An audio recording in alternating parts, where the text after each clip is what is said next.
Everyone is playing, you're not yet. EWC Play is your all-in-one platform to compete in fantasy, pick'em, and quests for a grand total of $300,000 in prize pool. Build your dream fantasy team in 5 different games and track your score with live results tables. Predict the winner of every game, every group stage, and every tournament. Complete daily and weekly challenges to earn boosters that help you climb the global leaderboard. Got what it takes? Join EWC Play now.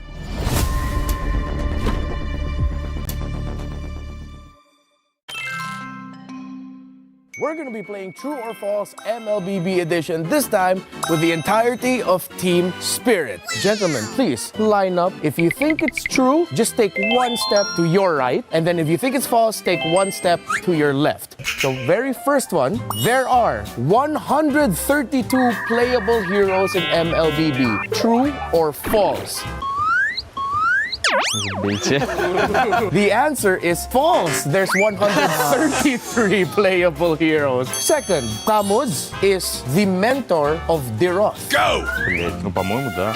I don't know. It's actually true. So everyone else got it right. Meanwhile, Sunset was the one who got that wrong. Malefic Roar increases physical penetration by 20%. Okay. Yeah, you all got it correct because it increases physical penetration by 30%. Yeah. Exactly. Hanabi is from the Monyan Empire. Let me be one.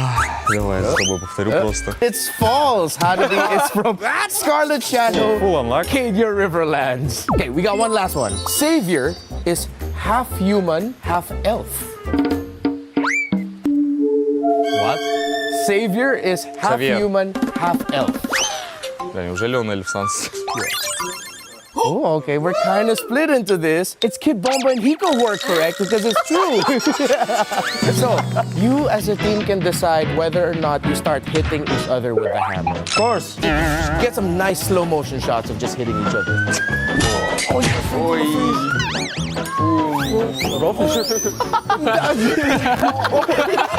Не, гохи канат пиздить. All right, that's our time with Team Spirit. That's true or false. Ты куда его Bye. бежишь?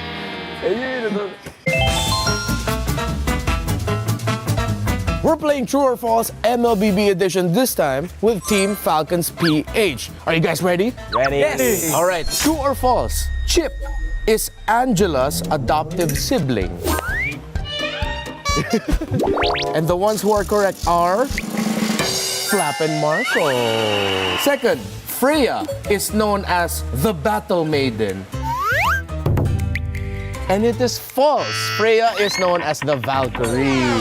3. MSC at EWC 2026 Grand Finals will be on the 2nd of August. No. That is false. They're correct. All right. Number 4. Brute Force Breastplate is made up of 4 pieces of equipment. It's actually true. What? It's the ring, it's the little health gem leading to the belt, and the jerkin. Last one. Juicin has the ability to summon Ember Dragonflies. 3, 2, 1, go. Oh, it's split up. Why did you answer false? Because it's fireflies. Okay, you guys are close. It's actually because it's butterflies. Oh yeah, butter. Dragonfly. So it's false. You guys can decide whether or not you'll hit each other with those hammers. All right, while they hit each other, I think we're good. See you guys. Bye-bye, bye-bye. And so the tournament was able to continue after turning the computers off and on again. For the rest of the club's championship, What's going on? Guys, why did she stop talking? The rat got out again. Guys, let's reset the rat. Reset the rat. Come on. Under the couch. Under the couch. Oh, no, it went the triangle thing. Triangle thing. Do not let that rat find its family. Come on. If the thing starts a union, we're in trouble, guys. No. Over there. Over there. Come on, we're losing time.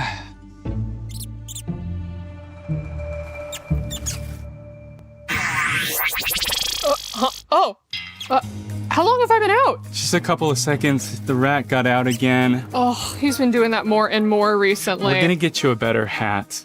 I think he may have peed a little bit. Oh yeah, there's a lot of pee right here if we can clean that up. Obviously, unless you can read the prompter without it. Well, are you crazy? I don't do my own stunts. Just give me some cheese or something. Okay, hey, cheese, let's go. Yeah, thank you. All right, yeah, this'll... Hey, little guy, just want one of... Okay, I think that'll work for now. All right, we good? Yep, we're good. We good? Are we good? Perfect. All right, guys, clear set. Let's go. Let's go. We gotta get started. Losing time, guys. Come on. And action.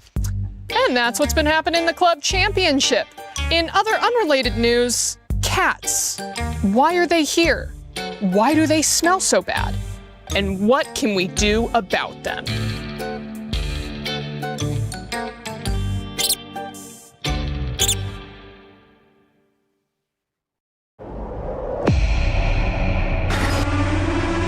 The echoes in the land of dawn continue to resound. The champions who once ruled have fallen. Team Liquid Philippines will not move forward in MSC here at EWC 2026. As the throne stands empty once more, a new era has begun to take its shape, and a new king must rise above. Team Vamos. Their journey seems far through trials and scars, yet they believe they will rise above all stars. Team Vitality. The dream they chased has led them to this stage. A new chapter for Indonesia begins on this page. Pro Esports. They defeated the champions who once led the way. The world will see how they earned their place today. Team Spirit. Through every setback, their spirit grew strong. They will carry the dragon's crest to show where legends belong. Yangon Galacticos. More than teammates, they are a family forged through the fight. They chase for glory to make their nation proud for life. Team Falcons PH. The trophy slipped away, but never their fire. Now they return to reclaim the title they desire. Onyx. Their road is tough, with new challengers across the lands, but they'll face every battle and make their final stand. Aurora Gaming. The world has begun to speak their name. This is Aurora Gaming's time to reign. 8 contenders remain. Some fight as the new hopes of their nation. Some fight for a glory that was almost within reach. But all 8 paths lead to the same legacy. Play is in our DNA. Whenever we let it out, it becomes our superpower. Now imagine an entire city being built to supercharge it.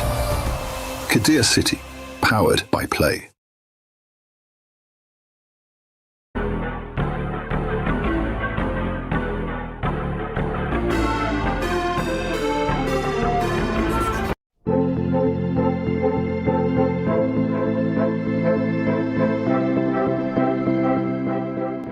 The human body was built to move. Not trapped at a desk in one singular posture for 12 hours a day.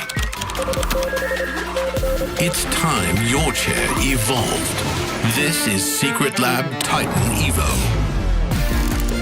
Ergonomically engineered for you, gamers, hybrid workers, artists, backing your every move.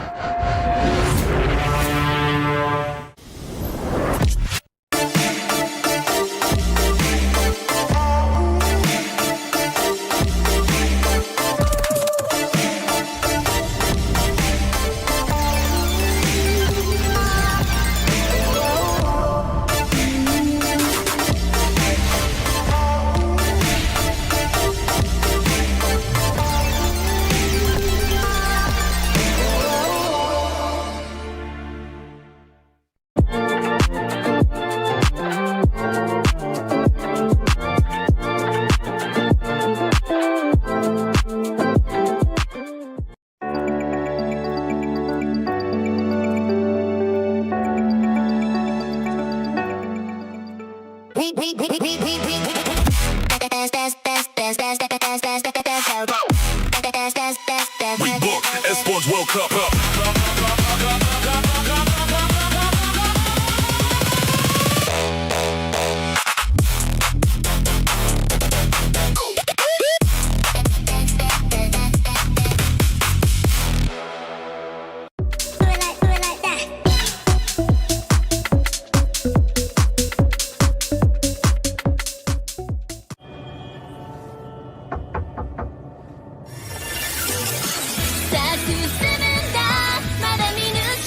境目指していこうドキドキしようよ準備快適早まだまだないこの世界を楽しんでみたんだ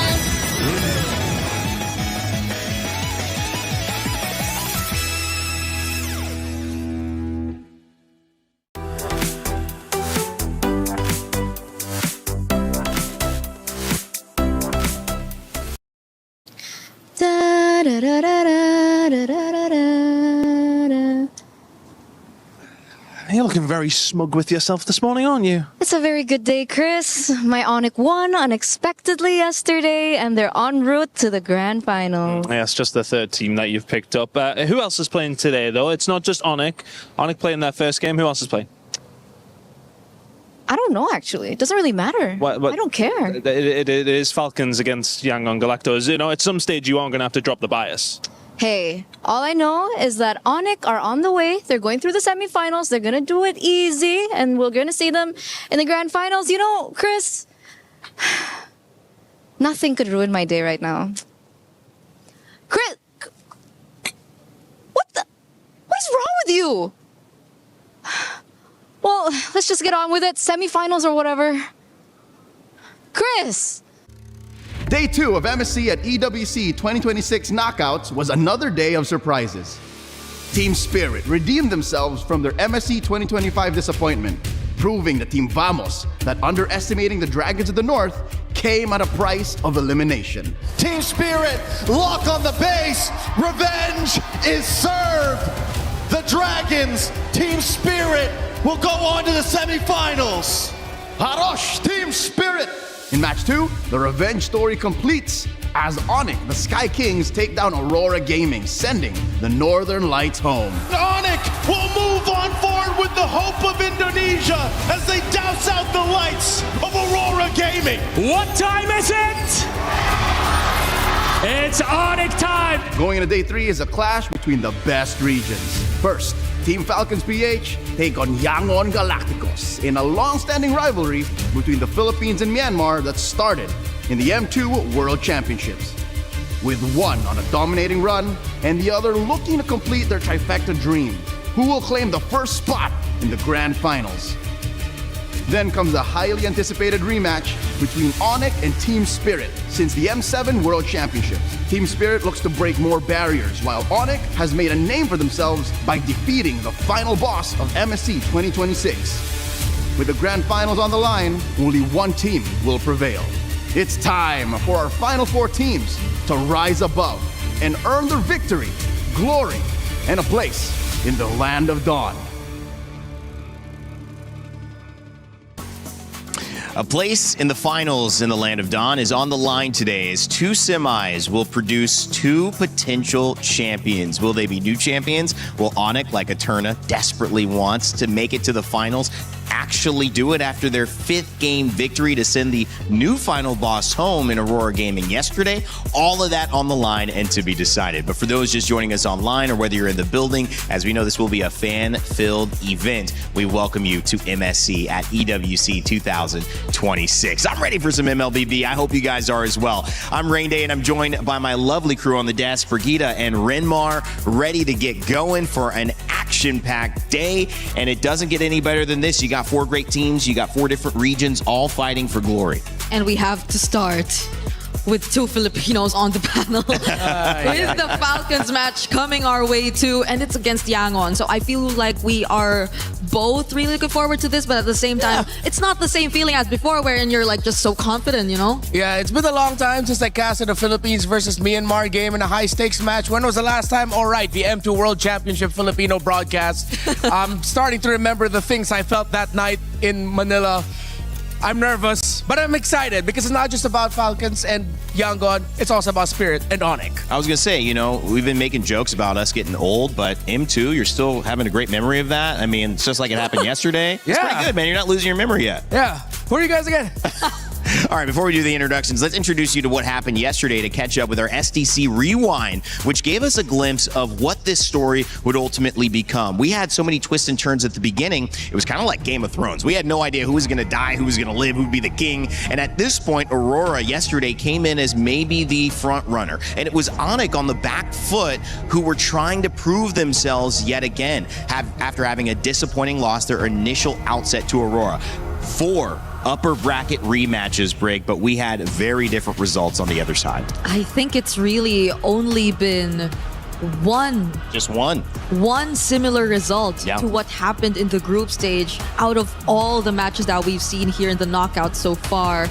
And that just goes to show that adaptability is really something you cannot question when it comes to the teams, especially those who've already made it this far and made it through that lower bracket run. Yeah, we've talked about adaptability a lot this MSC. I think yesterday was just a continuation of a new trend in our storyline, which is growth and evolution. The teams who had questions on their backs heading into the knockouts of can they get better, can they improve, the teams who went through a harder route actually got to show up and show that they got to grow and evolve, and Team Spirit is prime example of that when they not only swept, dominated Team Vamos. Yeah, it's great because I think it's a trend that's been observed even way back in MWI or even Wildcard to our finalists, to one of the finalists, especially in MWI, which was again Navi, had a very shaky start, but then eventually they proved themselves to be deserving of a grand final spot.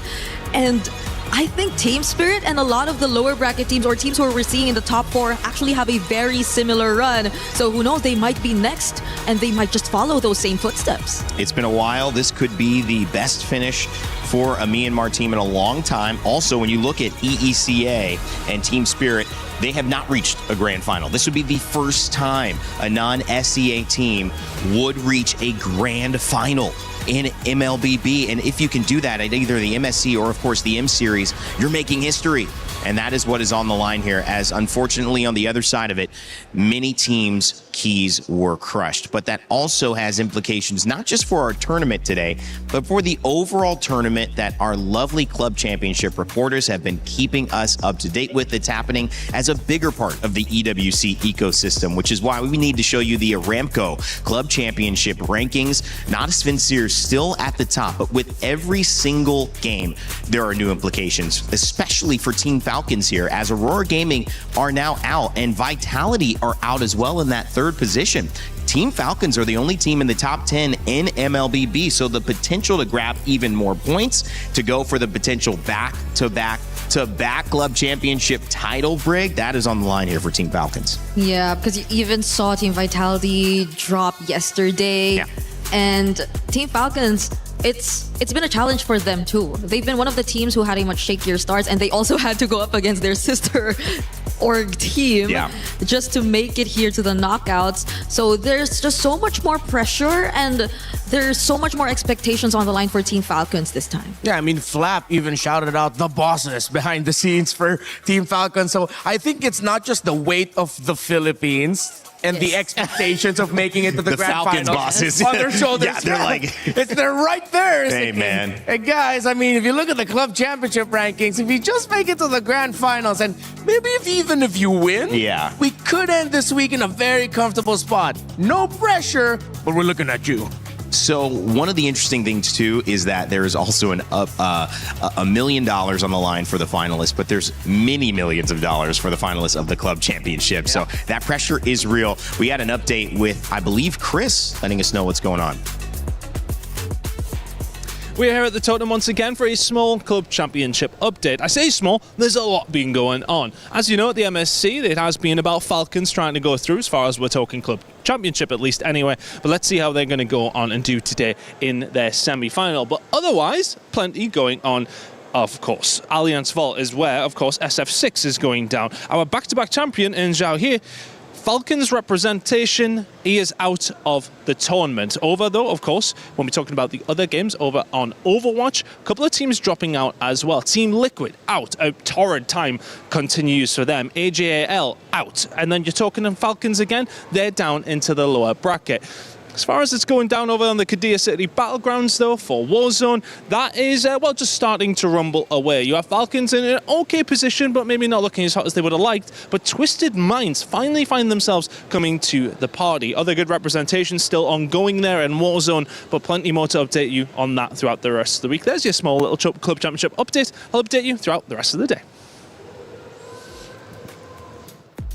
Thank you so much, Chris. And of course, on the other side of that, it does mean that there were dreams dashed, dreams crushed, and I mean literally crushed. The teams that could not make it, Renmar, Brig, we know it. I mean, it's an unfortunate thing to see it, but it has to be done at EWC. You come in with a physical representation of all the hopes, of all the dreams, not just of you, of your region, but of your club. And Renmar, sometimes seeing it physically get crushed, it just adds that extra weight emotionally. Yeah, this is my third straight year at EWC. It doesn't get old. Just seeing it, there's a new vibe to it every time. And it's because the stories evolve, the players evolve. You get new connections to them that every time a key gets crushed, it hurts more and more. And sometimes you like to actually kind of give yourself mental outs, like, you know, it was not that bad. We do it. But when you see your key crushed, it's like there's no out. You have to address the fact that you weren't enough. And that is okay. That's okay, Brig, as we take a look at today's, these teams were enough. Yeah, the only thing I'm thankful of, at least maybe, is that they don't have to personally hand over the keys anymore. So you don't see their faces and how maybe frustrated they are after losing a match, because the keys are just right there, ready to be crushed right after their losses. But today's schedule, we'll see more and more keys getting crushed. I don't know how to feel about this, Rain Day. I think a stage manager just heard you, and now they're going to implement that into the next EWC. They're like, we got to bring that back. That was really emotional. Brig, thanks for the idea. Team Falcons PH obviously coming up to begin today's action on the Lenovo Legion Gauntlet here at MSC.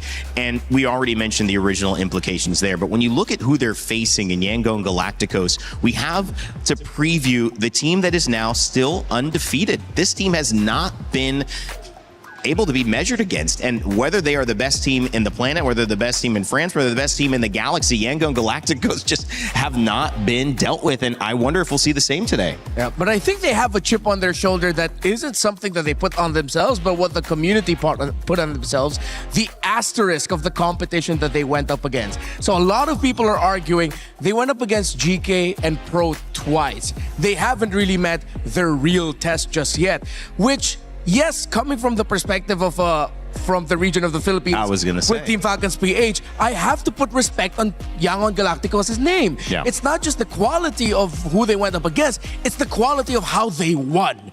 Yeah. If your argument is, yes, they're going up against quote-unquote easier teams, they dominated them really well. They had big comeback wins, and they were deadly and precise with it. Yeah. And these are teams who had very different play styles in themselves too. And Yangon had a way to deal with every single one of them. They too have shown their versatility despite them having such clean runs. So it's like them having an answer to whatever kind of team they will be put up against. Exactly. Well, make sure if you are watching live that you get your pick'ems in, because that means you can decide whether you think it's going to be Yangon or if it's going to be Team Falcons PH who is going to win. And if you can, you might be able to earn your share of $300,000. Make sure to check it out. There's only 2 games today. It's really, really fun, though. We'll have this for all the tournaments going on at EWC. And also, the only thing on this stage that we need to remind you of is, of course, Rhino Day. I'm Rain Day. I'm not Rhino Day. I know I say Rhino Day every day, but I'm Rain Day, and Rhino Day is now in the shop. Make sure to grab those emotes, and I know Renmar has all of them. I know Brig, you probably have all of them too if you ever stop streaming. Yeah, it's fun to have these emotes, you know. Anything that has very funny noises or sound effects alongside it, you can like taunt your enemies a lot. I just realized something in the Filipino accent. I am technically Rain Day. I'm Ren Day. Whoa, we're brother. All right. We are. I like it.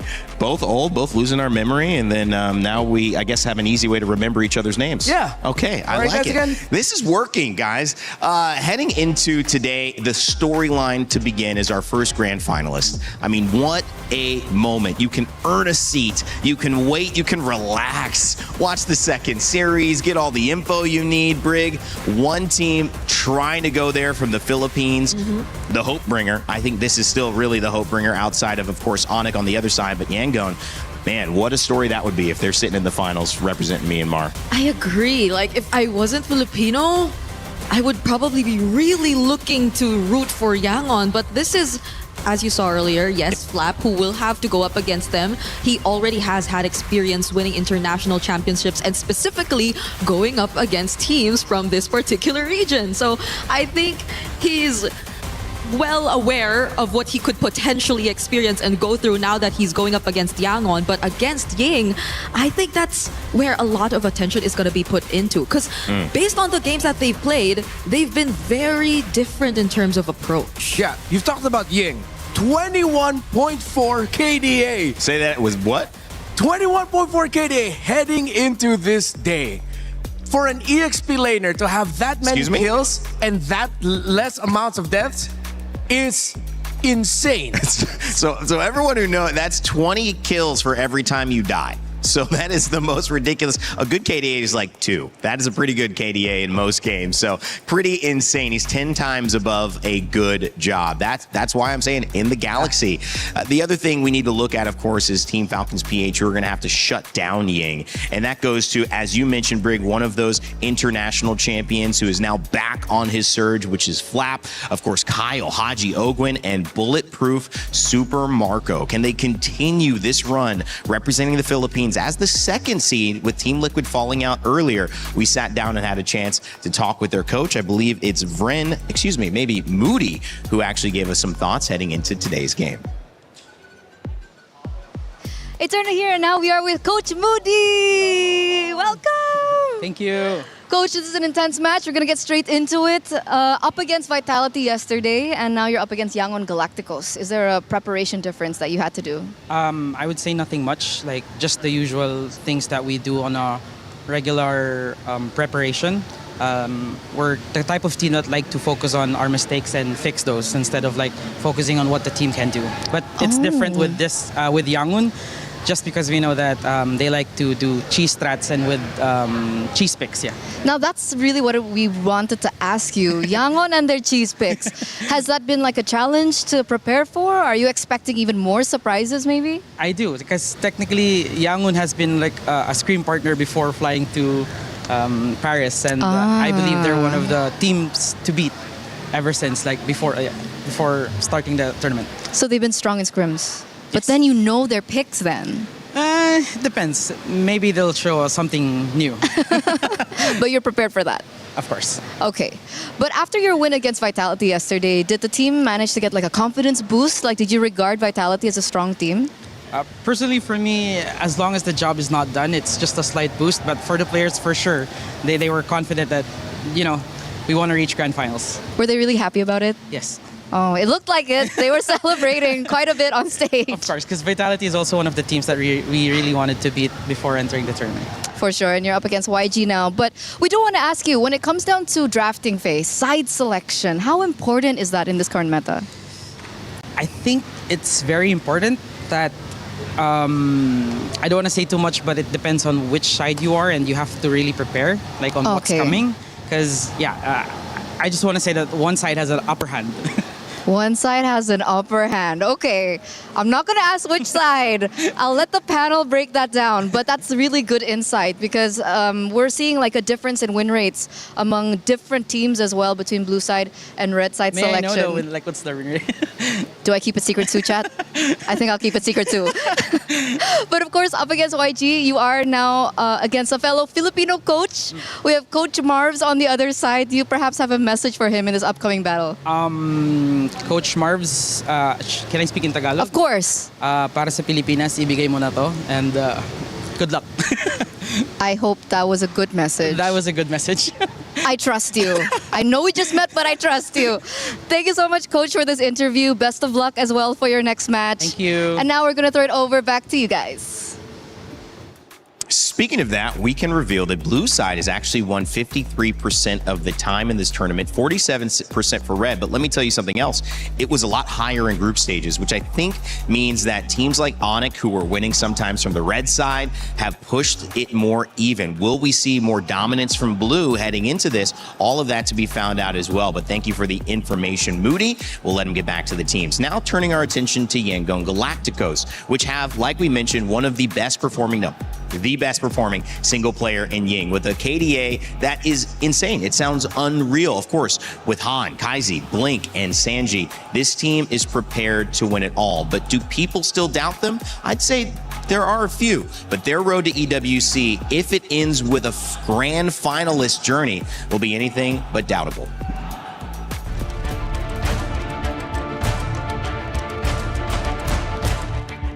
We start Young Galacticos on MSL Season 1. After we lose in M7, all of us, including the player and the coaching staff, decided to do better. I think we can win this one because of the mindset we adjust and the maturity of all the members of Young Galacticos. They are expecting to be a champion. If we achieve top 4, it's mean a lot in terms of the pride of Myanmar, because back then on M2, Myanmar is one of the top teams. As now, Borby scores! Have they done it? They have done the unthinkable, and now they make history. The first Myanmar team to make it towards the grand finals of the M2 World Championship. Bringing the Myanmar back on the top 4, it's mean a lot to the people. As a foreigner, what makes me decide to stay on Young Galacticos is because of the dreams of the players. After losing on M7, I think I am accountable for their dreams. I really want to show them that esports can change life. Well, Yangon Galacticos coming out after an undefeated run, our only undefeated team still left in this tournament, and a lot of it leans onto Ying. How important is he going to be? Because we were talking with Maui, who helps us get set up. I still think he's like the boss of everything behind the scenes. He's doing undercover boss. I know it, Maui. You can't lie to me. He said that his FYP was filled with Barats and Ying. How good is this guy? How dominant is he? And how do you solve that problem if you're Team Falcons Philippines, Brig?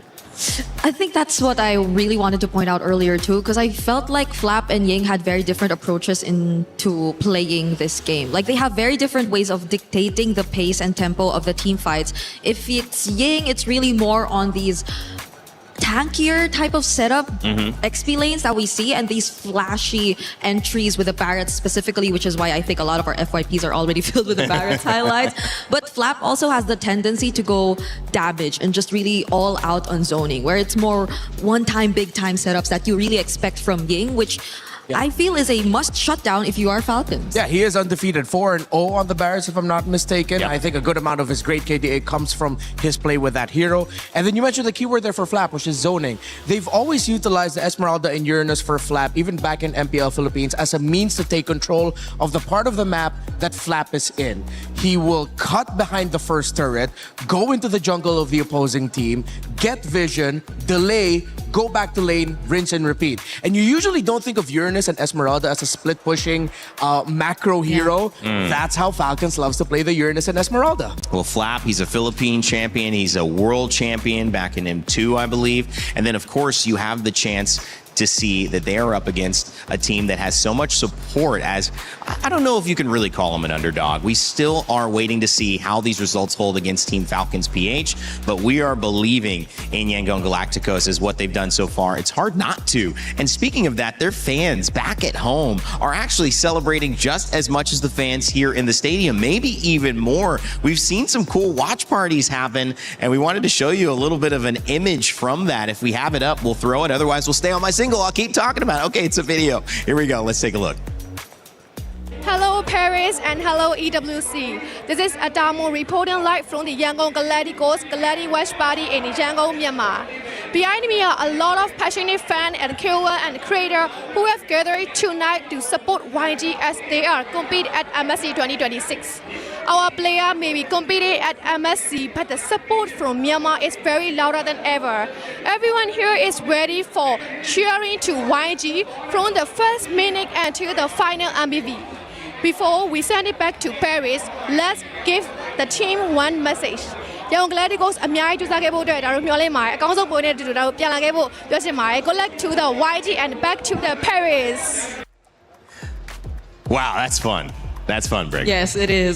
I met Atharmon in M7. Oh, you did? She was very bubbly, and at the time, I could already sense how the community in Myanmar was really starting to grow. And especially if you look at the social medias of Yangon, they have really huge following, considerably huge, especially for a region that we've maybe last seen dominate really or have a dominant run in M2. The entire country is behind them. But there was an interesting comment that I read. Going through the comments of how the Filipinos are wary and respectful of this team from Myanmar.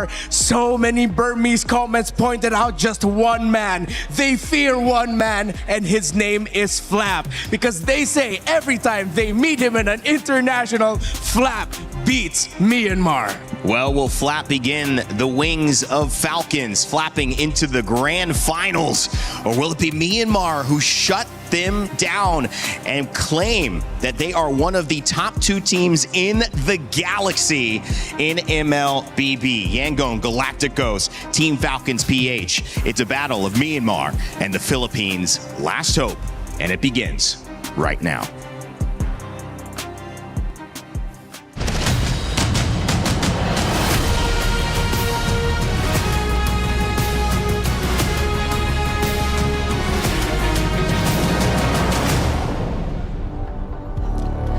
Today, we witness the Final Four battle it out in their slot in the Grand Finals.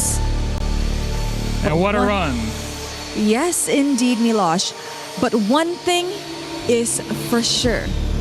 The question today is who will rise above? My friends, what a run we've had from 16 teams down to only 4 playing from these very desks. The pressure is on for every single remaining player on these 4 squads. They're here to make MLBB history and change the fate of the world. Today, one final chapter remains. Will history be rewritten where we crown a new champion at MSC at EWC? Or will Onyx be able to rise above and get their 3rd trophy? Only time will tell. There's a lot of stories on the line for today and leading into our finals tomorrow, though. But we have to get our matches in order. And our first one is an age-old rivalry. A rivalry that dates back all the way to M2. For our first semi-finals match of the day, ladies and gentlemen, please welcome Team Falcons Philippines! The Hope Bringer inches one step closer to the Grand Finals. In 2024, oh boy, they were one game away. Can they successfully try and rewrite their legacy? Can the Falcons soar higher when it mattered the most? It matters a lot for them individually, as a region, and as a club championship winner 2 years in a row. Every point matters. Yes, the story is told, but they have opponents on the other side. So please join me in welcoming Yangon Galacticos! The Galacticos continue to cheat death in the Land of Dawn and elimination at MSC 26. The Falcons might not be who they expected to face off against today, but their guiding light shines bright.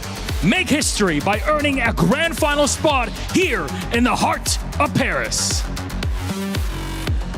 This is a match to watch because the winner heads to the grand finals tomorrow and the loser will unfortunately have to play in the 3rd placer match. And at that point in time, you're playing for extra points. The real thing is the crown. It's the final dash for that. So please, gentlemen, Yangon, please, Team Falcons, place your keys, take your seats, and captains, don't forget a little bit of a handshake. Reminder, this was not the expected result. It was vitality on Yangon's mind, but it's going to happen as this. Our game is set, and we have a lot to talk about before we head into the Land of Dawn for our first semifinal. And they do clear the Lord, but there's still a wave coming in through mid. And just like that, Yangon Galacticos remain undefeated. Vicious win, a sweep in the quarters. If we're going to win, we're going to clean sweep. I'm aiming for our 3-0-2. You guys are the hope bringer of the Filipinos, the last hope. Jogan! Oh, Nile falling does not look good for Vitality, and it's just Kyle flying in! And knocking down the pro spot. This is our first top 4. Going up against Yangon Galacticos, I think it's going to be a tougher match than Vitality. They will come prepared for us, and I'm sure we will also be ready for them. It's going to be an even matchup, I think. They are more on the discipline side, so we're gonna go the unusual way. We're gonna fight non-stop, so that's our plan.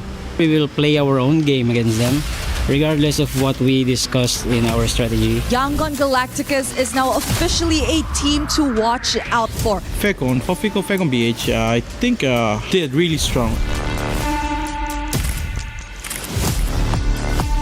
Our mindset is like we're like underdogs, so we don't get pressured and we just play our game. We will prepare really hard again. We need to make some sacrifices. We know most of their hero, so we just prepare our hero that can beat them. The greatest strength I see in Yangon Galacticos is they play very aggressively. We're both on the same level, and I think whoever has the strong will wins. Let's see who's the best jungler.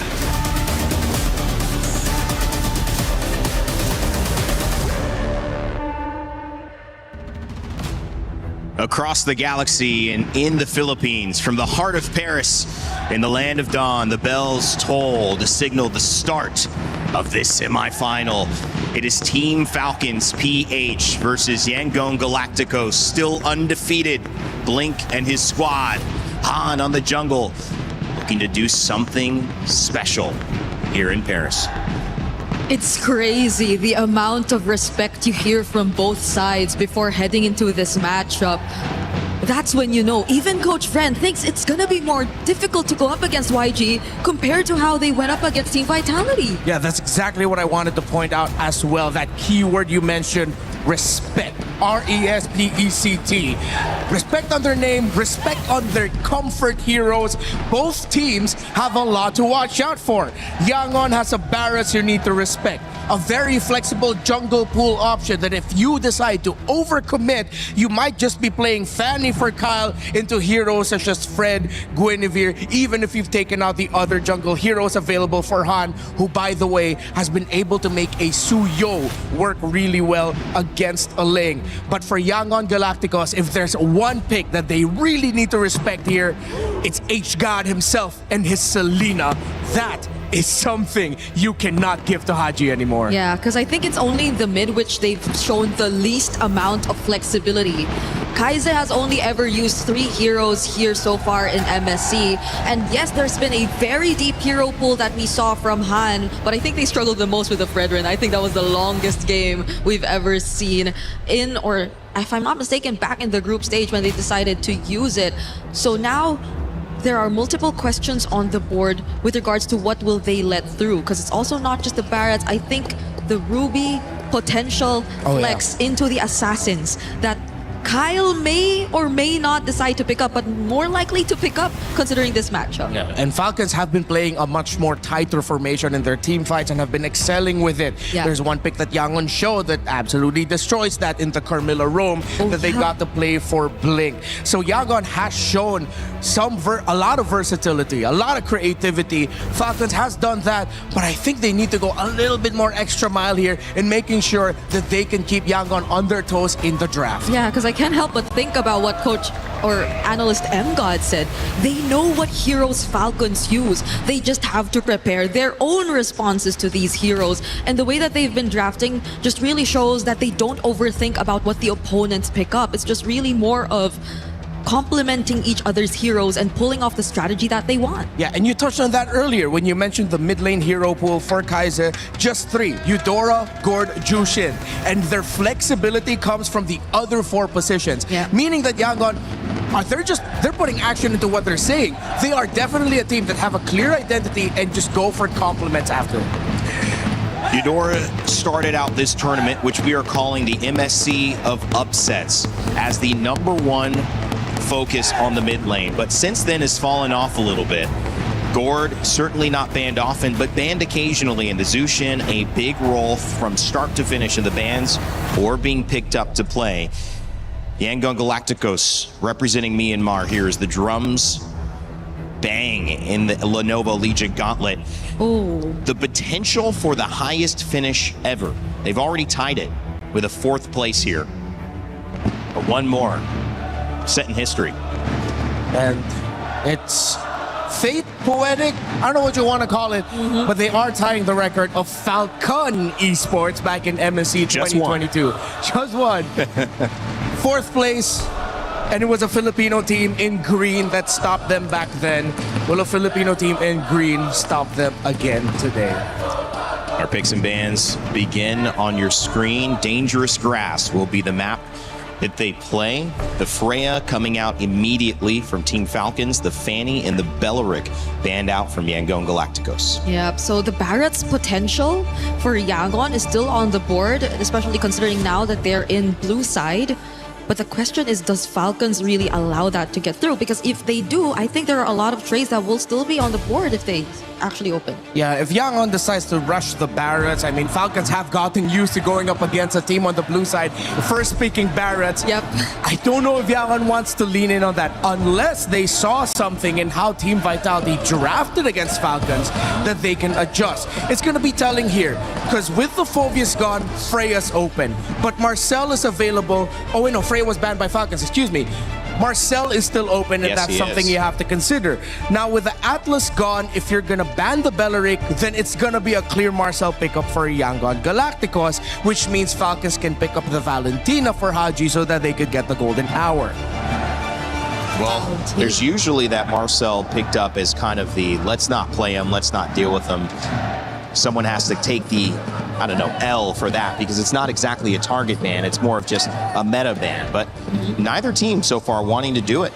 And we've seen Marcel lose, not often, Brig, but we have seen that. Yep. I guess it's really just Falcons not wanting to play into it though, because we already pointed out their typical play style of really grouping up together and finding very tight formations across the map when it comes to the team fights. So a lot of the XP lane options, mid lane options are still going to be open. Even jungle, which includes the Hirara first pick of YG this time. Yeah, it's a pick that you really can't go wrong with in this current metagame. And if ever Falcons wants to rush something like the Uranus, wouldn't be great. I think they would probably rather pick up the Esmeralda and the Eudora as their first 2 picks and then just build around that with their red 3 or red 4 jungle pick. But I think they also need to make sure that Haji gets a good one. Let's see if they're really going to lean in on Eudora right away or if they're just going to get the Selena and Esmeralda right off the bat. That's what I was thinking, because I think if it's about comfortability and just keeping the aggressive tempo of the game, then might as well just go for what has been working in terms of Falcons and their playstyle so far. So that includes the Selena, maybe even a bit of the Valentina if they also want to put a bit of more restriction towards the options later on. But they do lock in the Selena and reveal Kyle's hero matchup in the jungle early too. Yeah, and what I like here is without picking the Esmeralda or the Uranus, they're not making the EXP lane trading obvious. They just lock their course. They didn't need to pick up the Nolan here. They could have picked it red 3, but it's good because now they can play a little bit more into the matchups that if ever Yangon decides to show something like the Roamer or the EXP laner, they can get something a little bit more favorable. Because for Falcons, it's clear. Their Roamer needs to be someone with concussive blast that can help clear the wave fast. I'm thinking maybe a Gata Kacha a little bit later on if Yangon are too early with showing a artillery backline style mage. There you go. I think just because of the fact that we're expecting a concussive blast or even a revitalized roamer from Falcons to come through, then it's all the more reason for you to just pick up the juice in. And knowing that you're up against a Selena and a Nolan, this will be the safest pick to go for with the Crimson Beacon and potentially even a Purify to come through. But the Arlott gets revealed. This is different for Ying. It's a change in terms of playstyle compared to the first few heroes that we got to really see from him. The Barretts, Ruby, Yura, and the Frey. New hero here. for Ying. Going to be the first time he's going to be playing Arlo at this MSC. And there have been many drafts where I remember us discussing with a lot of the dives, with a lot of that aggro trading, people would be saying that, hey, the Arlot would have been a great pick, but it was either banned out or overlooked. Now Yangon are picking up early, which has to be somewhat alarm bells for Falcons, and acknowledging that Yangon are not messing around. They're really here to dominate. Yeah, and it's Falcons this time to get a hold of the Barretts, which at this point, if you're really looking to lock down certain heroes, specifically even if it's the Hirara, it's looking to be a bit tricky, so there will be potential different targets. If you're looking at really just shutting down or taking out one member during the objectives, might as well be a Blink hero later on, since I think that's been a trend in the previous games too. Whenever you see a Barretts on your team and you just really want to take out the roamer or the front lines, which at this point they're really narrowing down because they even took out the Carmilla. A really good ban there by Falcons, considering that they're all very dive heavy, close range. We discussed it earlier. Gata Kancha, as expected, gets banned out by Yangon. Would have been a great pick for Falcons regardless. Meloric has already been banned out, so in terms of the roamers, we might be seeing some unique ones pop out here. Let's see if Mathilda might make a showing, or maybe Glue or a Cho. Yeah, because Mathilda, I think, is just the wave clear that will be a bit more difficult. Yeah, one thing I remembered, there might be a roam pick that Falcons has showed before that Yangon might need to respect, and that's the Akai roam for Ogwin. Arlot not really a fan of going up against the Akai roam. And they take out the Glue here as well. So we're maybe expecting some roamer to really complement the Barretts in terms of just really going full engage and up front against the composition that YG has shown us. Because again, they have so much ways to punish. They have the final slash. They even have a juice in. So they'll have to deal with less problems now with the Gord being taken out. But the Minotaur, so the only concussive blast heroes, the Tro is still there. But that will lead to less AoE setup for Falcons, I feel. And what might be tough is they might have to settle with something with either like a Khalid or maybe even a high loss to really help fast clear the mid a little bit better so the Selena doesn't put herself in danger. Okay. Hylos comes up there, and a great pick. A lot of roam bans, counting at least 6 with the Glue, the Marcel, the Atlas, the Gata Kancha, the Minotaur, and the Bellaric. So getting deep into the pool for Ogwin and Blink. You know what? I was really expecting Blink to be one of the more unorthodox players, but so far he's been playing very meta. I think the most is the Carmilla. Yeah. That's been unorthodox for him. But the other options that are still there, they still have the Cho. Pro, Mathilda, but I don't think it really works out well. They need a front. They need someone to really tank the damage. Yeah, there's not a lot of synergy if you play the Mathilda. Okay, with a lot of close range dive, you can pick up the Badang. It's a tempo breaker and always has been. It's a great pickup, and this is going to be the first time we're going to be seeing Blink pick up the Badang. Still need the gold lane here for Super Marco. There's Melissa available. There is, which we've seen a lot. I mean, coming up, we've seen Carrie shown as well. We've seen all these variety type picks. I think even the Moskov might work. Moskov. Because you have more range, you can just push back the enemies. I mean, Hylos and Harith is a great combo if they really want to go with all in. So there they go. Harith picked up to close out Super Marco's pick. It was a gold lane and a roam standoff, and it ends up going relatively deep into the roam pool. Badang seen quite a bit, Hylos seen when things like that aren't open, and now, guys, we've got our first matchup of our first semifinal. The draft in game number 1 has been really fun to watch. I feel like YG have switched up a bit in terms of their sequence, and that just goes to show the preparation they've had against Falcons. Yeah, if Yangon Galacticos wins this game number 1, then definitely that is going to be a shock to the system of Falcons, because Yangon went for high mechanic, really tough to execute, and they want to take it to Falcons. Well, MSC semifinals are underway. It's the Philippines versus Myanmar, a spot in the grand finals on the line. Let's send it over to our casters, Leo and Trex, to start us off. Mingalabay mabuhay! All of the Burmese and Filipino fans watching all around the world, and everyone enjoying the Esports World Cup 2026 live from Paris, France. Who gets closer to the grand finals of the mid-season cup? One of these teams get that much closer to at least 500 G's in the bank. Last night we started things off a little bit slower, but we ended the night with a huge best of 5. I feel like YG and Falcon can deliver the same kind of action to us right now.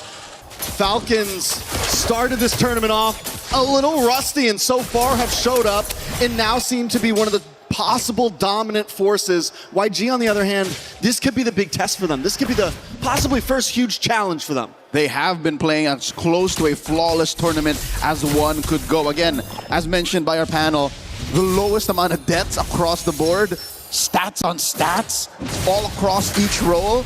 Now they're facing off against world champions. Players who have gotten this close, Trex, this close to actually taking down a mid-season cup of their own 2 years back. A minute in, and so far no clear lead just yet. In the EXP lane, Ying is playing a first, at least in this tournament, the Arlet versus his signature, Barats. See Haji throwing out these arrows. Oh, he's having a hard time, I'll tell you now. This is what looks like for the first time in a while, a difficult lane. Oof, in mid. A lot of damage on Ogwin. Ogwin might not be able to get away with this. Does pop the Revitalize, will be okay. And Kyle with the re-engage. Getting some nice poke off. Both teams kind of testing the possibilities right now. Seeing the Master, for the price of his Revitalize, forcing out the flicker from Blink. I'd say that's a good deal. Definitely a good deal. Cooldown very much shorter on the side of Ogwin. Might even have it, won't have it for first turtle, but still, the possibilities that Blink could have done with that flicker are gonna help out a lot more. Falcons knowing this, moving on to the turtle now. Blink decides to back off, YG decides to back off, and the first turtle's bursted down in the name of Falcon. Oh, then as well, throw it out, Ying into the wall. Ying should be able to get away from this, forced another flicker out from YG. Falcon getting very aggressive early on. All right, for the first time in this matchup, we're seeing the gold lane showdown. A Claude versus a Harith. I'd say Sanji's playing this as good as he can, because the Claude, I mean, the best course of action for him is the double lane, but Marco is applying so much pressure. But I don't know if they know this, small cap stolen away by Han already. Which is a good thing for YG, they got to make up some ground. And honestly, I've been looking at the minimap. It's been a little back and forth. Sanji has been able to get the push in here and there. Super Marco's been playing it back. Wait a second, a lot of damage onto Han here. Kyle continues to push forward. Falcons continue. They're testing the cracks. They're seeing if there's any weak points that they can capitalize on right now. And this could be it as Falcon drop the Glorious Pathway, move on to the purple. Oh, was it stolen? Yes. Kyle able to take it away from YG. Oh, they knew that there was a 10-second window, but they don't pile on Ogwin. A lot of damage on Ogwin. Ogwin will be okay. The Immortal Man right now. Oh, they know that the Master still has his Revitalize off of cooldown. Now Falcons looking to equalize, at least in the gold lane. Apply more pressure. No gold shields taken just yet, so neither have a huge lead over the other. Sanji and Super Marco at deadlock. I mean, the offlanes have been essentially at a stalemate. The game has been essentially at a stalemate. Still 0 deaths. Both teams have been getting little punches off here and there, a little gut shot here and there, but no knockouts quite yet. I love it. Narratively speaking, Trex, it's like they picked off from when the Filipino-Burmese rivalry was in its peak. Post-pandemic, 2021, before utility jungles, before macro became king, that's when the Philippines and Myanmar were on top of their game, and we're seeing that flourish right now before our eyes here in Paris, France. So what do you have to look out for as we come into this next turtle? Falcons once again want to rush it down. Blink looking for an angle in. Ying as well. Tries to get in the backside. Blink able to take the turtle. And it's a mosh pit in the pit right now as Haji just tries to get away, but Blink's low. And so is Ying. Ying trying to vengeance through, but he already lost a teammate. Blink is down. They get the pull back. Kai's has come back in, and Kai's able to get the double. Make it a triple. Flap falls along with the team, and yes, Falcon don't only lose their members, but they lose the second turtle as well. 4 for 1. Now Marco has 2 on him, plus the turtle. Yangon Galacticos have snapped their way into a massive lead again. Relatively speaking, 4 minutes in with nothing happening the first 3, 1,500 is basically light years away, economically speaking, in a macro-heavy game like this. Watch it once again as in the pit, walls on walls. This is a I'm not trapped in here with you, you're trapped in here with me moment with Blink. That was a perfectly placed crack. And that's what Falcon's going to have to watch out for, right? These dogpile fights where everyone is grouped together. And the thing is that's what Falcon's going to want to go for. That Detna's welcome comes in, they want to jump in. And it's all going to be about who pulls the trigger first and who can counter better. They broke Falcon in half like my arm. That was as beautiful a start for turtle number 2 as you can for Yangon. They're building up to a 2,000 gold lead. Sure, Sanji and Marco are still relatively at deadlock, but the fact that they stopped Marco from joining that fight, because look, 2 dudes, 3 dudes at a third of their health, that would have been heaven for a Harith, but they made him think twice. And now look at this, even Blink is bullying Marco out of farm's range. Oh, big knockup. Ying dashing in with the vengeance. Nice damage. A nice fist crack lands on Ogwin as well. Ogwin pops revitalized, but it's not going to be enough this time. Han takes the kill before he can jump on the pathway. All right, so this is something that our panel alluded to. This is the Burmese ube, the purple ube. Well, that's literally what it is, Yangon's colors. They just, at the most early possible moment, clump up and punish you for even thinking twice that you could take this lineup. All of this is off the back of Blink, and I love how they put the Arlot in too, just to make sure that if everyone's not in position for the perfect wall, Ying can do that for you. Falcon knows this at this point. They decide not to go for that turtle. They know they're on the back foot. It's a 2K gold lead in the hands of YG. And Nolan wasn't even, Kyle's not even going to try it. He goes down to bot lane. At least they gained some ground down there. Tier 3 on the bot side has been taken in the hands of Falcon. And this is where they will be able to hold on. They don't make those small mistakes of, we're going to try to force this open. No, we're going to let you have that, and we're going to find somewhere else to gain ground, or at least keep things even. And I think that's wise, even for Falcons in their losing position right now, almost down 3K. You can't face Yangon head on like this. You just can't. So fortunately, they have the kit for that. Haji can lay traps. Vision is a little better for them. Yangon have to kind of walk in the brushes, flush them out the old-fashioned way with Kai's lantern. So for now, Falcons, I'd say hunker down, take the next 3 to 4 minutes to get Marco up to his mid-game power spike, and then I'm going to even say this.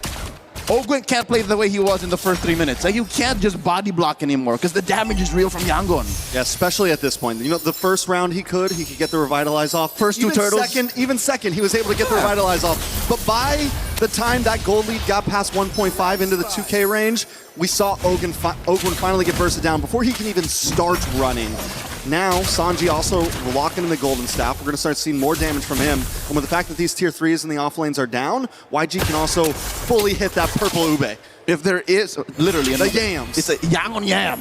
The Yangon yam. So if there's anything good going for Falcons just yet, because Yangon are putting a chokehold on him, is the fact that the damage profile is at least palpable for Yangon. All you got to do, get physical armor.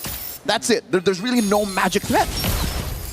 Sanji now testing the distance on there as well, and a big fist crack under the tower, paired up with the final slash. Ogwin trying to hang on, but he just can't end his welcome. In response, gets him against the tower. More damage lands on a Han, but down comes Smon Force. Blink taken out as Han tries to get away. Sanji with the blazing duet connects onto no one. He looks for the re-engage, and Ying's there at his back, keeping Falcon at bay. 2 for 1. That's as good as it gets for Falcons. Yangon still calling the shots. Another final slash! And Sanji and Kai's are here now. There's no escape for Flap. Haji forced to use a flicker as well as Han keeps him away. They're going to move on to the Lord now as Falcon watches it. All right, so at least Yangon knows that with the kits remaining in Falcons, again, a Zaman Force you see online, the fracture off of Kyle. Ogwin has a glorious pathway once again. They know that they can't just blitz the Lord. Once again, did I not just mention that about a minute ago or so? That after the crack, final slash, or the other way around, it's just so easy. It's a 1-2 combo, even under tier 1. And it's not, like you said, it's easy. It's not a hard to hit combo. As long as you connect down to the Lord though, Han does burst it down. Glorious pathway comes out. Flap's going to try to connect as well. He doesn't have the stack, so defense isn't quite there. But look at the damage on a Blink. Kyle still popping off, even at 0, 2, and 1.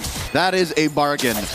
I'd say Blink for a Lord like that is a good deal. This puts it at a wash. Yeah. Taking that tier 1, so at least the map gets a little bit more breathable for Falcons. They keep the lead at about 3K. And that's where Falcons always find something to make up for it, right? It's one of the great things that they can do and always will be able to do.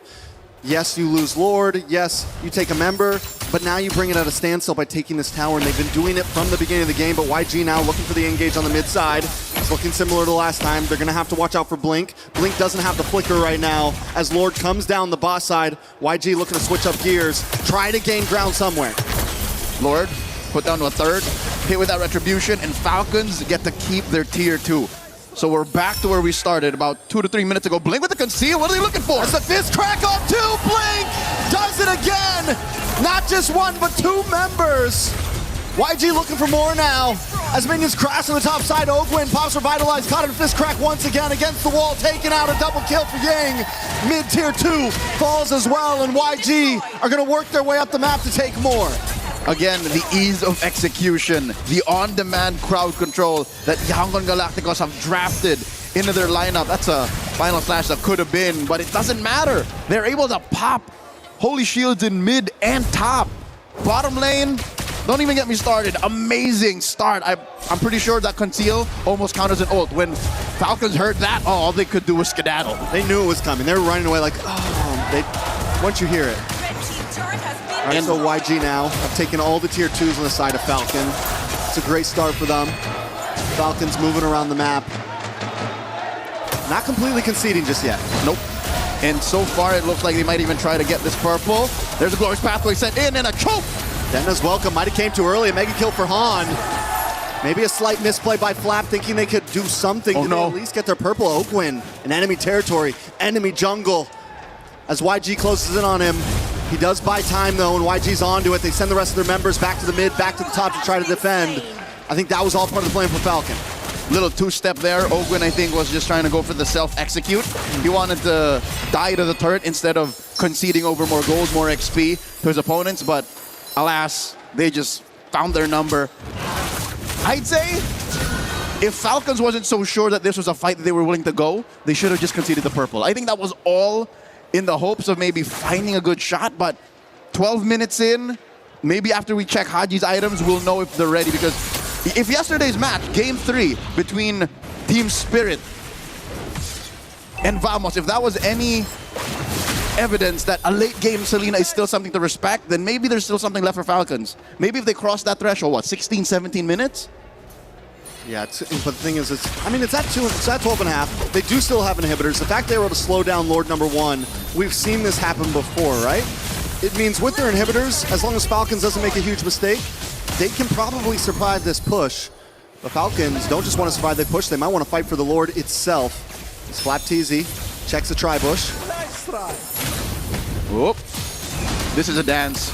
And Yangon Galacticos' lineup is just much better built forward. Glorious pathway dropped in. Kai's in a bad spot, will take some damage. Kyle makes his way in, but Blink once again with a conceal play. Falcon knows they have to back off, create space. Han able to get the Lord. A big final slash on to 3. They collapse down and Kyle falls. Flap next on the chopping block, taken out as Ying and the rest of the team move on to Super Marco and Open. Open drops from on sports, but it's just not enough. He tries to dash back, he tries to get away, but a maniac for Han is secured. Haji's got to go back to base. Haji's got to try to stop them all alone. We're not making it to 15 or 16, ladies and gentlemen. I believe it ends here. Yangon Galacticos are in the base. You thought it would be even, but YG take game number 1 with a 9K gold lead, stating their business here. 2 weeks in MSC, and Yangon Galacticos continue their undefeated run. Choose Arthur, YG.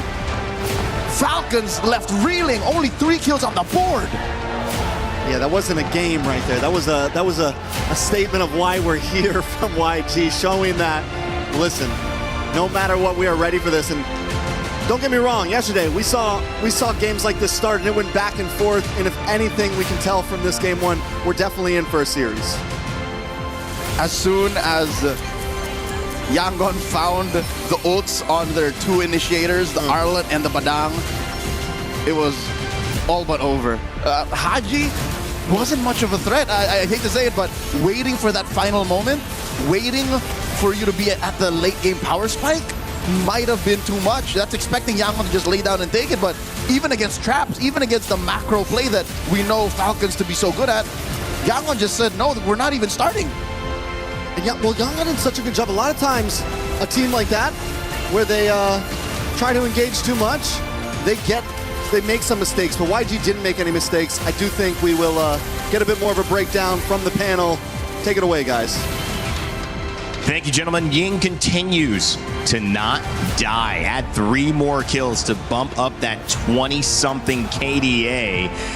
As Yangon and Galacticos prove yet again, it is not an underdog story. They are now by far the favorites. They are undefeated. They remain undefeated. It's an uphill battle for Team Falcons Philippines. But we saw it yesterday where these early games went the way of Aurora Gaming, and Onyx found a way to bounce back by extending those matchups. So what can the draft tell us? Lots to break down in Game 1. Rain Day here with Brig and Renmar. Brigitte, what did you see there? I know that was tough for our Philippine fans, but it was great for the Myanmar fan base, especially at that watch party we saw. Yeah, I mean, I agree with you. Honestly, there are times you could definitely expect comebacks, but in that scenario for Falcons, specifically the fact that they had to play with a Selena from behind, which I think one of the trickiest heroes to play from behind with, on top of the fact that it took a while for Super Marco to really scale up. I think that was already 10 to 11 minutes, and he still had to he still had yet to pick up the Holy Crystal. So there were really very little ways for Falcons to fight back.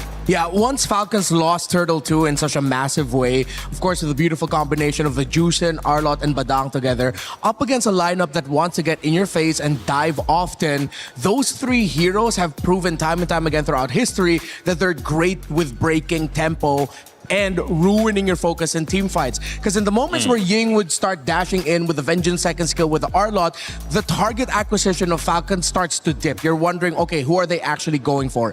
And without that Harith around, with all of the crowd control that Yangon has, Falcons just did not have the time and the damage to be able to win team fights. This was perfect drafting from Yangon, perfect gameplay, and that's why I'm putting them in such a high pedestal. Why I've complimented them more than I have Falcons heading into this match. Yeah, YG continued to dominate, and again, the stats will show it as well. This is a team that is not faltering. They have been given this huge focus on this tournament, and they are living up to the expectation, superseding it, to be honest. And you could tell just in this game that it's the real deal. I mean, we did see a record of only 5.57 average deaths for YG. And look at what that goes down this game. Reflected here in this game. All deaths only being on Blink. So even if you think Falcons actually found a trade, quote unquote, I don't think you could really consider it to be one. Yeah, that's how you know that Yangon are playing on a different level right now. They understand the little nuances of the trading when it comes to the team fights. The moment their health bars go into a point where it could be risky for them to continue fighting, respecting that the Harith would show up, or suddenly a burst of damage coming out from the Barretts would be a turnaround focus for Falcons, they back off and then they re-engage. And don't you think that is the sign of why they have such high KDAs, why Ying's not dying, why so many people aren't dying? They know how to engage just enough, and they're not making any mistakes. That's hard to do. Exactly. They're tricky when it comes to the team fights. And again, as we mentioned, Falcons definitely felt that, and you could see it with their target acquisition in game, with how Coach Marv's and MGod as well have been able to draft this and set the game plan for the teams. You really cannot help but give all of the respect and the recognition towards the coaching staff of Yangon Galacticos and the players for executing it. I'm pretty sure that went exactly as how they discussed. I want to hear more of your thoughts, Brig, about the draft, about the game, whatever you picked up on, because YG take the win. Team Falcons Philippines looking to jump back in. I know you've got some Telestrator stuff prepped up for us. Okay. And this time, Renmar is going to hold it for you. Yeah, Look at this. Little role reversal here. Wow, How's it feel? It's a reverse of roles this time, so this is how it feels. Yeah, but I think I really want to start with my first clip here around this part, which I feel is a way that we really get to see how Falcons really made an effort to establish their early game presence across the map. And this is specifically because of the heroes that they had. We really get to see a Selena, a Hylos, which is, yes, there is some sort of AoE to it, but you really expect these two to work in combo to lock down a specific hero. So at least in the early stages of the game, it was really clear they really wanted to target down and just limit the movements of the jungler of Han across the map. You could see it here. There was enough information taken, and this was an engage that they tried to set up to just keep the momentum going, which fairly enough in this scenario really worked out for them. They were really able to block out especially this specific area, because Haji prior to this really threw out an arrow, and they were fully aware that Blink was going to come from this area and that was only Han here. You couldn't really just expect Kaizen to do much either on the Juicen, so they just really went in for this engage. And you would have thought that this is already Falcons just stepping on the gas, just continuing to put the pressure on. But I believe this is what really mattered the most. The moment that you got to see this engage and this perfect layering, because mind you, if we would also pull it a bit back, they weren't really able to take note of the fact that, what is this? Of the fact that Blink was just in this brush and that the attempt would come from both Blink as well as Ying at the same time. This was something they really weren't able to anticipate. And if you really take a closer, where's the play button? I know what you're trying to do. If you just at home, if you just move your face closer to the screen, it'll look like she's zooming it in. It's okay, Brig. Guys, this is live. This is what we love about. How did you lose the play button, Bri? She's deleted buttons. Hey, where did it go? Okay, maybe we just do not click on it anymore and just move on to the next clip. But that was really the point of the play, essentially. If you look at the third clip, this was also something that was highlighted by our talents. It was firstly from the rotation up top, but this is a sequence of events that just reflected that same idea. YG were just playing with that ube quote-unquote similar strategy of them just constantly grouping up and taking advantage of their team fight prowess against a lineup of Falcons who initially really just wanted to go for specific heroes but already failed in the beginning. So there was just very little room for Falcons to find a way back, because even if you, let's say, lay down the glorious pathway, which is I think something that will also pull up here in this last clip. Yes, it was Falcons starting it through the glorious pathway, but the massive and big setup, which really should have came in from Flap, did not really come out. It took a while, and it was enough room for YG to already set up the team fights in their favor. And I think that's really was a bit of contradicting ideas that you get to see from Falcons, because at the same time you would really want them to go in and be proactive with it, but there was just no damage to complement it as well. And it was a tough task to accomplish, considering that they've already pretty much let go of their win conditions in the first few minutes of the game. And with the play the Brigadier showed earlier, it was also another point to add on to just how well they're fighting, because Blink was perfectly marking where Super Marco could have come from through the mid lane bush, just when they thought that Falcons had an angle where they can drop in a Zaman Force, sandwiching the members of Yangon Galacticos. Yangon Galacticos already read it perfectly. It was a great showcase, I think, of Yangon Galacticos finding their rhythm. And of course, we're going to get that game up to you next in just a moment. We're going to start that draft.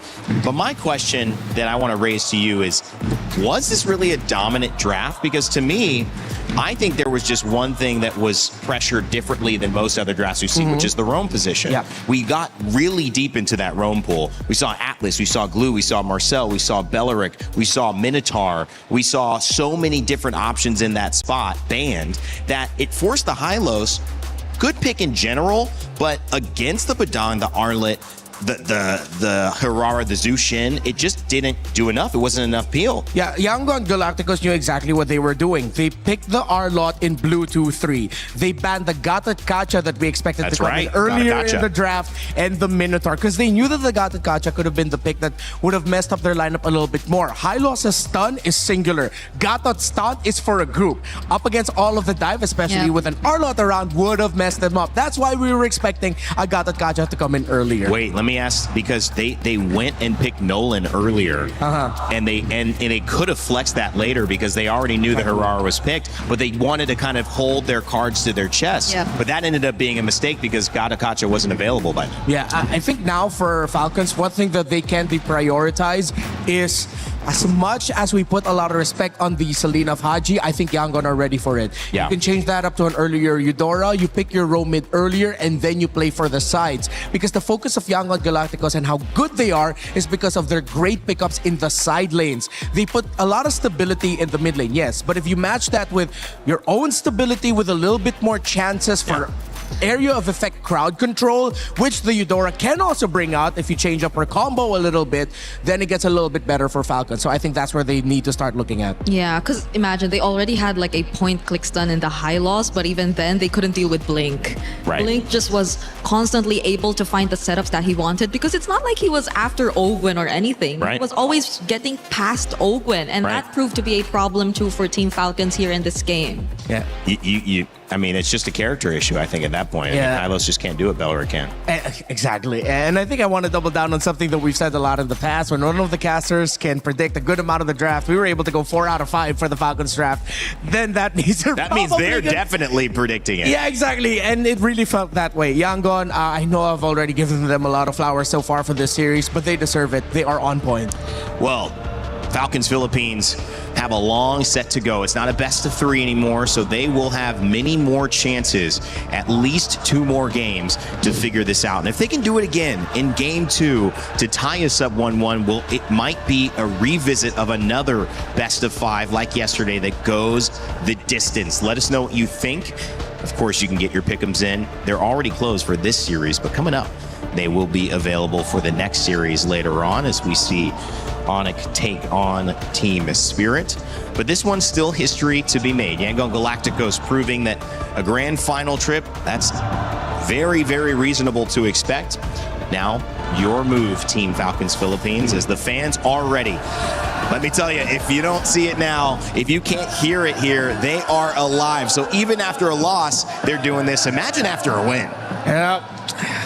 I feel like Yangon knows this. That's why they started off that game. Gotta kill the crowd. Exactly. We did say that Yangon picked a lineup in game number 1 that would have put a shock to the system of the Falcons boys.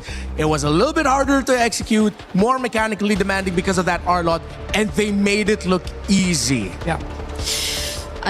Yeah, we're entering the semifinals with Yangon still not dropping a single game. If this trend continues, that will be a crazy record That would be for the Myanmar representatives in an MSC run in history. That's probably never happened, right? I mean, if at least they're tying somebody, because that can't have happened 3 times. Undefeated, getting to grand finals. We're getting ahead of ourselves, though, guys. We know it. We're excited. Like, we feel the energy. I know you guys at home feel the energy. Let us know what you think, because EWC has not disappointed. The MSC of upsets. So anything can happen as we see the bans. Barat's taken away, not going to be on flap this time around. The Valentina as well, and a Fanny Atlas. So Yangon, they didn't have to ban Atlas, and they didn't have to ban Freya, and that, I think, gave them an advantage in isolating some of these picks. Now they have to, and they have to consider, if we don't ban Freya here, we're going to give that to flap. That could be a problem. Yeah, Falcons, their 3rd ban, if it's going to be a Phoveus, will be telling, but Yangon's ban of the Atlas is telling as well, where you know and expect that most likely we're going to be seeing another assassin performance by Han. And at the same time, it's putting a little bit of a dent onto Falcons, who don't ban out the Phoveus, they ban out the Marcel, because now you have Freya open, Hirara open, and that's what Yangon looks like they're going to be playing around. That, okay, go ahead, pick up the Freya, but we're going to get the Hirara, and you already saw us be ready to deal with a lineup that wants to all in and dive. What if we put another extra threat on top of your head, which is what if we suddenly show up with a Juice and Hirara again, and then your Freya's suddenly going to be thinking twice about every engagement. Or maybe even the Belleric, because I doubt the Freya would like either of that. Just heroes that could stop the potential engage and just prolong team fights, which I think the Freya would greatly like, but they ban it out instead, would rather not hand it over to Falcon. So the Hirara option and pickup can be considered here. If you're Falcons, just have to be mindful of the other potential trades. That will include the Belleric we mentioned earlier. Yeah, it looks like Belleric is primed and ready to get set up as the first pick, and they do lock it in. Yangon don't need to rush that Hirara, but I think they might actually be okay with doing so. Han is brilliant with it, and then let's see if they're gonna rush the Eudora right away just so that they don't have to worry about it, or they're gonna lean towards some of their old favorites. Again, Eudora, Gord, Juicin. The mid lane for Yangon has played only 3 heroes. Make that number 4. Oh no, still 3. It's still just the Eudora. I like it, and you get the Hirara back. Feels good. So same old stuff. Why would you stop not just a winning formula, but an undefeated formula? Yeah, there's not much to change up, especially for Yangon here. Now the decision for Falcons is whether or not they go Uranus or Esmeralda. You don't see enough to warrant an Esmeralda. If you pick up the Uranus, it looks great overall, but then you're up against most likely an Esmeralda in the EXP lane. Unless Falcons take something out of the Yangon playbook and decide to pick up a little bit more of an aggressive EXP lane hero, I think they're going to lean in towards the idea of just prioritizing Roman mid now. Wouldn't be surprised that if they go for pokes as early as now, they decide to go for the Uranus. Okay. They save their mid for later, they still pick up the Nolan. Which is different than the first draft where they were all basically showing the same lanes and they were just fighting over Roam and Gold. So the bans will be different here in this second phase. Yeah, maybe since they know the matchup, the EXP lane can be an option here, because honestly, I feel like the hero pools for Roam and Gold are a bit too deep for Yangon, that they could just really play around it in the second phase of the draft if ever they wanted to. Yeah. Now the difficult thing here for... Yangon decides to show the Claude right away. I feel like there's a little bit more of them trying to manipulate the draft so that Super Marco doesn't really have a lot of picks. Because I was worried for the draft of Falcons, wherein if Yangon stretched this out long enough and it gets overlooked by Falcons, they could show up with the Melissa later on, knowing that you're already up against a Beleric and Uranus. No one's going to be able to reach her. But this is, again, just more confidence coming from Yangon to take out the Claude. And let's see if they're going to continue to just focusing on the heroes of Super Marco by either banning both, they take out the Clint, or they ban one gold laner option, and then they just pick up more heroes that can mess them up. Remember, Falcon still has a Brody that they can play with here. Yeah, and I feel like at least for Yangon, them picking up the Claude here in this part of the draft will already limit the options for Falcons in terms of the mid lane in a sense. Because you'd really would want to consider a bit of more range as well in order to just reach and get a bit more access to the backlines of Yangon, but knowing that there's a potential dive with a Blazing Duet as well from a Claude, then they might be a bit more iffy to go for the stationary artillery mages that we were previously seeing from them as well, because I believe Falcons was only one of the few teams to also pick up a Farsa. Does feel like they have an answer potentially to the intense engagement that we saw from YG and the Beleric and Uranus. That should be able to at least slow people down, survive a little bit, maybe catch you off guard with an ultimate, Wrath of the Dryad, make things difficult to get out once you do overcommit. But now what's the other play around it? Because Zushin getting banned, how do they access these characters? How do they get to the Claude when he gets in and gets out? How do they make sure the Eudora doesn't have too much presence in these team fights? Up in your face surprise stun. They ban out the Esmeralda. I think they can go for a Vexana as a consideration pick later, then pair it up with something like a Brody, or they dig deep into the bag of Falcons and decide to play the map a little bit more and they go for Low Yi Brody to close it out. But still, with Yangon not showing their Roam and EXP, they will have to show one of those picks now. Picking up the Low Yi and the Brody to close it out, and then if ever they have one really strong formation breaking EXP laner as their last pick, then Falcons, that would have been checkmate for them, and Yangon going 2-0 in the draft. Ooh.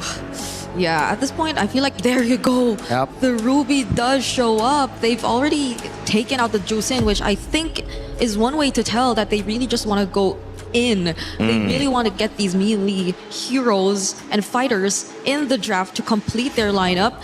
And the Selena still gets picked up for the second time here for Falcons. I really thought they'd go for a little bit more AoE here, but they already do have the Beleric anyway. I still think the Loyi would have been a fantastic pickup, but let's see. Maybe they still have so much faith in this Selena that the constant vision provided and the arrows is going to be enough for them to read Yangon's maneuvers. I'm thinking now, because at this point it looks very tight. The formation looks very tight for Falcons. Who knows what Blink would be considering again in the Roam, because we've seen a lot of options which I think would work out really well for them here in the scenario.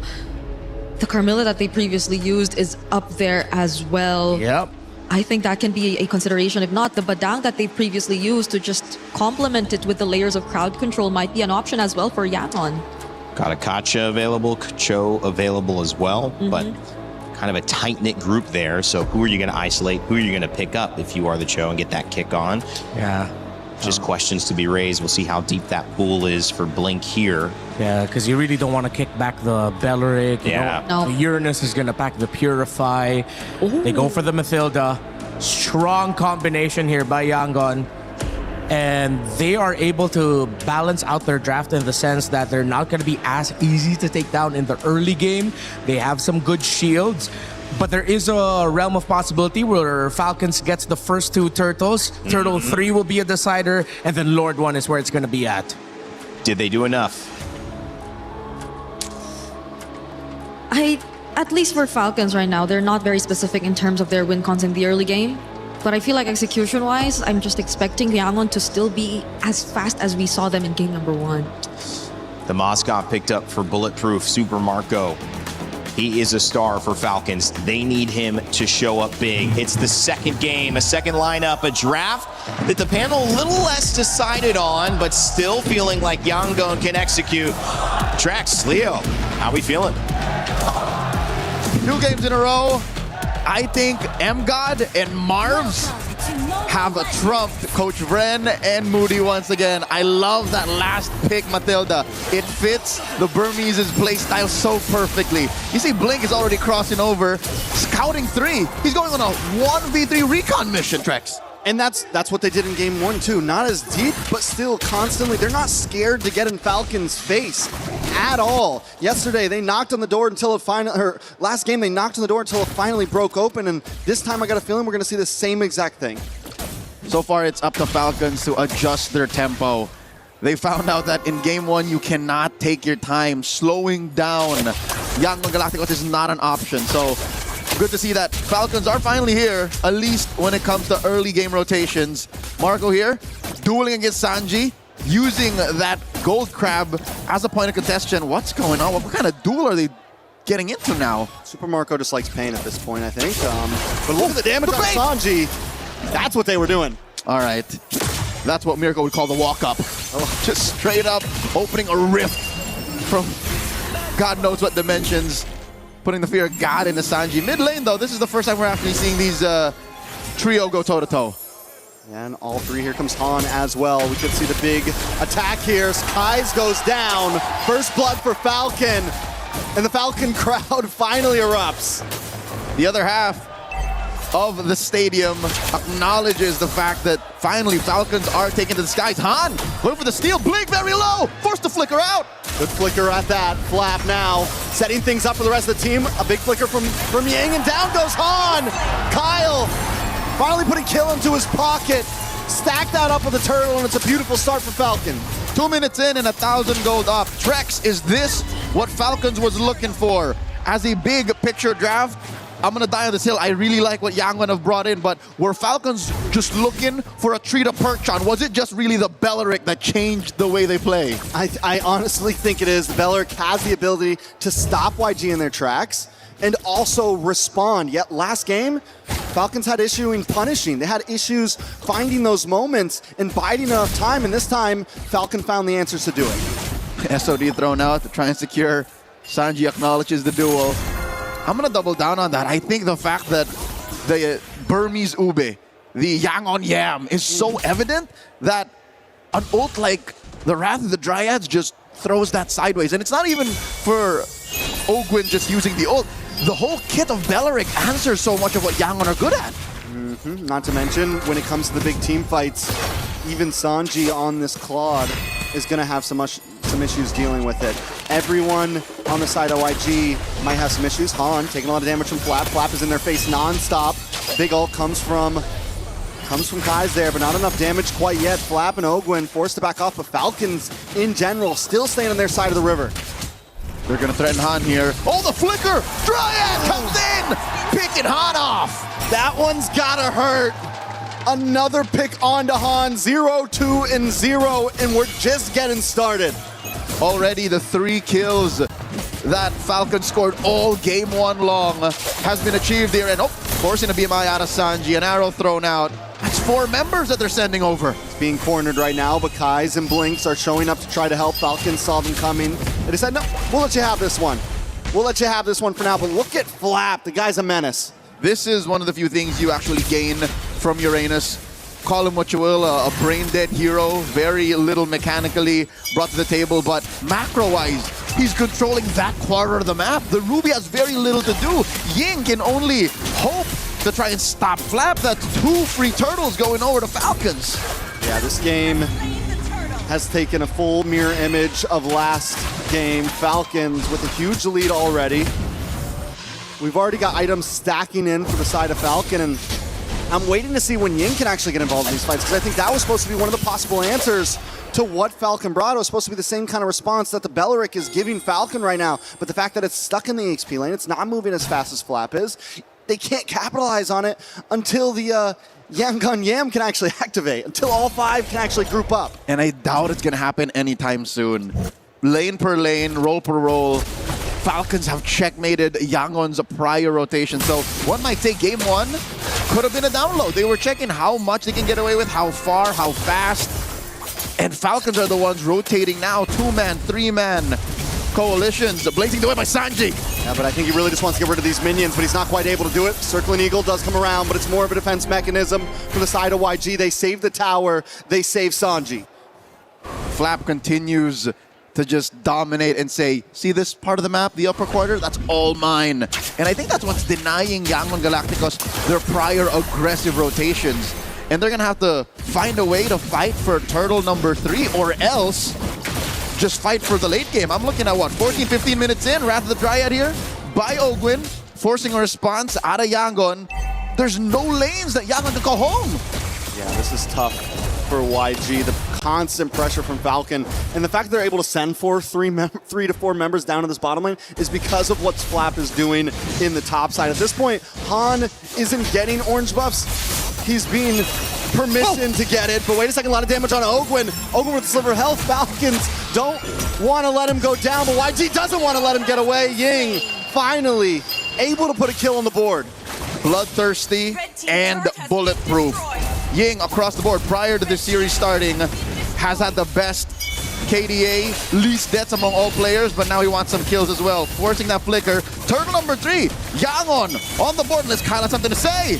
Kyle does not have something to say this time at least. He tried, he went for it, but YG were able to secure a position. That's going to help a little bit in terms of gold, but still Falcons holding not only a gold lead, but a map lead with 2 tier 3s down on the side of YG. Long-term trade, that's worth it. The price of Ogwin and a turtle for tier 1 top and bottom, that is what Falcons wants. Nothing ever comes for free, and they're able to maintain a stranglehold on Yangon's economy. Han not on the board just yet. He's struggling. Every little small camp. Hey, for the first time in what? 2 spawns, the orange buff is actually open for him. Yeah, Han is able to get it, so that's a good thing. Falcons now changing their pace of it. There's no more off lanes to gank exactly, but for the damage on a Flap, does pop the Consecration, will be safe to get away. Still has a Purify in the kit. Super Marco shredding down on this top side.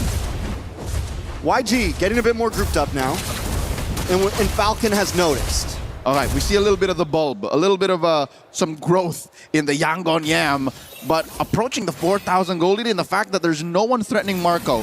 8 minutes in, no one threatening Marco. Now thrown out.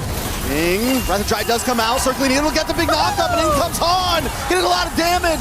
Sanji with a blazing duet. Ogwin caught in a bad position. Haji as well. YG don't want to let it go. They want to fight back. They're looking for the next target. And comes Sanji from the side. A nice flank on Ogwin. Ogwin tries to get under the tower to safety, but there's no safety against Yangon right now. No shelter will stop you from the Yangon Yam as they Uber their way into a flank, converting into a turret, trading.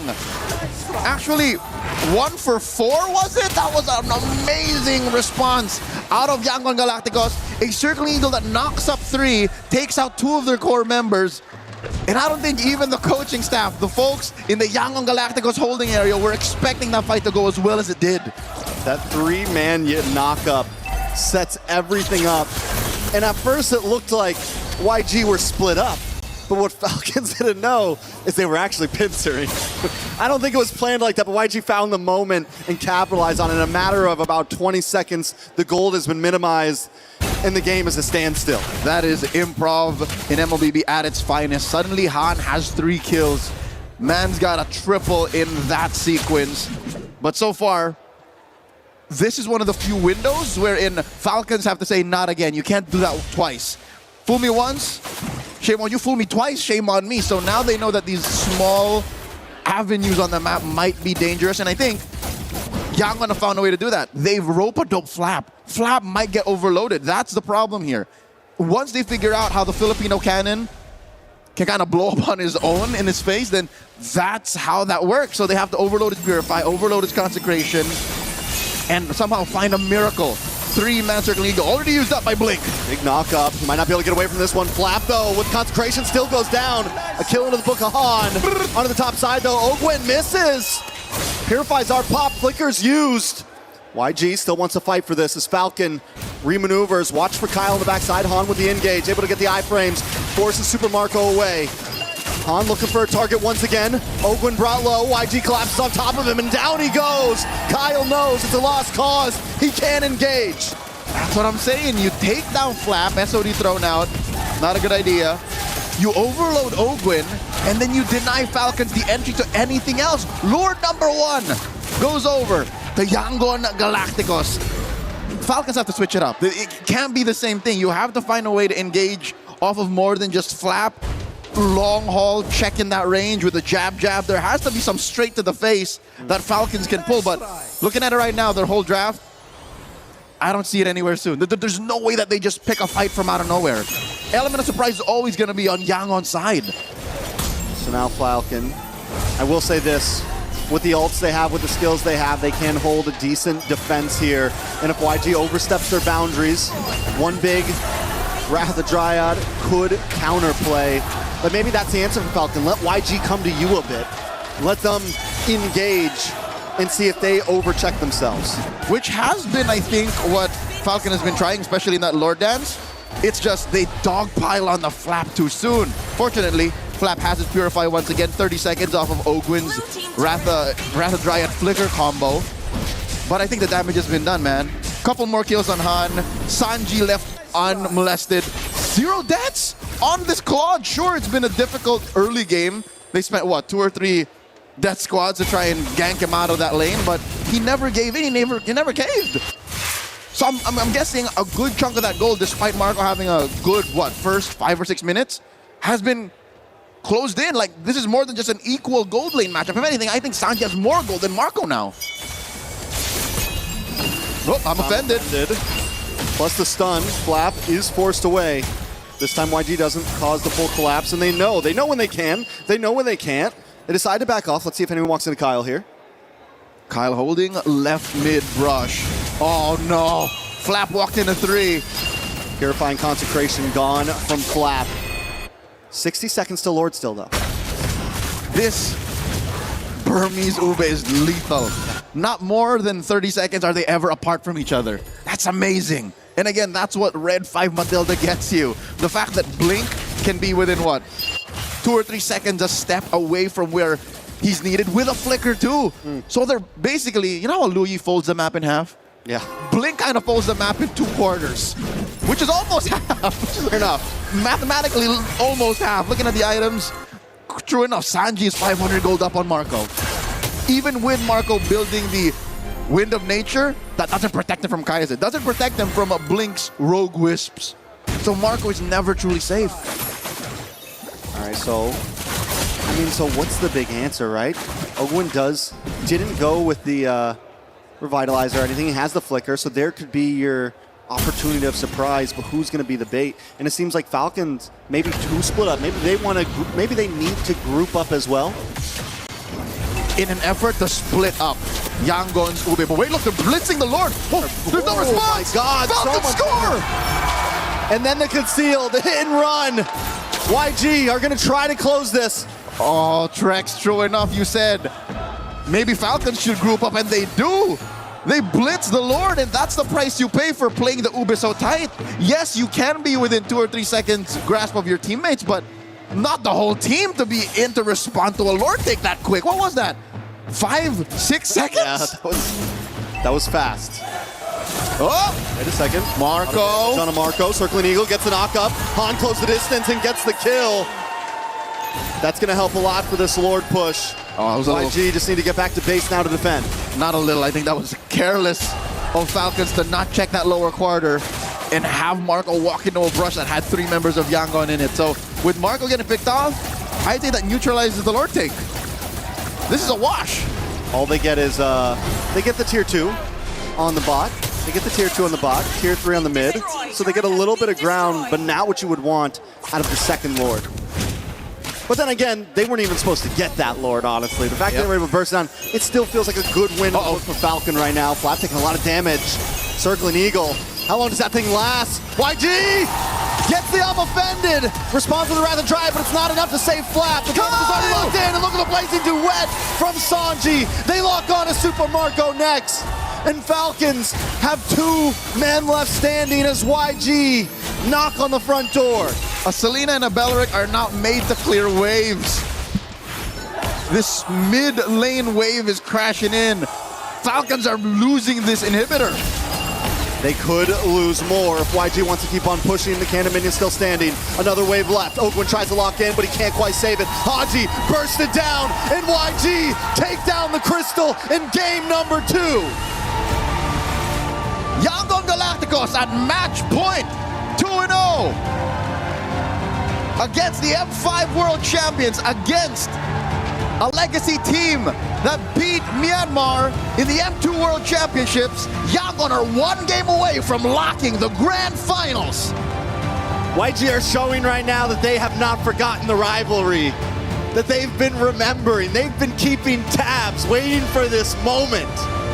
Before Malaysia versus the Philippines, even in the midst of Indonesia versus the Philippines, Myanmar versus the Philippines was the rivalry to watch.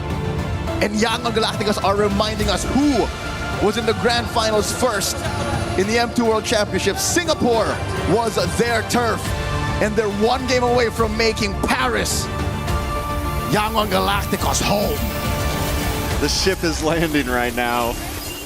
YG 2-0. And the thing about this game, which is so different from game number 1, is YG didn't just stampede. They had a rough start. It was a 3,000 gold deficit. 0 to 60 in about a country minute, and then suddenly 120 in nothing. Even after Falcons blitzed that Lord from underneath their noses, they were unfettered. It's as if it was all according to plan still. Let's throw it over to Rain Day and our panel to break down game number 2. Thank you, guys. Man, what a moment. Woo! Yangon Galacticos. No one in the galaxy, the entire galaxy. You know how big that is? Do we need to get Neil deGrasse Tyson over here to tell you how big that is? Because no one has beaten Yangon Galacticos in the last 2 weeks. That is how good this team is playing, undefeated and on the verge of a 3-0. Myanmar is currently on top. Out of this galaxy.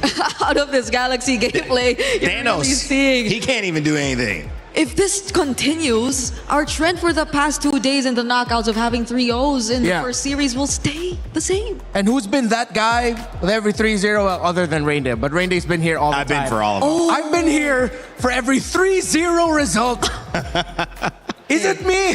Hey. No, it's not. It's not. It's the teams. It's the players. It's, no, man. It's Yangon Galacticos. That went exactly as we expected. First 2 turtles go to Falcons. Clearly, they get the start. But then once you hit Turtle 3 and Lord 1, that's when Falcons needed to readjust their approach a little bit.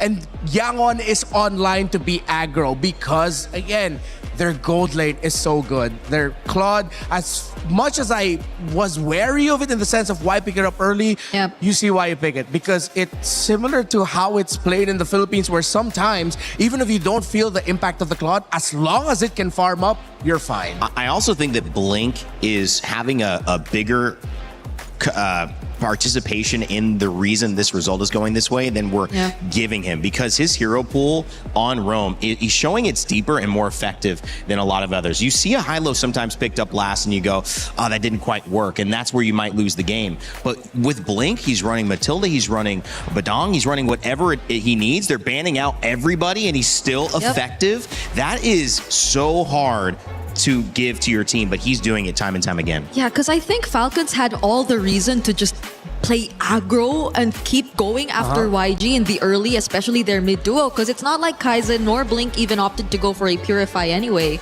But the timings on the guiding wind have just always been on point. It's not just the timings, the distance in which he decides to use them as well, and the directions have always kept their team safe. And there was a glaring number difference there between the Eudora and Selena. As we see Yangon, they are light, they are feeling the vibes.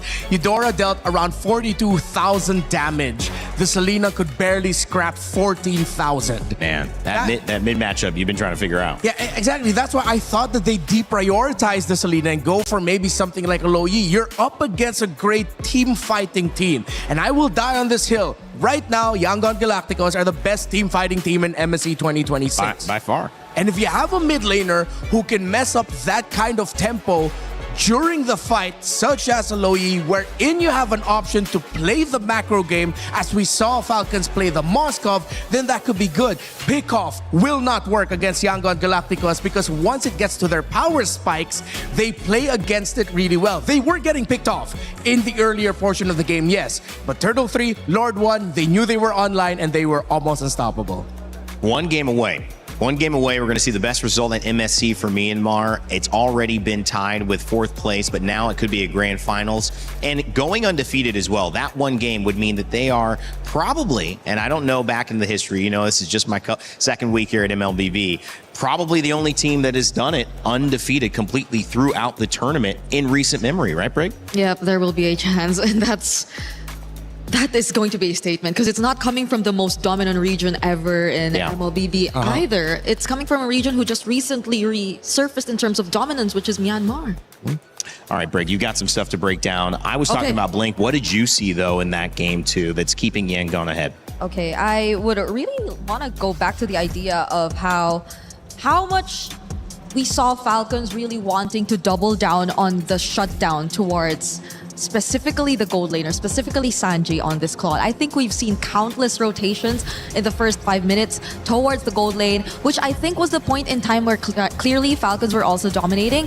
But every single time Sanji was just able to survive. There was just such great help that you really got to see from both Blink, from both Kaize. And these are not the clips that we should be looking at. Yes, we should be looking at this first. Okay, so this is, I think, the first few moments, since again we're looking at YG and how they were able to get back in this game. One of the first few moments wherein they really started to get back in this game. You saw how they were able to first, of course, take down Ogwin, but the positionings and their mindfulness in terms of this fight were really key. Ying was just really blocking this entire area. You couldn't really get past him, and you wanted to rely on Kyle to just go in for the steal, because clearly without the presence of Ogwin, you would be at a slight disadvantage, but you still had the level advantage on Kyle. But Yangon really poured in all of their efforts to just prevent Kyle from getting close, and that was just what helped them solidify this gradual comeback even more. We take a look at this next clip as well, and this is, I think, one of the most punishing errors we really got to see from Falcons. You take a closer look, it looked like the perfect setup, Haji and Ogwen just working together, but the counter engage from Blink, that 3-man knockup, since again, we've been pointing out countless times, Falcons really like to keep formations tight, and especially with this lineup, that was all the more reason for Yangon to just go in with the re-engage, because they had all the AoE in the world. They had the Eudora, which really you wouldn't count as AoE, but it still had to some extent AoE, and Sanji, who, as much as they really wanted to shut him down, was just getting the necessary farm to deal the right amounts of damage towards these members. Not to mention, them really being close together helped Han land his skills and get to put out the necessary damage towards more members of Team Falcons at that moment. And this is where you see the gold lead slowly going over to the side of Yangon. In this third clip, I think you really have to take a look at how Han and Kaize were able to manage this team fight. They worked together so well. They tried to find the burst, and Ying with the entries. Every single time you see Ying go in with the flicker, it seems very well calculated enough, and Yangon have just resorted to the idea of going and taking down Ogwen, which I think became easier and easier for them as time went by, and that was what guaranteed them the wins in the objectives. And we take a look at one more clip here. I think I'm just really going to point this out because of how Falcons might have just really wanted to maybe try to balance things out a bit. They've put themselves back. There's been movement from Yangon towards the bottom side of the map, and they took such great advantage of this. They really went in for the immediate burst of the Lord. I don't think it gets caught in this clip anymore, but this was the moment where Falcons actually took away the Lord, but it did not matter because look at how YG still decided to take on the fights. Falcons, after they dealt with the Lord, revealed themselves for just a bit. Sanji had enough damage to already shred down Flap to pieces, and Ying with the follow-throughs, the entries, and the burst that had to come along. Mind you, Han wasn't even part of this fight just yet, but this was Sanji's time to shine, and that was just, I'd say, Yangon and their really mindfulness, how they've been able to keep themselves in this game despite how Falcons have been performing in the first 5 minutes. It's very commendable. You really see how they've grown throughout this MSC. Sanji's first 2 kills in that last moment right there, but that was the nail in the coffin. Also, the first time we saw in maybe the last 25 kills, death attempts, Ying die, but they ended up getting 4 kills in response on the side of Falcon. So YG still win that trade by 3 or 4 times. So Ying still proving valuable. All right, when we come back, it's a chance for YG to move into the finals. And before we do that, if you think this action is amazing, you want to be a part of it, not just talking in chat, but actually streaming it, join our creator program. You have a chance to earn some cool prizes, be featured maybe in some clips, and also you have a chance to build your community off of what may be the most interesting MSC yet. So take advantage of it, whether it's this game or any of our games. Join the creator program, earn some cool prizes, and be a part of the narrative. After this 2-0, it could be 3, but before we move on to that, we want to let you know I love playing with my friends. You love playing MLBB with your friends. Well, there's another way to play with your friends in Acecraft. Check out We Fly Together, a brand new co-op mode.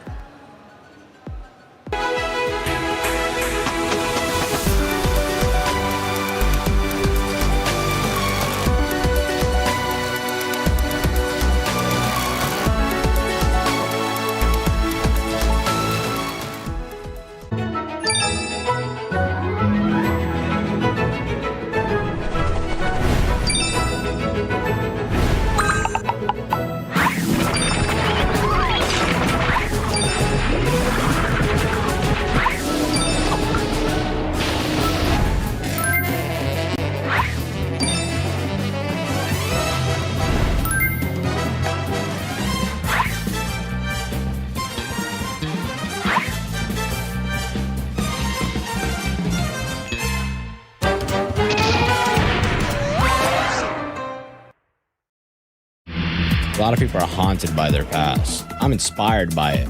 They're not just playing for themselves, they're really playing for their entire family.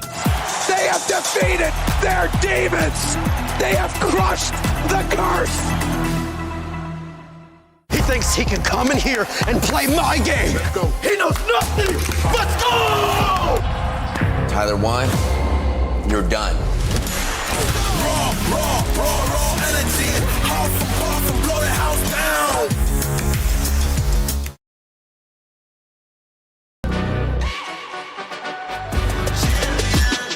This ain't no regular thing. Came for the ring, you know what I mean. You see my name in the lights, better get right, I'm champion.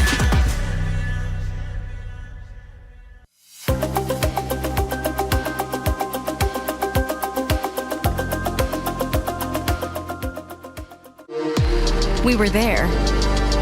For every click, every clutch, every respawn. We were there for the years of grind. And we're here. Now, the proud founding partner of EWC, powering the biggest event in gaming, shoulder to shoulder with the world's best, making history. Greatness deserves a stage. Lenovo Legion, reach your impossible.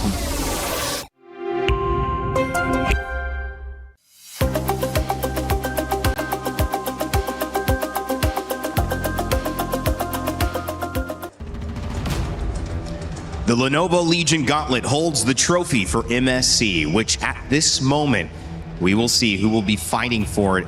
Game 3 will either send us to another one or put Yangon Galacticos into our grand finals, as they would become the first grand finalist of this tournament of upsets. It's going to be a fun one, guys. The fans standing by. And they have been silenced on the side of Team Falcons PH. The last hope for the Philippines, well, there's still hope. As long as there's one more game, you could keep pushing it. But it has to happen now, Brigida and Renmar, as Super Marco, even himself, I wouldn't say he looks happy. And I think that's just maybe a bit of focus, but also maybe understanding the task at hand. If they're going to survive, they don't need to just win one. They need to win 3 games in a row against a team who is undefeated. It's hard to read Marco's emotions because he has been historically very stoic. Even his happiest moments, it looks like he was unhappy with it now. But that's really just how Marco is, man. Yeah. But definitely, I'm pretty sure that's what's running through Falcons' minds right now. They drafted well in game number 2. They just, again, weren't able to execute it all the way until the end. There was one play that Brigida showed earlier with the engagement onto, I believe it was Blink yet again, or Ying, when Ogwen dropped down the Wrath of Dryad that was around near the orange buff. They missed out on a key target to make sure that you get taunted, and that's the Eudora. That's the layers and levels that Yangon is playing right now. If their main conditions in team fights, whether it's a great source of crowd control or a great source of damage, if you can't take it down fast enough and if you can't focus it down, Yangon has a chance to turn the fight around. And I can't believe they're doing this with barely switching up the mid lane. Like it's right? Still just so 3 picks for Kaize, for Yangon. And mind you, Falcons, I think they're trying to do the same, but it's not like they have the most stable of mid laners as their priority. The Selena has been an on and off pick, which is very, again, difficult to play from behind with. So maybe, or might we see a change here for Falcons now that they're in this position? We'll find out. It's been fantastic drafting from YG. And sometimes in a fight, we talk about this almost as a heavyweight matchup. 2 teams, 1 blow received. You want to respond, but if you get dazed, what does anyone tell a fighter? Keep going. Try to get them out. Try to end the fight there. And that's what YG have a chance to do. There is all this discussion, but at the end of the day, 2-0 down, you have to believe that Falcons are feeling it. But what can they do with it here? YG, they still hold the perfect record. If they do it here and they go to the grand finals, they will be the first team in MLBB international history to reach the grand finals with a 100% win rate. Wow. That's crazy. I think the boss just went and looked that up for us. Thanks again, Maui. Barat's Eudora Fanny banned. The Eudora ban from Falcons saying we're taking at least one of your cryo picks away in mid. What needs to change here, Brig? I mean, you're not convinced. It's hard to be convinced. It's an uphill battle, but what? Do you like the Eudora ban? You like that, just getting that out of the way? I think it will help in a way, but it's just really more on how Falcons maintain that early to late, because I think they're not, it's not like they find or have a hard time securing that early game, especially if they get to dictate the matchup in mid. So now that maybe they just want to double down on that, I wonder though, because at this point it's likely going to be a Hirara Cryo again. Yeah, you have Hirara, Freya, Marcel, 3 strong first picks, all active as a choice for Falcons. But they take out the Marcel themselves. Don't want to risk them rush picking into it and Yangon suddenly just showing up with a Valentina, even though Kaize has yet to pick up that hero this MSC. So at this point, you probably don't ban. Well, I know. What do you think, Redmar? Do you just not ban the Hirara and not ban the Freya? That way, if you give it to Falcons, YG still get the Hirara? They might do the same thing and just ban out the Freya again, but then there's still an Atlas they have to think about, and I think maybe that's what Falcons might lean into. If it's not going to be the Marcel, then maybe we rush pick the Atlas and see if Kaize really won't pick up the Valentina. And then slowly, that's where Falcons might be able to build their draft foundations on heading into the next games. Atlas been banned all 3 games, but this time the Barats and the Eudora interrupt, and so it allows the Atlas to be let through. But I think the Hirara here just feels so comfortable for YG, they'll probably be okay with it. Take it away from Han. Is it the Hirara or is it the Atlas? Which one will it be, Falcons? Because I guess the only worry that I have if they go for the Atlas is that YG will have a pretty good idea of how the team fights are going to look like again for Team Falcons, and then they could just resort to some of the more unorthodox options that they've previously shown us, which I think would work out great against the Atlas. So they will revert back to Hirara Nice call. Cryo first. Yeah. But that will hand over the Atlas to YG too. I think Yangon can double down on the crowd control. They might rush Juice in here, along with another power pick in the meta. Juice in. Wow. Atlas Zushin could be tough. Or they go for Uranus instead and a safer one. Oh, there you go. Okay, now they probably don't mind the Atlas coming through. They show it. So I think this is one of the cards that Yangon has been holding close to their chest. Not just this entire series, but this entire MSC to not show Valentina until this moment. Is that a new mid, by the way? He's getting off his 3. It's only been Eudora Gore juicing. Here's number 4. But Falcons, they win a trade in the XP. They get the Esmeralda while getting the Claude away from the hands of Sanji. Okay. So at least it'll be a match in the XP lane. It's just the gold lane that'll really matter later on. If you're looking at what Sanji could potentially pick up later, but he has a lot. He has a lot of options, honestly. And in jungle, though, what could be the option for Han? He's had a lot. Okay. They're going for Sanji's pick. I wonder if they'll set up for either a Gwyn or Fred. I was thinking Gwyn if they also had the Atlas, or maybe could there be a chance Falcons still go Atlas? If they go Atlas, then they have the Valentina to get the Atlas ult, then they have a layer with the spatial migration. Yeah, that's actually the really tough choice here for Falcons. It's what roamer are they going to pack? All the best roamers in this metagame have great ultimates you'd want to steal. Yep. Yangon still respecting the Selena of Falcons. Okay, so they're the ones who will force Falcons to play a different mid lane. Up against the Valentina, I think there are a couple options still left. Falcons might be considering a Farsa later. Whether with a Uranus, you waste your burst on him. You give the Feathered Airstrike to Ying, but I think Feathered Airstrike for the lineup of Yangon against what Falcons has shown for their main carries in the Hirara and Claude is okay. You do have the Claude anyway. And at least you get some little bit of poke, but then Moskov would be very happy to go up against a lineup that has a artillery mage. That's why Yangon have drafted this way. That's why they pick up the red 3 Moskov and they ban the Selena. And Falcons expecting it to come out, as we called it, they'll ban the Guinevere away from Yangon. They still have a Fredrin option in the jungle. Fredrin, I don't know if we'll get pushed to a point where they bring out the Suyo all over again too. Because I think it's either way still going to be tough to pull off against Falcons. But Yangon has done it before. They've been able to pull off that Suyo before, and I wouldn't be surprised if suddenly Han shows up with it. If they do, Yangon will just gonna have one of the craziest records, because at this point even the Nolan's taken out. I don't really see a utility still coming through for Yangon. Yeah, you still have other great mid lane options that could mess up a utility jungler. Is a Harley an option for Han? If they show it early, then Falcons can adjust their mid. They'll probably go something like Lilia. Well, 2 more picks here, and it is the Harley. They do show it early, so we may see the Lilia response for some burst. But now the jungle is shown, and it's simply the roam needed for the side of YG and Sanji. Super Marco going to be on the Claude, so they've already shown what their gold's going to look like, as well as their EXP in jungle.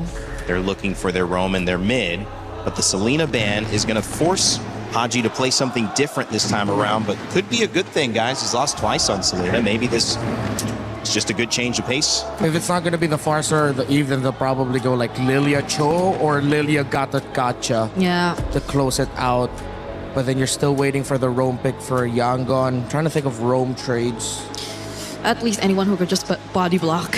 Yeah. There's just so much you have to body block here from Yangon's lineup, honestly. Okay. Okay. So they do go for the Farsa. It's the glue roam that I wasn't able to remember. They don't have to worry about a Vixana. There's a Valentina on the other side. Yep. Well, Yangon can just go something stable in the roam. Tanky, dive. Still, they can still grab the Atlas if they want it. Yeah, Atlas still open. The Gatot still there too, I think, into the Farsa Yeah. will also be a great option for them. If Yangon really just want to end it and go fast, I think they'll be brave enough to go like Kali Valentina in the center. Or maybe even a Hilda. But that's really only if they're super confident with it. They need a little bit more hard AoE crowd control up in the front. But no, they go for the You Carmilla, said their that pick. earlier in the first game, but it didn't show up. That's their pick. Okay, so this is why we say they can just really afford to save Rome for last, because they have all it's these insane. options. Oh, I haven't seen this happen before. I mean, Renmar, this is the deepest Rome pool we've seen for sure on display. Yangon Galacticos, it looks really good. It's looking very 3-0-able, but not to completely discount Falcons. Yep. They still have the chance, and their draft does not look bad, but it is the Carmilla of Yangon Galacticos. It is the last hope for the Philippines in Team Falcons. There are club championship points on the line for Falcons, who are back-to-back champions. But it is Yangon Galacticos who are playing out of this galaxy right now and have a chance to become the first team to ever go undefeated into a grand finals with a 100% win rate at an international event. Let's send it back over to our casters, Leo and Trex, for Game 3. For possibly the last time in this best of 5 in the semis, it's Leo and Trex at your service, bringing you the action between Falcons and Yangon Galacticos with an out-of-this-world performance and a signature Carmilla to close off the draft. We've fallen into a whole new dimension at this point. YG showing dominant force 2-0. Match point. Knockout life. Falcons, I like the draft though, I gotta be honest. I do feel like this is comfortability for Falcons. They have some answers. Last time we saw Haji on this Farsa. Yep. It was monstrous. And this is after 2 games of back-to-back Selenas coming up short. So this could be the turning point for Falcons, but that is just but a coin in the well, a hope, a dream to keep the series going. Looking at the emblems right now, so far, you can see that Flap wants just to hold down this lane. The Eternal Battle, as it's known for years past, have a Uranus march up into an Esmeralda, just holding that dead lane. In the gold lane, though, it's Marco versus Sanji, but check it out. Foot's on the other shoe. It's the Claude and the Moscow switched up. And this time, Falcons, to secure that, they made sure they got the Claude early on in first phase of draft. Up to the top side, though, a lot of damage does land down. And the Eternal Battle's over. Ying taking the first loss in that EXP lane. So not to count your eggs before they hatch, but this is how game 2 started as well. Early aggression from Falcons. Pick off here, pick off there, lane to lane winning. A pixel brush held by Yangon. They're gonna jump Flap. They're gonna pull up, jump out of the bush. Deadly Magic does land, but it's not a damage to take out Flap. Oh, Hogan looking to put stacks on.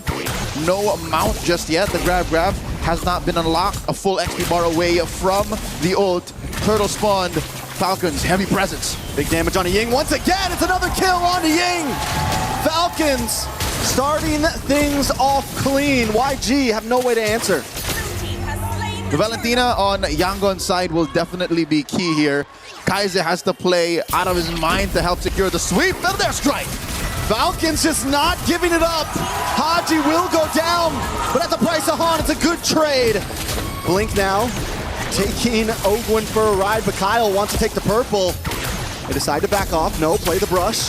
Come back in. Kai's and Blink just want to try to save it, keep it for themselves. Kyle's not going to want to give it up, but he doesn't have the retry. Still able to secure it. Still able to take it out of YG's palms. Procs and picks are enough to commit Grand Theft Purple. Falcons up almost 2,000 gold. And I hate to say it, but I hope all the Filipino fans and Falcons fans hold their breath, because this is how Game 2 started off as well.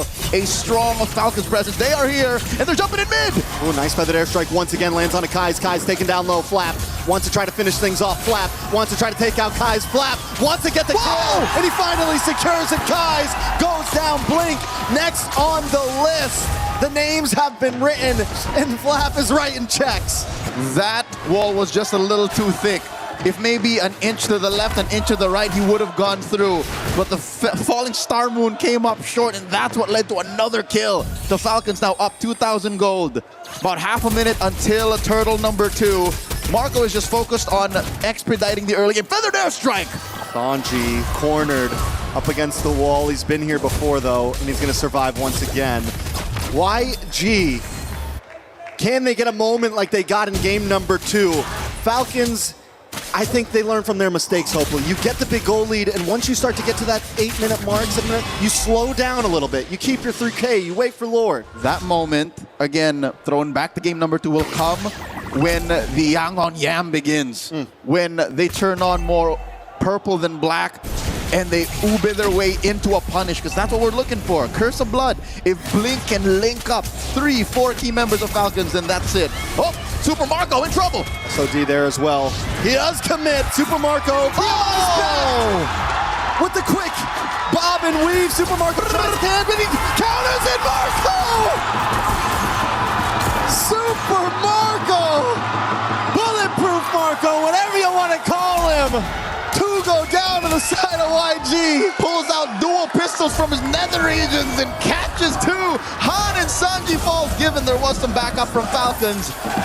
But this is them playing on another level. Blink, fourth user revitalized. This is what we want to see, Blink. Not going to be able to make it. Not going to be able to survive. Falcon is collapsing on YG, sending them back to their own galaxy. 7-1 at the 5-minute mark. 4K up. They're trading top lane for bottom, and they want more! Sanji bites it. Flap is bloodthirsty. Once again, a replay on that sequence. I could have sworn Marco was dead. Oh, the BMI back. And then right at the perfect moment, I don't know how many stacks the AOT he had, but the blazing duet was enough to keep him topped up while staying in the brush. I think that was key. Trex, I think it was just the fact that he was staying in the bush, denying the clapback, meaning his lifesteal was pure. Even at such an early point in the game, what was that, 4 minutes in? His lifesteal, whatever was in his kit at that moment, was enough to keep him at what, 10% HP? Yeah. Hence why the sequence happened. Marco is on a roll here. This is as good a start as you can get on a Claude 5 minutes in. Yeah, 2-0-2, you've already taken the tower. And now, Falcons are gonna start yamming up first. They're gonna start pushing together, grouping up. Contrary to that, I think they should keep pushing elsewhere. They should do a 1-3-1. That's what's happening. That's how you're able to get 3 kills on Flap, 2 kills on Marco, 1-3-1 converge when Yangon thinks they can punish, which is again denying Blink what he's looking for, and they burst out Blink Flap from the back. And Han is unable to get the damage on a Haji. Oh my lord, Haji just deletes him. The damage is too much. Kaizen is able to respond back and take out Haji though. It's a 2-for-1 right now. YG finally putting the second kill on the board. Falcons Esports is unfazed though. They're gonna move on to this turtle. They're gonna take their 3rd neutral objective. And while this is happening, YG still split up. 3 for 3. Team Falcons are taking more than just a turtle. They go for another kind of Grand Theft Purple. Kyle is so guilty. A rap sheet. That is definitely something he's not beating. Top lane, though, is still definitely something that Yangon can work on. I don't know if Yangon want to fight. They're 6K down. No. They have to wait for a moment like last time. And the problem is they have Han, right, who's playing more off map, so they don't also have... I think the Ruby was a big deal last time, able to kind of slow down Falcons in their engage. And Ruby is another way to spell CC. Crowd control is something they're kind of short on right now. The only real way that they can find someone is off of the Spear of Misery, off of a Circle of Blood, and maybe off of Kaiser's stolen ults. But that aside, all Yangon are playing with are great mechanics, amazing macro, and a hope that Falcons clump up. Mid lane's gonna fall, bottom lane already lost their tier 2. This is the best way for Falcons to continue. If they want to continue their life in MSC, force this series to go to game number 4, split up the map, deny Yangon their ube. And they have essentially become so much more objective focused. Instead of game 2 where they were looking for lots of fights, willing to just go for the kills. Yes, they're getting kills this time, but wait a second. Nice stun on multiple members of YG. But even there, they don't commit. They know what the job is, and that is take towers, get turtles, get lords. This is when you know that your team is doing well. When a glue is able to just build a glowing one. He's got enough in the bank to splurge on a full-on mage item. Even Flap and Ogwin alone are able to threaten the likes of Ying and Blink, forcing battle spells out. Purple denied once again. I want to say that's 3 purples now that have been stolen from the side of YG. Ogwin is forced to jump off with a grab. Han gets a deadly magic off, but every time Han lands a deadly magic onto someone, he can't fully commit. He can't get all the damage out there. Sanji just built his golden staff there. A whopping 2,000 gold between the Claude and the Moskov. Nary a shadow of Yangon Galacticos should be seen near the Lord pit here as Falcons score a major objective for free, uncontested. I'll tell you now, even after Flap and Ogwin, even Super Marco's basic attacks are going to start to hurt even the front line of YG. Doesn't even need to pull out the Blazing Duet, just a pew, pew, should be enough. Won't feel like a block, block. Not to mention another 2,000 gold between Han and Kyle, right? That's a full item. A full item. Nice falling Star Moon does land on a blink. Falcons looking to try to finish things off. Han tries to respond with the Deadly Magic onto Haji, but it's just not enough once again to take anyone out. Holy Defense has been busted. Oh, but Sanji is playing where the mouse is. The cat is absent, and right now Falcons are your big tigers. Lions in the jungle. Sanji throws on an SOD, Flap blocks it. Okay, Han's there to help out. Sanji should be able to get back to base safely, and with two members of Falcons hoarding down onto this top lane. Oh, they deny Han! They will be able to wait a second, Han! Trying to get the damage onto Kyle. The iframe save him. Wait. You can iframe out of the Deadly Magic damage? No, what he did was iframe out, Flap with a punish.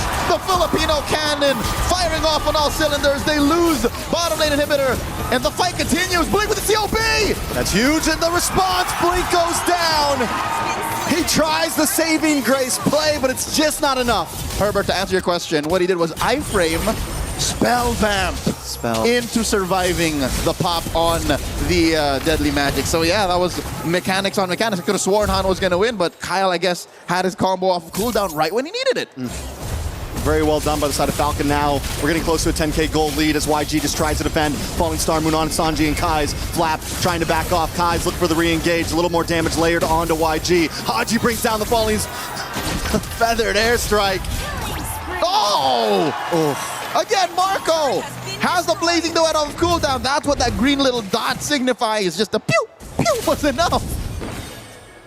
Falcons are not giving up. They're not playing the patient game at all. They're going to keep on bringing these waves in. Conceal play. Kyle dives past the wall. Blink brought down to about 10%. Finally taken out. Kyle gets the kill. And they're going to move on to the top side now as YG watches helplessly as their inhibitors fall and Falcon breach. 10,000 is the lead. The gap between these two, economically speaking. Folks, the fact that Falcons are winning and nary a shade of Yangon clapping back, why this is so impressive is the fact that Yangon are undefeated. In comes Ogwin! Right into the backside. Feathered airstrike flicker. Sanji goes down. Blink is already out. He comes back onto the map. Brings out a feathered airstrike of their own with the IMU. YG still trying to defend. One inhibitor standing between them and the Falcons. Flap decides to back off. It's 3 seconds on Lord. Falcons know the next job. Another purple denied away from Han. And no one falls. 0 casualties from Falcons in that push for that top lane inhibitor. Almost taken mid as well. The problem with what Kaiser was doing there was, yes, it was the right thing to do to take the feathered airstrike and to clear the waves. But you're not dealing with the heroes. He has to make a hard decision. Do I blast Falcons and punish them for staying in a little too long, or clear the waves? And that's what Kaiser was dealing with. He had double jeopardy on him. If I don't kill them, then I would have wasted it. So he was just focusing that stolen feather strike on the minion waves. Yangon Galacticos have a grocery list of things to do even before they can contest the Lord. Hell, even get out of their own base. Falcons now playing a patient. Wait for a Lord. Can they end it here? Does YG have what it takes to defend this, Leo? Sanji 0-3-0, who's their big shredder. They can't really burst down with Han right now. He doesn't have the damage. They need to try to pull this Lord to the mid side, keep it away from their base tower as much as possible. But the problem is Falcons is bringing all 3 lanes in at once. I don't think their lineup is built to both defend and clear waves. Flap jumps in, Han coming in from the flank. Has a space escape in, Lord still standing. They burst down the little boy. Han is gone. Ogwin looking for a target with the flank on the top side. Flap into the back. Kyle gets some nice damage onto Kai's, but the Lord's already connected. Flap misses the falling star. Feathered airstrike comes down and Blink's deleted. Ying trying to defend, trying to clear the waves, trying to save the base, trying to get in their face, but Falcons have to back off. YG still defending, but it's too low. Haji's in there, and Falcons finally put a match on the board. Not so fast. As Yangon Yangon Galacticos suffers their first loss in all of MSC 2026. Apparently, even aliens can bleed. Falcons force a game number 4, 2-1. It's time to regroup for YG. Falcons found the answer, and it all started in the draft. But in gameplay as well, they knew when to hit the gas, when to hit the brakes, when to switch lanes. Very clean from them to put one on the map, and now it feels like anything's possible. Yangon losing, Carmilla on Blink, failing them. The Yangon Yam, the Burmese Ube, being denied that anything is possible. Again, this is MSC 2026. A quick look again at the highlights. It started in the early turtle up top, again denying that. Bearing down on Sanji, even baiting Han and denying him certain plays. And again, when you're playing on a team that has been together for almost 2,000 days, count how many years that's been. That's a majority of what Falcons have been working with. 2,000? Almost 2,000 days. We started to count in season 17. Almost 2,000 days they've been a team. 7 years? Six and a half years. 1,000 and something. Oh, 1,000. 3.5 years. This is the kind of reset you're capable of. And Yangon are now in an unprecedented position, Trex. They're coming from momentum taken away from them. They've never felt this way in MSC, not in Paris. This is very true. Yangon has not faced defeat yet. They haven't been pushed into a corner. Can they recover? We saw Falcon recover. Let's see if YG can do the same thing. Let's see what our panel has to say about it. How we doing over there, guys? Well, it won't be international history with that stat. 100% win rate gone as Team Falcons PH come alive. And the Filipinos' last hope continues to bring just a chance at something special. Still 2 more games, must win back-to-back. But it does bring a lot more energy into the Lenovo Legion Gauntlet. Brigitte Brynmar, what a game. I know you've got some stuff queued up, but Brig, reactions, finally, they get the win off their chest and they can breathe at least a little sigh of relief. Yeah, I feel like everyone supporting Team Falcons here in the Lenovo Legion Gauntlet can afford to breathe just a little bit, because that was a very dominant way to get back in the series. You know, they started off strong and they clearly shut down the XP lane multiple times. I think that was a huge difference maker, at least for the series. The fact that Ging wasn't able to do anything as much as he did in the first 2 games, and the switch up in mid, you see and feel the tempo change. Yeah, with the Falcons getting the Esmeralda, and of course at the center having that glue roam. We thought about Yangon and respected their deep bag of hero pools. Well, Ogwen, this wasn't the first time that he was able to show off a glue roam, but it was huge impact. Glue roam, Farsa mid, Hirara in the jungle, and of course, an Esmeralda dominating its lane matchup means the jungle is not safe, which is why we saw a lot of glue roams go up against Harley jungles in MPL Philippines, Malaysia, Indonesia, all over the world. I mean, look at the damage difference. It was 53,000 on the Esmeralda of Flap compared to the 17,000 of the Uranus on Ying. That impact, I mean, that's a 35,000+ damage difference going to your teammates versus you doing it to the others. Brig, was it an EXP lane loss that turned this around? Well, it started from there, definitely. To say the least, it started from there. It was the priority for Team Falcons before they could fully establish their presence across the map. And they've just kept the pressure going from that point onwards. I think that was very crucial because it, again, was something they eventually let go of in the previous games where when we saw them actually get the lead. But this is a different story. Their lineup was built to actually sustain that dominance that they've been able to secure in the first few minutes of the game. And YG's lineup was not built to delay the game. They could barely actually go for the defense. They could barely prolong it to a point where Sanji could actually make the plays, though he desperately tried. I think you could also witness through the last sequence how desperately Sanji tried to go for the defense. But again, the farming, the gold, it wasn't just there yet. Yeah, it was 2 in the favor of Philippines as the drum sounds and the Chans chant back. The fans chant back, excuse me. Mix both of those up. New word, chants, who knows? All right, Rinmar, you've got a setup for us on the telestrator. Yeah. I know you want to talk about the draft. Yeah. What gave Team Falcons Philippines a chance here? All right, let's look at this. Breaking this together play. So we look at the priorities here of Falcons. They got the Hirara as that first pick. Then they went with the Esmeralda Claude. The Esmeralda was the easiest Esmeralda pickup you could go for in the world, as Yangon Galacticos showed up a Uranus and a Valentina early on. This Valentina, looking back at it now, partly I could see why Yangon don't pick it as often and why their priorities revolve around the Eudora that was banned out really well by Falcons. That's where they decided to focus towards. They didn't care about the presence of the Juicin potentially showing up early on. They baited Yangon into picking up that Valentina, as Yangon was thinking Atlas is going to be the main play here. So we pick up the Valentina to turn off the Atlas pickup from Falcons, meaning that Falcons ended up walking away with the Glue, Farsa, and the Hirara that can all set up tempo, so they know that the Esmeralda's winning EXP, meaning that the Harley is gonna be the sad one in the lineup for Yangon Galacticos. We put a lot of respect on this Carmilla, but if you look at the lineup, and I failed to mention this earlier, this Carmilla really just answers one pick on the side of Falcons, and that's potentially the Glue. Everyone else doesn't care about that Curse of Blood. They'll be able to get out of the AoE really quickly. They're mobile, high dive. Carmilla doesn't like going up against that. They want that honest front to back. Falcons can either go front to back with their team fight or just surprise dive through the Claude. One last before we pass it on over to Brigida. This is some great bans here by Falcons. They took away the Guinevere and the Nolan, forcing out that Harley to come out later. And that Harley was sad in the presence of the Glue and the Farsa. That's it. It's your turn. It's my turn. Okay. Okay, Mike. So I think at this Good job, guys. we're gonna be jumping in game because we've already broke down what happened in the draft. And oh my, where is my play button? Oh no, not that. Okay. So as we take a look at the first clip I decided to pick up here, I would really want to highlight this because I feel like this is one of the moments where YG actually tried to get something, to at least get a trade, to catch up in what way, because their XP lane was sort of already shut down, so you would really want to consider looking at other lanes, and particularly in this instance, it was the gold lane.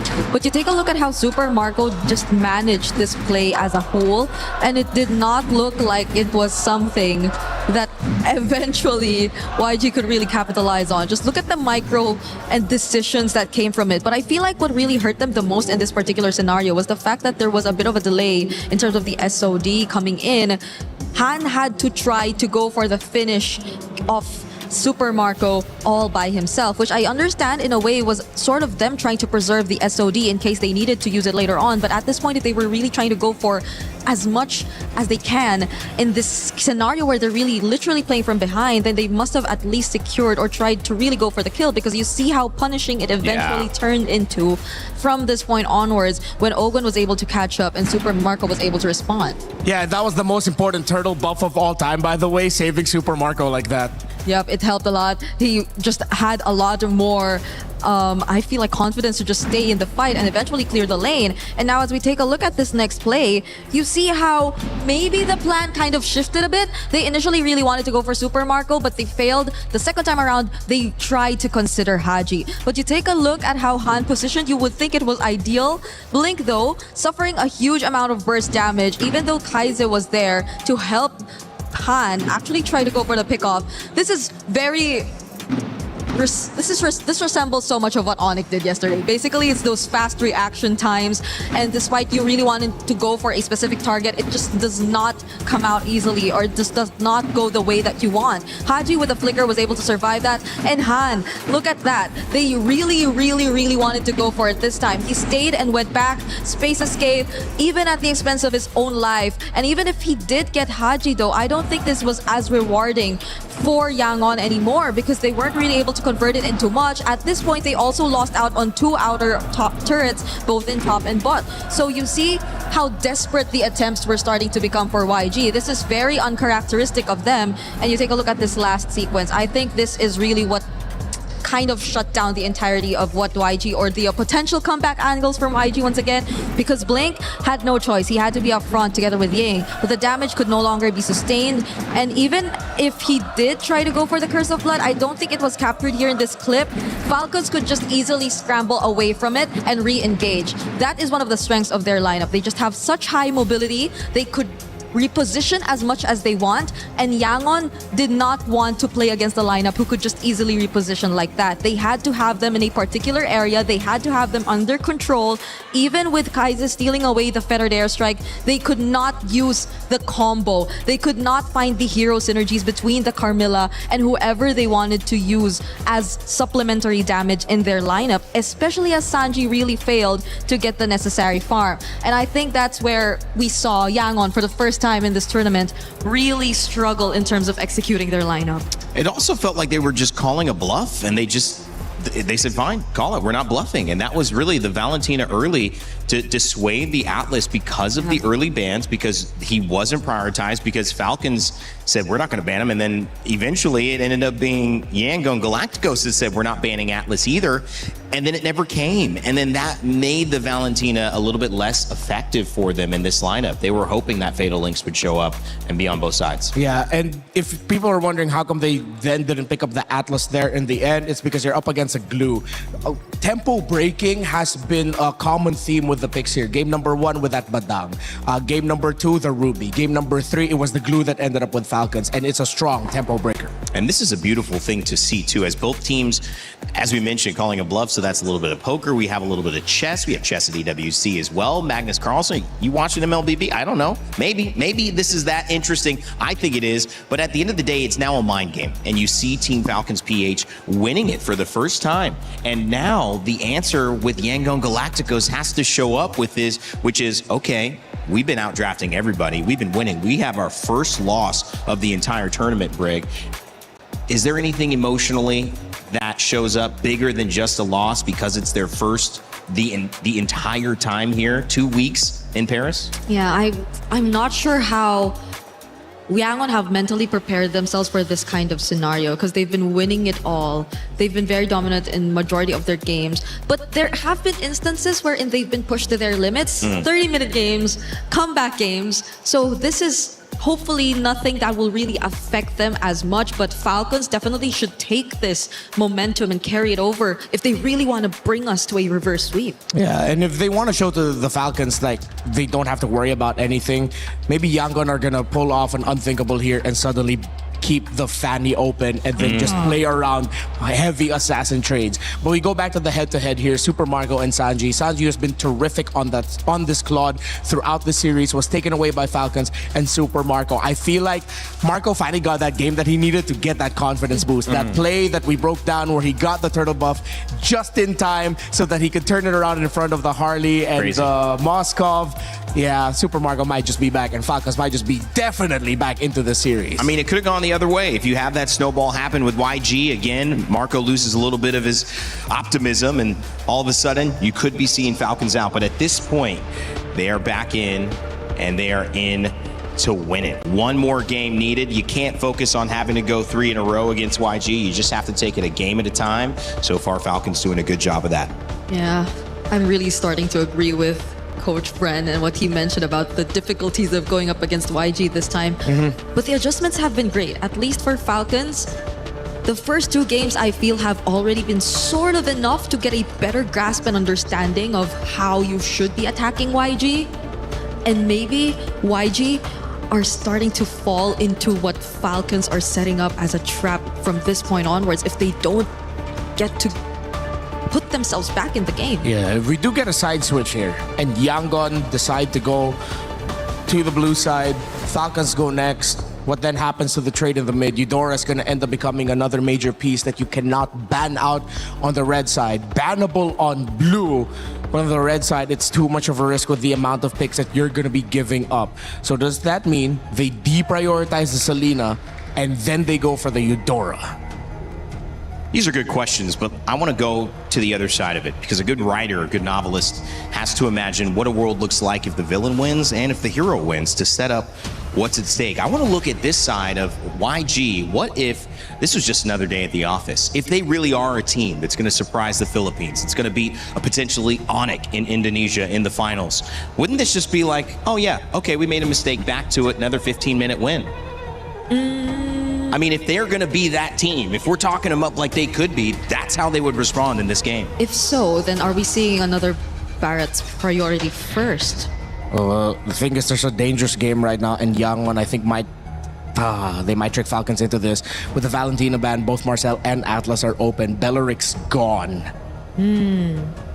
Okay, it's just the Atlas now. And Dodot the Valentina. So there are a lot of options for Yangon, honestly. They can rush pick the Atlas. Then Ogwen's picks, I think, might have to come in earlier.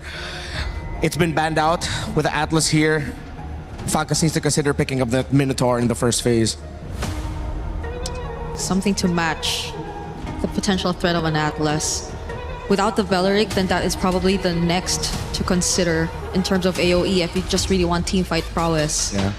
Hirara and the Fanny are gone. I think Falcons don't need to rush pick the Nolan. They can save their jungle pick for last and then just surprise with the Joy in the end. And seeing as they picked up the Juicin, heroes such as the Harith and the Joy might be their go-to so that they can get that smoother scale into the mid to the late game to set up for their Claude. Are YG forced to pick up the Eudora now at this point? If they really just want to play for comfort? And is it something Falcons are trying to set up? Because you see how they already have some sort of reliable damage already coming through for the Juicin and Claude to manage at least the mid to late game. Yeah, and they turn off the Gord pick with that. Because if Yangon decide to lean in towards the Kaiser pick and then go for the Gord instead of the Eudora, because again, picking up the Eudora early on, you still have the Esme Uranus trade active, and picking it this time might mean that Falcons wins that trade. I think they have to go ahead and pick up the Esmeralda, or maybe even consider an Arlot early on again. Arlot Atlas, great combo. Nolan available in the jungle, which we haven't looked at yet and is not going to be looked at here yet as well, unless Haji decides to grab it on the side for his team here on Team Falcons PH. But with the Uranus and the Eudora picked up, it's what we anticipated. Yeah. And the tough thing here now is for Falcons is they have a decision. If they pick the Esmeralda now, they lose their priority in the hero for Ogwen. If they pick up the Minotaur now, they will lose that Esmeralda. What do they want to secure at this point, Falcons? They're put in the spot here by YG, who I feel like despite a not so great showing earlier with the Uranus, this is still something YG are willingly playing into. At least they save their carries. At least they can adjust their most important roles here in this matchup. So now they're playing for Roam and Jungle. I think they still have to keep that Nolan Joy option open. Yangon has a lot to ban out. They'll have to ban out their choice of one jungle pick and then one roam pick. They can't ban out both roles because that will open up the board even more for Falcons. They have the Minotaur available for them. They can still pack the glue, but it's Falcons with a surprise ban. They themselves ban out the Nolan, and that is gonna take Yangon by surprise. Why is it so surprising? Because you're expecting that Falcons is going to be picking it up for themselves at a red 4 in high consideration. And now Yangon is forced to ban out utilities. Falcons might just be in the heads of Yangon right now because now you still have a Joy, Minotaur, and the Glue all open as choices for Falcons if they want to lean in towards that. They don't need to rush their roll pick right away. They can just close it out with a Gatakacha if ever they see a jungler on the side of Yangon that has a lot of dashes. And if it's obvious that they're going to be going for a mix of high dive and having one gold laner in the back line, playing it really safely, then you pick up the Gatakacha to close out. Falcons just opened up a wealth of options for them with this Nolan ban, forcing out an Akai surprise ban by Yangon. But at least for Yangon, hopefully they might have a potential Guinevere. Oh, never mind. Nope. Never mind. Banned out again. Okay, that would have worked real great for Yangon, but even that is now taken out of the options. So we're left with only so little for Han in the jungle. Might just be his Suyo. It's just not a lot for anybody. Yeah, it might just be either his Suyo or his Harley. Okay. And they ban out the Joy as expected. They're still utilities. Do they go back to old favorite and just pack it up with a Fredrin? Are they both looking at the Fredrin right now? Because it's honestly one of the few options that are left, at least currently, because I think Ling has fallen off. We don't really see him as a consideration anymore. The Yesun Shin. For Yangon might be an option. They can close it out with a YSS and a Moskov. That wouldn't be bad. Yeah, just maybe not for Falcons if they really want to keep it fast. Too greedy. So they need at least a jungle to balance it out. Fredrin is fun. Harley, if they want to, but they save it for last. As expected, they go blue into the Atlas. Oh. What do Team Falcons PH have up their sleeve here? Looking for a jungle at the very end. They'll have final say on this draft with Red Side, but it means that 2 big picks now coming out for YG. For Falcons, it's going to be high burst physical for sure because their roam, their EXP and their mid is all magic. They need to balance that out with strong physical. What do they have? Yeah, what is Yangon looking at for their jungle and gold? They get Clint? Okay, we've seen that work. And the Suyo. I think you go Leomord. Do we run it back and you go Leomord or Fredrin? One of those two? To combo it with the rest of the members, I think if they're going for rundown, Leomord is an option. But if they're playing around either Super Marco or even Haji, then maybe the Fredrin could just make room for that. Yeah. So it depends on the kind of approach they want. Yeah, the problem is if they go Fredrin, might be too slow. Unless Falcons are going to show up a new surprise pick here. Unless there's a jungle that we're forgetting in physical. I mean, Aurora did pull off a Lucas, but it didn't work. So who knows what options could be. Martis. Well, what's it going to be? What else showed up recently? Okay. Okay, they're still going to go for the Harley. High magic base. Yeah. And this didn't go the second round didn't go as expected as I did. I thought Falcons might go for something a little bit more surprising in the jungle. Yangon played it safely. They have their Clint with them. Esmeralda should win in the EXP, but it's Han on the Suyo. And Could that's make the the big difference. X factor. Exactly. X factor for YG. Will it be the Suyo that sends them into the grand finals? Will it be the Clint that bursts the bubble of the Philippines? Or will Team Falcons live to fight another day? They need to win 2 in a row. But every win for 2 starts with the first one. So let's see if they can handle this game as we send it over to our casters, Trax and Leo. Going into the Land of Dawn for game number 4 is a canon event in the Myanmar versus Philippines rivalry. Yangon Galacticos could secure their slot in the grand finals and finally put the rivalry to bed, or Falcons could claw their way into a clincher that goes all the way. Welcome to game number 4 in this best of 5, our first semifinals for the day. And just like that, with red 5, Falcons securing the Harley, even the whole jungle matchup was left in contention. And it worked out so well for them, because the thing is even if YG doesn't go for the Suyo, Falcons can pick up the Suyo in response. They had him in this rock, paper, scissors match where Falcons always got to see what YG picked first. And when Suyo and Harley were the 2 picks to go, Harley normally got the win over it. That's right. Harley normally got the dub in that matchup. For about 4 to 6 weeks, Harley was the best jungler in the game when it came to MLBB Esports. And this is not to say Yangon can't win with the Suyo. They already have in the knockout stage of MSC. But looking at the rotations, again, I'm not so sure if you agree with me, but it's evident that Yangon are playing a little more cautious. It's a very similar pace to game number 3. Falcons also, though, because if we get to this 2-minute mark, Sanji and Super Marco always just going toe-to-toe down here.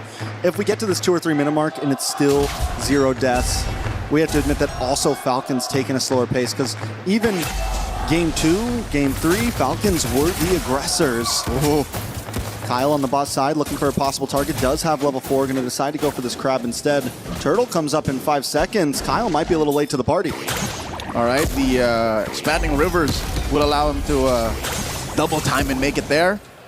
Flap and Ogwin able to draw a line between Blink and the Turtle. Flap on this Esmeralda 2 games back-to-back is feeling like a force of nature. Han is going to start off this turtle. Kyle gets the deadly magic, or doesn't actually use it quite yet, but they're still able to put a lot of damage on a blink. Haji in the backside with the Crimson Beacon, and down goes Han. Han's not going to be able to survive this one. First blood into the hands of Hanji. Kai's now forced to use the flicker as YG watch Falcons take turtle number 1. That is mid-prio up Wazoo. As if inherited from their ancestors, Falcons just take the turtle and own the early rotations. As a Uranus, you kind of can't help but feel miserable. This is something that Ying has to take from game number 3 all the way to game number 4 and say, I can do better. But he's not given the atmosphere to do as such. The mount on the Sanji. In comes Marco. He's in a lot of trouble. Han's going to try to come in to help out. A lot of damage on Ogwin. Ogwin won't be able to get away. CC immune on to Super Marco. Will be able to, in fact, get back safely under the tower. But a nice pickup for YG. Massive clap back. They force Ogwin to take a dirt nap there. Patrick Star just out the bush. This is interesting. Grand Theft Purple committed. Kyle takes it. It's 2 games in a row now that purple buff has been Falcons. But look at the damage. Flap able to safely get onto the tower. Now they're responding back. Haji gets a pull back on to Ying. Ying should be okay. He doesn't have the consecration and opted for a flicker instead of the purify. So that's multiple ways that members of Yangon Galacticos could get ragdolled out of their formation. The Lantern Flare, the grab and the mount. This is how you break down the Burmese Ube, the Yangon Yam. So far, game 3 we saw none of it. And I think Falcons have figured it out. Again, it may have taken them 2 losses straight, but what else is left in the bag for Yangon? Like, that's the question. They're in the driver's seat. Falcons are forcing Yangon to respond. I mean, I think it's definitely when you have something like wait a second, Blink does get vision on a Kyle. Falcons repeatedly for multiple games have sent 4 members down to the gold lane in faith of Flap. Oh my top Lord. side, look at the damage on Sanji. Black Magic may be able to finish him off. No, he gets the health back just in time. Haji, though, doesn't want to let it end like that. Falcons finally decide to opt back Super Marco. Is he going to let him recall? Ooh, the BMI. Coming in! The dive under the tower. Sanji, though, still standing, still alive. Gets grabbed, mounted, and thrown into the ground. That was a long-term exchange as Flap tries to use a damage reduction into the base, and the turret will not save him. Flap falls, Han scores. The punches are finally flying. Han won't be able to get away from this. Has a sliver of health, actually does safely. Falcon under the tower, only lose Flap. Turtle's up, though.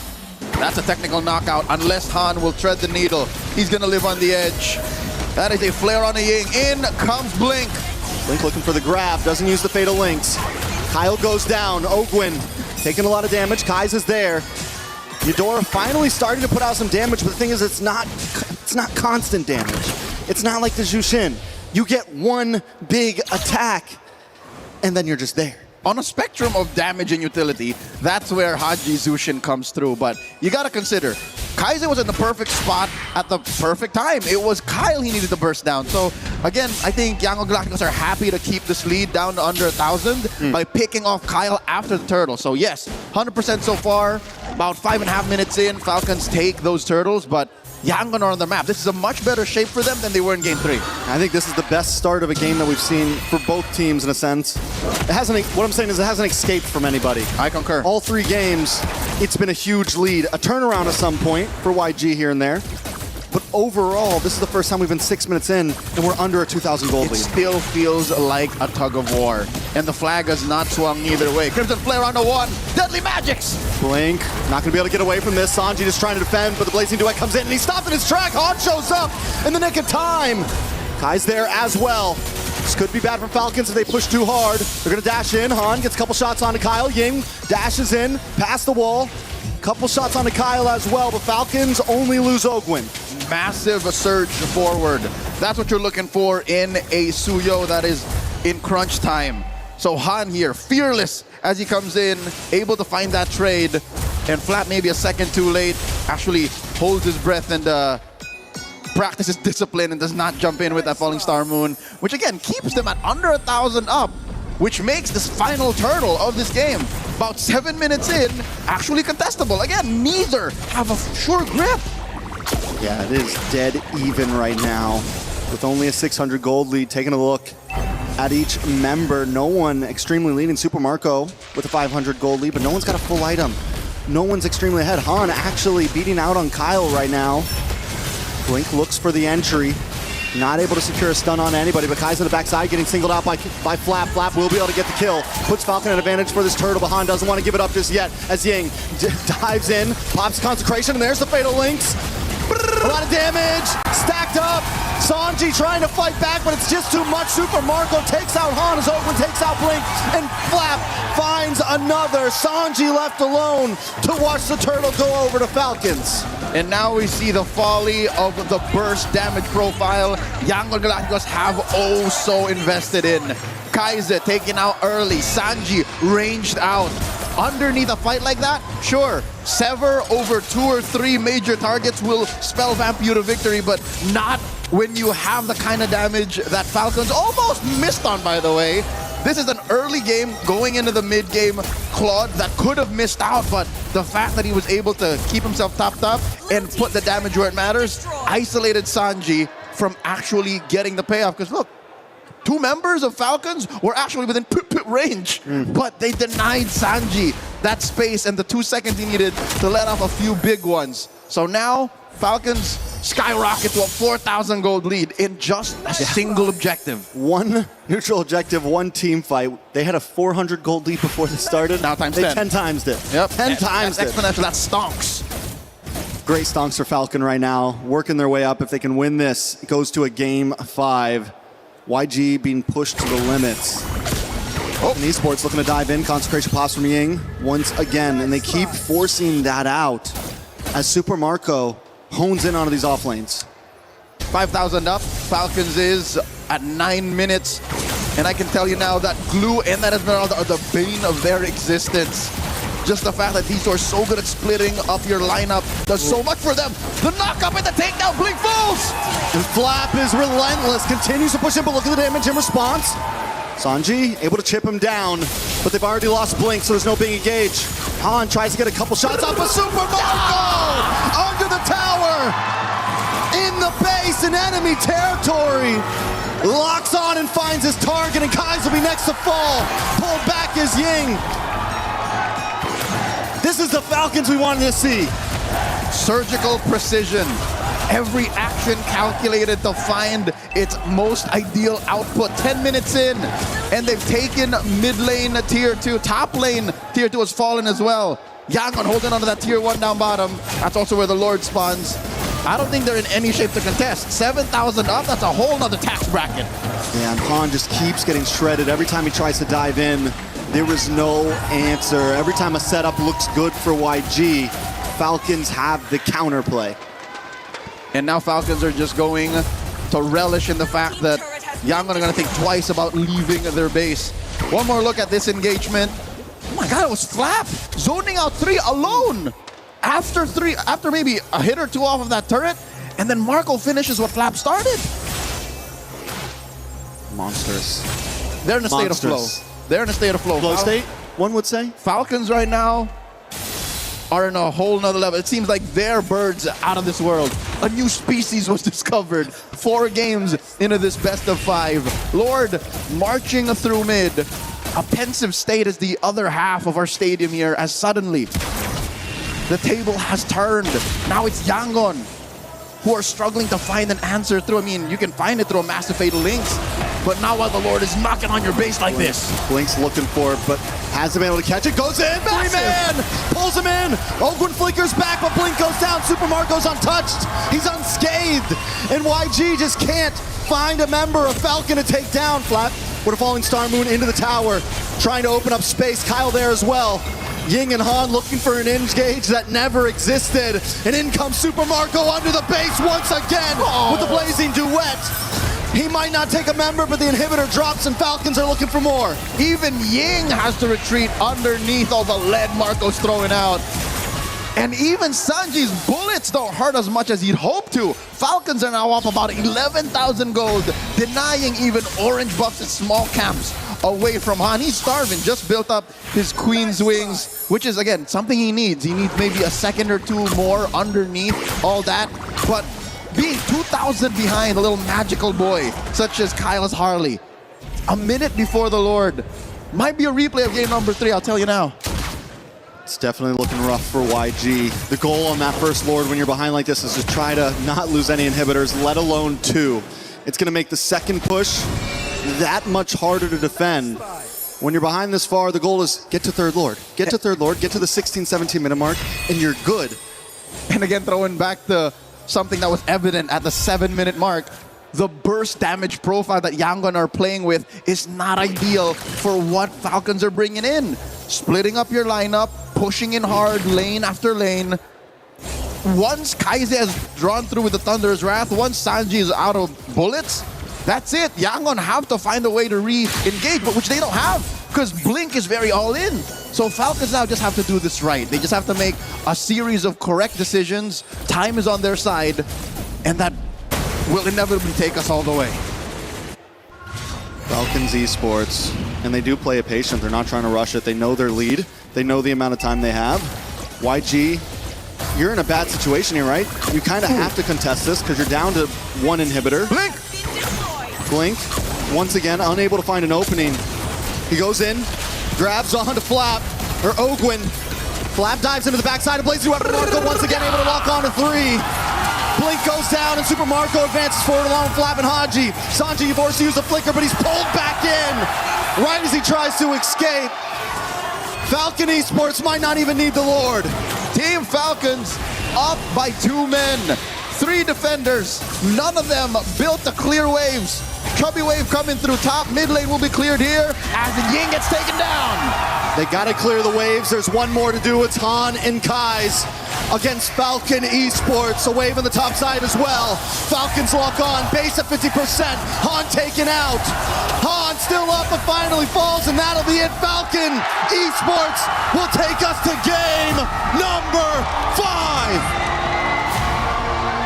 With a rivalry as storied as Myanmar versus the Philippines, there's no way neither of them was gonna let this end.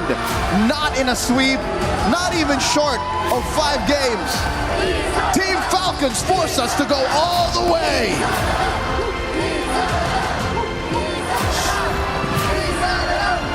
What a series we have. You know, YG took the first 2 games. It felt like it was over. It felt like the only hope, the final hope, was being crushed. But once again, Falcons stand tall. Can they do it here? Reverse sweep. 3-2. I would hold my tongue. A lot of people would say don't count your eggs before they're hatched. And again, the amount of synergy and chemistry that the members of Team Falcons have is nigh infinite. I don't think you've ever, well, we've been close to, hanging out for almost 2,000 days, but they are a team that have been through all of the ups and downs, the thick and thins, and being against an old foe, a well-versed foe such as the Burmese, the furious, out of this world, intergalactic talent of Yangon Galacticos. That is what unlocks the best out of Team Falcons. Well, I'll tell you now, I'm relieved we're going all the way. You gotta say this too. Throw it back to the interview of Flap the other day. What did he say? He said, we do better under pressure. And right now it is proving. They came into game 1, a little shaky. Came into game 2, a little shaky. But once the pressure was on, once they knew it was match point, they just kick it into gear. Rain Day, Red War Bree, how y'all like that? I like it a lot. I like it a lot too. A lot. Wow. What a moment here at MSC. MLBB is giving us a show, and we welcome you back to the panel. Rain Day, Rinmar, Brigida, to talk about what is our second series of this tournament to go to 5. 1 game now decides between Myanmar and the Philippines, representing their region in the grand finals of MSC. And boy, oh boy, we have a good one on our hands. And I think Leo and Trex, they put it best. The Myanmar teams, when they push the Filipinos to their limit, bring out the best in the Filipinos, and the Filipinos bring out the best in Myanmar. This is why, even though it's been so long since we've seen such an important matchup in their rivalry between these 2 regions, why it's one of the best in MLBB global esports. so much respect. We've seen it. And you see all this respect converted into just more and more competitiveness between these two teams. They're trying to bring out the best in each other. And I'm really loving how we're getting a full 5 series again. We saw probably one of the best series yesterday between Aurora and Onyx, and this, I think, is on the road to matching what we saw from last night. And does it feel faster? Does it feel more decisive? I just feel like there's an element of this that it was so on the YG side, and now it's so on the Team Falcons PH side. I don't know whether this is going to turn again, or if we're going to see, maybe a 25, 30-minute game in Game 5. Yeah, I feel like if it gets to that, though, that will really test the mental of both. And I'm not just looking at Yangon here. It will even test the mental of world champions in Team Falcons and the members that they have there, definitely. And I think this is why we've seen the draft somewhat shift. We've gotten a little bit more old school, a little bit more to a few months ago. I had this big reaction to the ban of Falcons when they suddenly banned the Nolan. Because of how the draft eventually turned out, I was a little bit skeptical about the Harley, but then I'm reminded again why 3 magic damage dealers in the center of the map does really well for a lineup that has a strong winning lane matchup in the EXP lane and a slower farming gold laner in the Claude. If Falcon starts getting wins early, it's almost unstoppable. And since they were able to mark the man of the hour in Han and Ying yet again, it was another easy coast to victory for Falcons. Yeah, I just can't help but feel bad for Yangon in a sense that the previous drafts felt like they were just forced to draft out of what they would usually pick for comfort, what they would usually want to really complement their playstyle with. So there demands a change in terms of gameplay as well from Yangon, which I feel like is something they're not completely used to. Yeah. And Falcons have done a great job at just pushing them to this point. And Falcons are comfortable. They've had to do this already, and they found themselves on the better end of a comeback. Now they can see that the road is clear. One win. It comes down to one single game, one draft to get the edge, and they've done it 2 times in a row. Yangon now have to figure out a way to get Ying back to the Ying we know, the 20 plus KDA. That's gone down quite a bit. He's taken many deaths here in these last 2 games and hasn't found that dominance that we were expecting to see from him throughout this entire series in the last 2, Renmar. And what I like about these last 2 days of knockouts that we've had, today and yesterday, all the teams that have had glowing records that look unstoppable heading to knockouts are the ones who are taken down a peg. And we are on the way to once again becoming one of the most unexpected MSCs. We still don't know. We still can't tell. Yes, Falcons has led the charge here, but Yangon was up 2-0. I'm not discounting the possibility that Yangon might just shock Falcons and the world by winning this game number 5. But then Falcons also seems like they've unlocked something, and I think you saw something. I think I could no longer define what an upset is anymore in this MSC, because I don't know it's who all is an the upset. underdog The anymore. MSC of upsets. But yes, I think we saw a lot. I think we saw a lot, especially in that game, with regards to maybe something that could tell us more about the mental that has been going for Yangon already. I think I can hold my mic for this one, no? You sure? But, yeah. All right. Let me know if you need wow, look at this. All right, let me know if you need my help. I'm just gonna chill out here.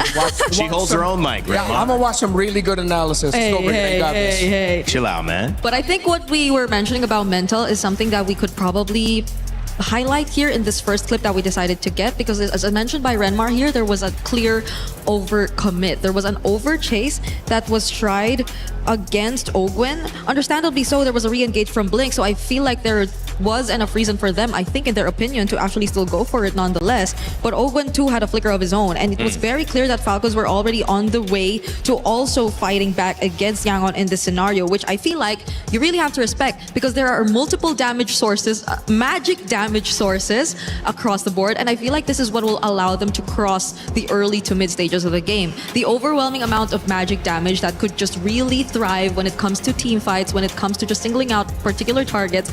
And Yangon, I feel, were very surprised with the way that Falcons decided to play this game. If we take a look at the next clip as well, I believe this is a moment wherein we sort of saw that Yangon failing the first initial attempt, just resorted to maybe looking for trades across the map. And I understand that at this point, this is what they could really afford to do. But if you take a look at this, it wasn't a clear trade whatsoever. They were able to take out Flap on the other side, but at the same time, this was a technical knockout, as mentioned by our casters earlier, because the fact that they were already able to also fight back and push Han to a very low HP resulted in them not being confident enough to go for this turtle engage. And that is what made room for Falcons to eventually still get advantage of this, because again, as much as Yangon just wanted to go for the mirror, it was on a side that technically would favor them, but Falcons were still able to get advantage or take advantage of, just because they weren't able to commit it all throughout. Han, again, being very low, did not result in anything that eventually could be converted here for Yangon. And we take a look at one of the last and more important plays here in this game. I barely wanted to take out a lot of clips here, mainly because it just felt like a series of failed attempts from Blink on the Atlas and desperately wanting to find setups that could potentially turn into something for YG. And this is probably one of them, but probably one of the most expensive ones as well, because it converted into an objective. They completely lost out on map control after this moment onwards. And if we just take a look at it all over again, it's not like they had the right amount of information. Flap singling out a member already, I feel, puts you at a disadvantage to still commit to the team fight, to a setup against multiple members who at this point were just mostly the frontliners you could really reach for. So that resulted in a lack of damage already in itself and just putting your teammates in more danger. But understandably so, there was very little that Yangon could play around it, given the lineup, given the conditions of their lineup. And so the draft that we are about to see in this next game, I feel, is really going to be crucial if they really want to get back in Team Falcons. You've given Claw, great points by the way, Brig, and great handling that without a microphone. She did it. That was not easy. We had to pick up some notes. We did have to. They've given the Claude away, and they've won twice, Super Marco on the Claude. I think part of the issue with that, and the other one I want to point out is the Glue, which has been played by Ogwin now twice. That dang Patrick skin. I know you want to buy it in game, but it is so annoying, I would imagine, to be playing against that and how effective he's been. I think those two characters have given too much freedom. I mean, they're able to disrupt, they're able to throw timings off, they're able to get in and out, and I feel like also they're now comfortable. And what I saw from Ogwin and Rinmar, what do you think about this? It just felt like the first couple games they were forced into a deeper roam pool that was less comfortable, and they were trying to see, what can we do? There's the high lows. Can we make it work? We can't. But now the Glue, I mean, do we have to go back to just banning out those roamers? Yeah, I think you're really going to have to consider it. And I think I'm going to double down again on the genius of that surprise Nolan by Falcons, forcing out suddenly an Akai ban, which Akai was an option, but not one of the best. That's sort of just like last on the list, break glass in case of emergency. But I think it's because they were already leaning towards the idea of the Suyo in their heads, which is why they decided to play it safe and ban out the Akai. I think if Yangon are going to be red side here, and I think they have to pick red, they just have to go all out. They have to revisit getting priority in the EXP lane. Get an Esmeralda for Ying, get a Claude right away. Yeah, this is where an amazing analyst comes into play, because you can look at the EXP lane, you could also look at the solo gold lane, but you can also look at the mid lane. And that's where Haji and Kaise have been having this matchup that's kind of playing bluff or call the bluff, where you have the Valentina but the Atlas doesn't show up, where you have the Eudora but it's not effective, where you see the Farsa come in but it doesn't control. Talk to me, Brig. How do you get this matchup? Do you focus on these two? Because so far it has leaned in these last two games towards Haji. I feel like Kaise, we saw how the advantage could really work in their favor, especially if him and Blink are able to just individually and together just really find the tempo, especially in the mid. But the fact that recently I feel like Blink has been forced to play more passive and reactive types of roamers compared to when he was on the likes of a Badang, who could just individually go in from creative angles and just let Kaise do his thing. I feel like that put a lot more pressure on Kaiser in terms of positioning and keeping himself safe rather than trying to go in for the more aggressive plays as well. I think it goes hand in hand in a way, which is why Falcons, I'm amazed at how they've been able to handle and shut down these two, because it's not just them that have been struggling to at least manage the early, it's also Falcons dealing with Ying. So in the draft, in game execution, Falcons have seemed to address so much of what YG has brought to the table. Well, this is gonna do it. Best of 5 comes down to game 5. And Super Marco, they call him bulletproof. Renmar said he has sometimes a stoic look about him, but we could finally see him relax a little bit after tying it up. They've done enough to get back into the set, which is more after looking at a 2-0 deficit, you would even say was possible, but now they're back. And it means that this draft is everything. This draft could determine and will determine your first grand finalist at MSC. It's been a lot of trades. We've talked a lot about the coaching staff of Yangon Galacticos and what they've done in the first 2 games. Now it's time we put respect on the names of Coach Moody and Coach Vren, what they have been able to do in the draft to solve the problems that Yangon threw at them in the first 2 games, solving them in the last 2 as we go to a faded game number 5. Question is, which one of these 2 teams are going to show the decision early? The decision to go for a lineup that can end the game before 15 minutes, to go fast and win fast. I like the Arlet on Ying. I just feel like what has worked in this tournament, you've got Undying Ying, and you have to somehow get him back into a power position. You've just got to do something that's aggressive, something that he can take control over in the game, not die, cause disruption. Oh, they saved it up all the way until the end. Yeah. Fanny Herrera banned out. Will Falcons really leave the Marcel open? At least the Atlas problem isn't there anymore, you know? Yeah. So maybe we could just set aside the Valentina just a bit and leave them to play the kind of mid laners that they really want. Yeah, we'll go back to more Juicins, Gords, Farsas. But what is the last ban? The Freya's still there. Oh, the Freya's banned. So it's just It is the Marcel. the Marcel that's taken out. All right, Yangon. First pick is the Juicin. Oh, Juicin, excuse me. Juicin right away. That's a great call by Yangon.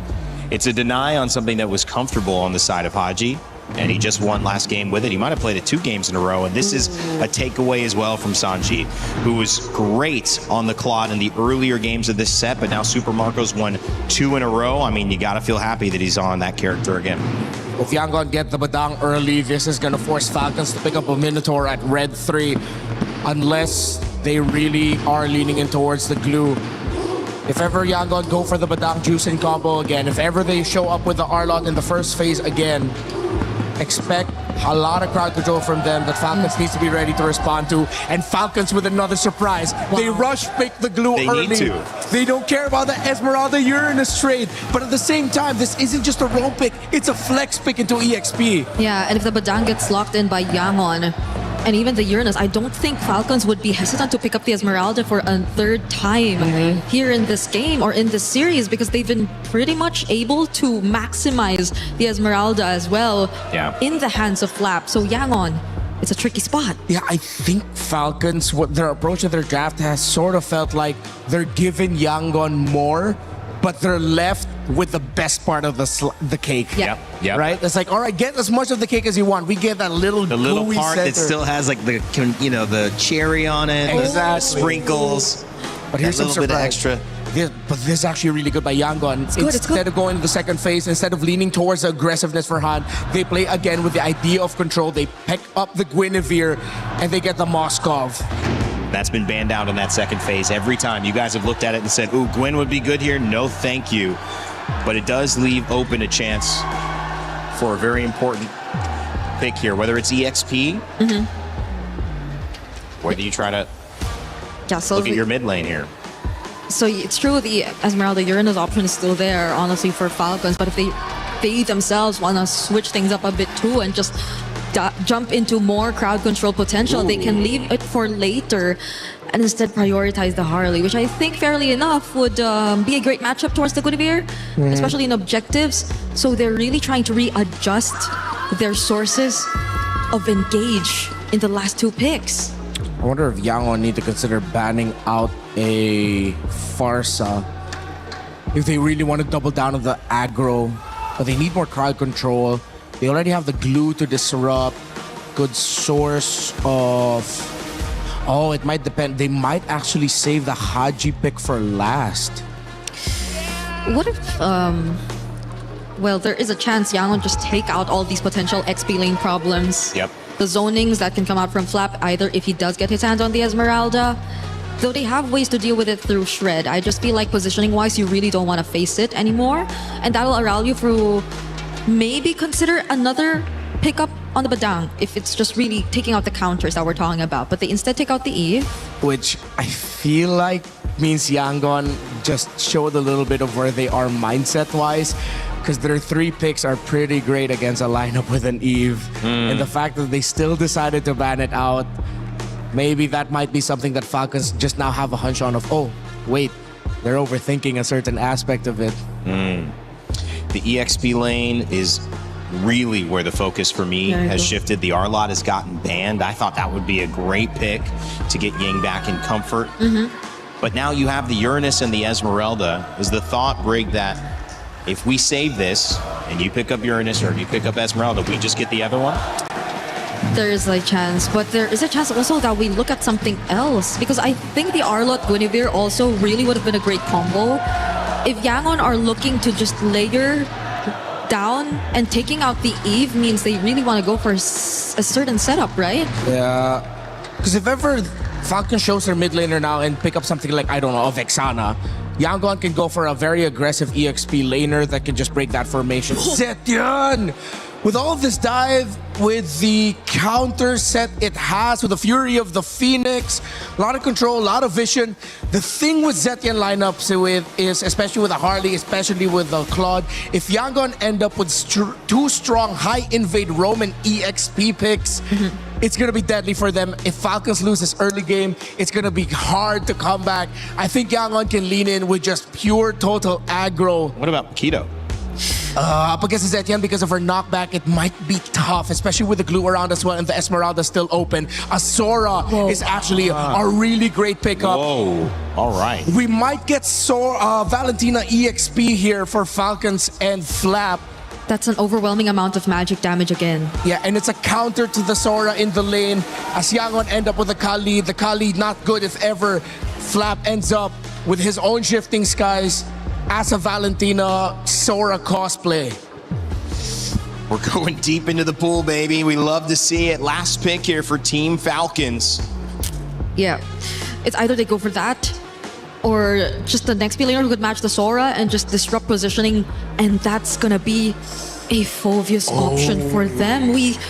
Dangerous. Yeah. Who would have thought the Phoveus was actually still up there? Yeah, they needed an anchor, actually. The Valentina would have been the more defensive option, but the Phoveus could be used to bait out some skills from Yangon, and then the glue goes in. This is anyone's game. Yangon and Falcons will take each other to the limit with this draft. No holding your cards close to the chest. You got to lay them all out on the table. It's the river. Even though we're playing dangerous grass, but in this case, they are all in. It is Yangon Galacticos versus Team Falcons PH. It's game 5 at MSC, which means we're gonna get our grand finalist after this. Drex and Leo at your service, calling the final game in this best of 5. More than half a decade of allure, more than half a decade of hope and glory on the line, and of course, the first ticket to the grand finals of MSC at EWC 26. Let's get it on. It's been a hell of a series. It's game number 5. It feels like a grand finals if you ask me at this point. YG with another draft in their pocket. Falcon as well. We've had different picks throughout every single game. And I love the way the panel put it. They are digging deep. It could be anyone's game at this point. Already so much aggression from both teams. Both junglers possibly have to go back. Blink has a quicksand guard, so he should be okay. The draft has definitely evolved. Again, they're able to split up the Zushin and the Glue. And then, of course, Neri and Esmeralda in sight. Early invade here coming in from Yangon Galacticos. And that Phobius from out of nowhere. Again, multiple conversations I've had prior to this game starting amongst the community. Is Phobius dead? And here at Red 5, possibly the most important game in this series, Phobius comes up in the hands of the Filipino cannon. It has been, and also in this series, it's been a banned pick. It's been one that Falcon hasn't been able to get their hands off, and the one times that it is let through, it's not even picked up in the beginning. It's picked up at the end as a last thing in the Swiss Army knife for Falcons. Can Flat be the difference here? Ying as well on the Sora, another pick we haven't gotten to see a lot of. So much on the shoulders of these EXP laners right now. Ying and Flap. Fortunately, neither of them have died. And again, this game has taken a turn after we've seen so much action in the first 2 minutes throughout the group stage. Early knockouts, we could have sworn the meta has changed, but no, when the best of the Philippines, the best of Myanmar come through, Macro reigns supreme. Early presence here, Han holding that pixel brush. Blink with a pull, Ogwin flushes him out. Kyle here, holding on. Oh, sees Blink. Han will get to level 5 before this turtle. Kyle's gonna try to go back to this orange buff and scale along with him. Both teams taking it slow, so slow. They know exactly what is on the line. Down in the gold lane, the swap back and forth between this Moskov and this Clint has consistently happened. But one thing we have to point out, Super Marco on the Claude has been monstrous. Denying it from Sanji alone is such a power play. And I'm glad that we were able to take a peek at the gold lane, because that's essentially where the duel is happening. And as we speak, it's happening now while these two teams dance around the turtle. We do have a level up on Han between him and Kyle, which means Falcons have to really try to get an advantage here. They have to try to stun, and there goes a pursuit onto Han. A lot of damage locks in, but Ying still able to take the turtle. Gets a knock up on Ogwin, crashing down. The fists are hitting hard, but Ogwin's there now, taking a ride onto Ying. Falcons looking for the response. No members on either team go down. Turtle goes over to YG. Marco going for that double. Rampage Sandstorm jumped in. Blink spent his ult to deny Marco a clean double wave. All right.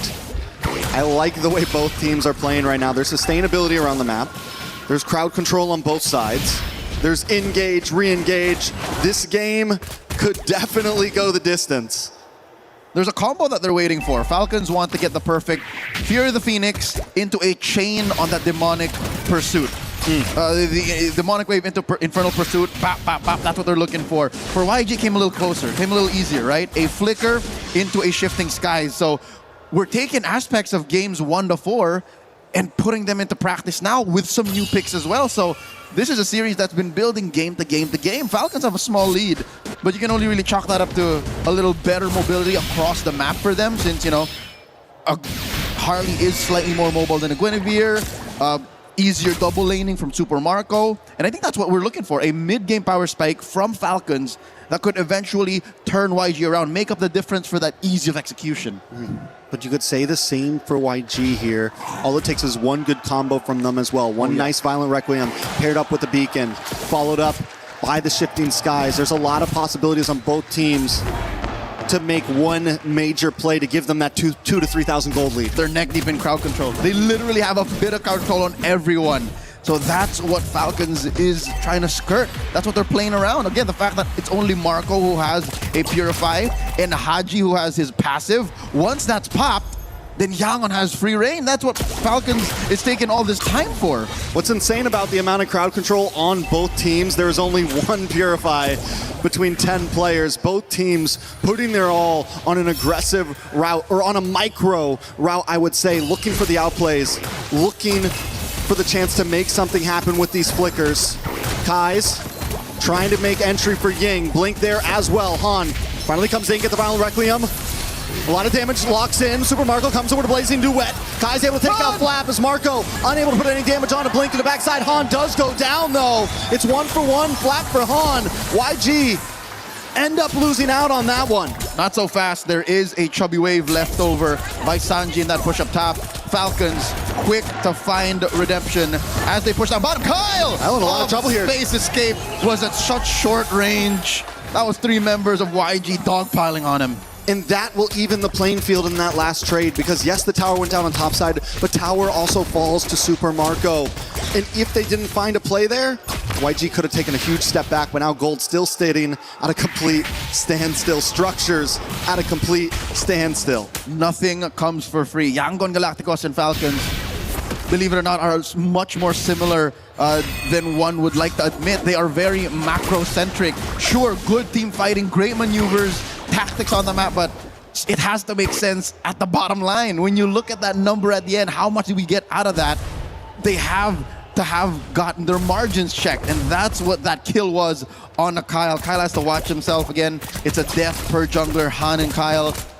The EXP lane, though, I think this is where the difference lies. Flap is a little more willing to sacrifice himself, while Ying is still the hero play. Ying still counts his shifting skies as if it was the game changer. It was the win. Ooh, nice steal by Sanji. Very well done. Both teams back to just letting their junglers do what they do best. YG, Han does take a camp up on the top side. He's holding a level ahead of Kyle right now, and it's kind of been the story. Even though he's on the Guinevere, he's been able to keep himself ahead in terms of juggling. It's with those little camp steals that he's taking. A little lizard here, a little bug on the top side. Anything to try to get the level advantage on the next objective. Which is something that Kyle has to watch out for, because more than just a cleanup, Kyle has to also keep up with the farm, which he hasn't been. He just reached level 10 now, while all this while Han was already level 11. So now in this final turtle, each of them a piece. We'll see how, with the Fury of the Phoenix, finally maybe Falcons can find that combo. Turtle down on 8. Ogwin jumps on Han. That might be the answer right there.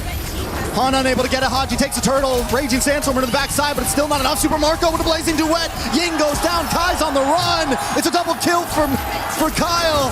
Sanji takes a tower off map. And Falcons are capitalizing, but Sanji helps save the day, helps even the playing field by taking out Kyle as Falcons collapse onto Blink. Blink going for a ride. That's Ogwin hitching along. That's the flicker. Blink denied further damage by flickering back, and you know the saying, better flickerless than dead. And only if Falcons could have cut down their losses, which I can't blame again. Kyle is such a softie. Looking at this whole lineup, Kyle is the most vulnerable of them all. And the reason how this worked is the perfect synchronization of all of their ults. Look at that, all the greens gone.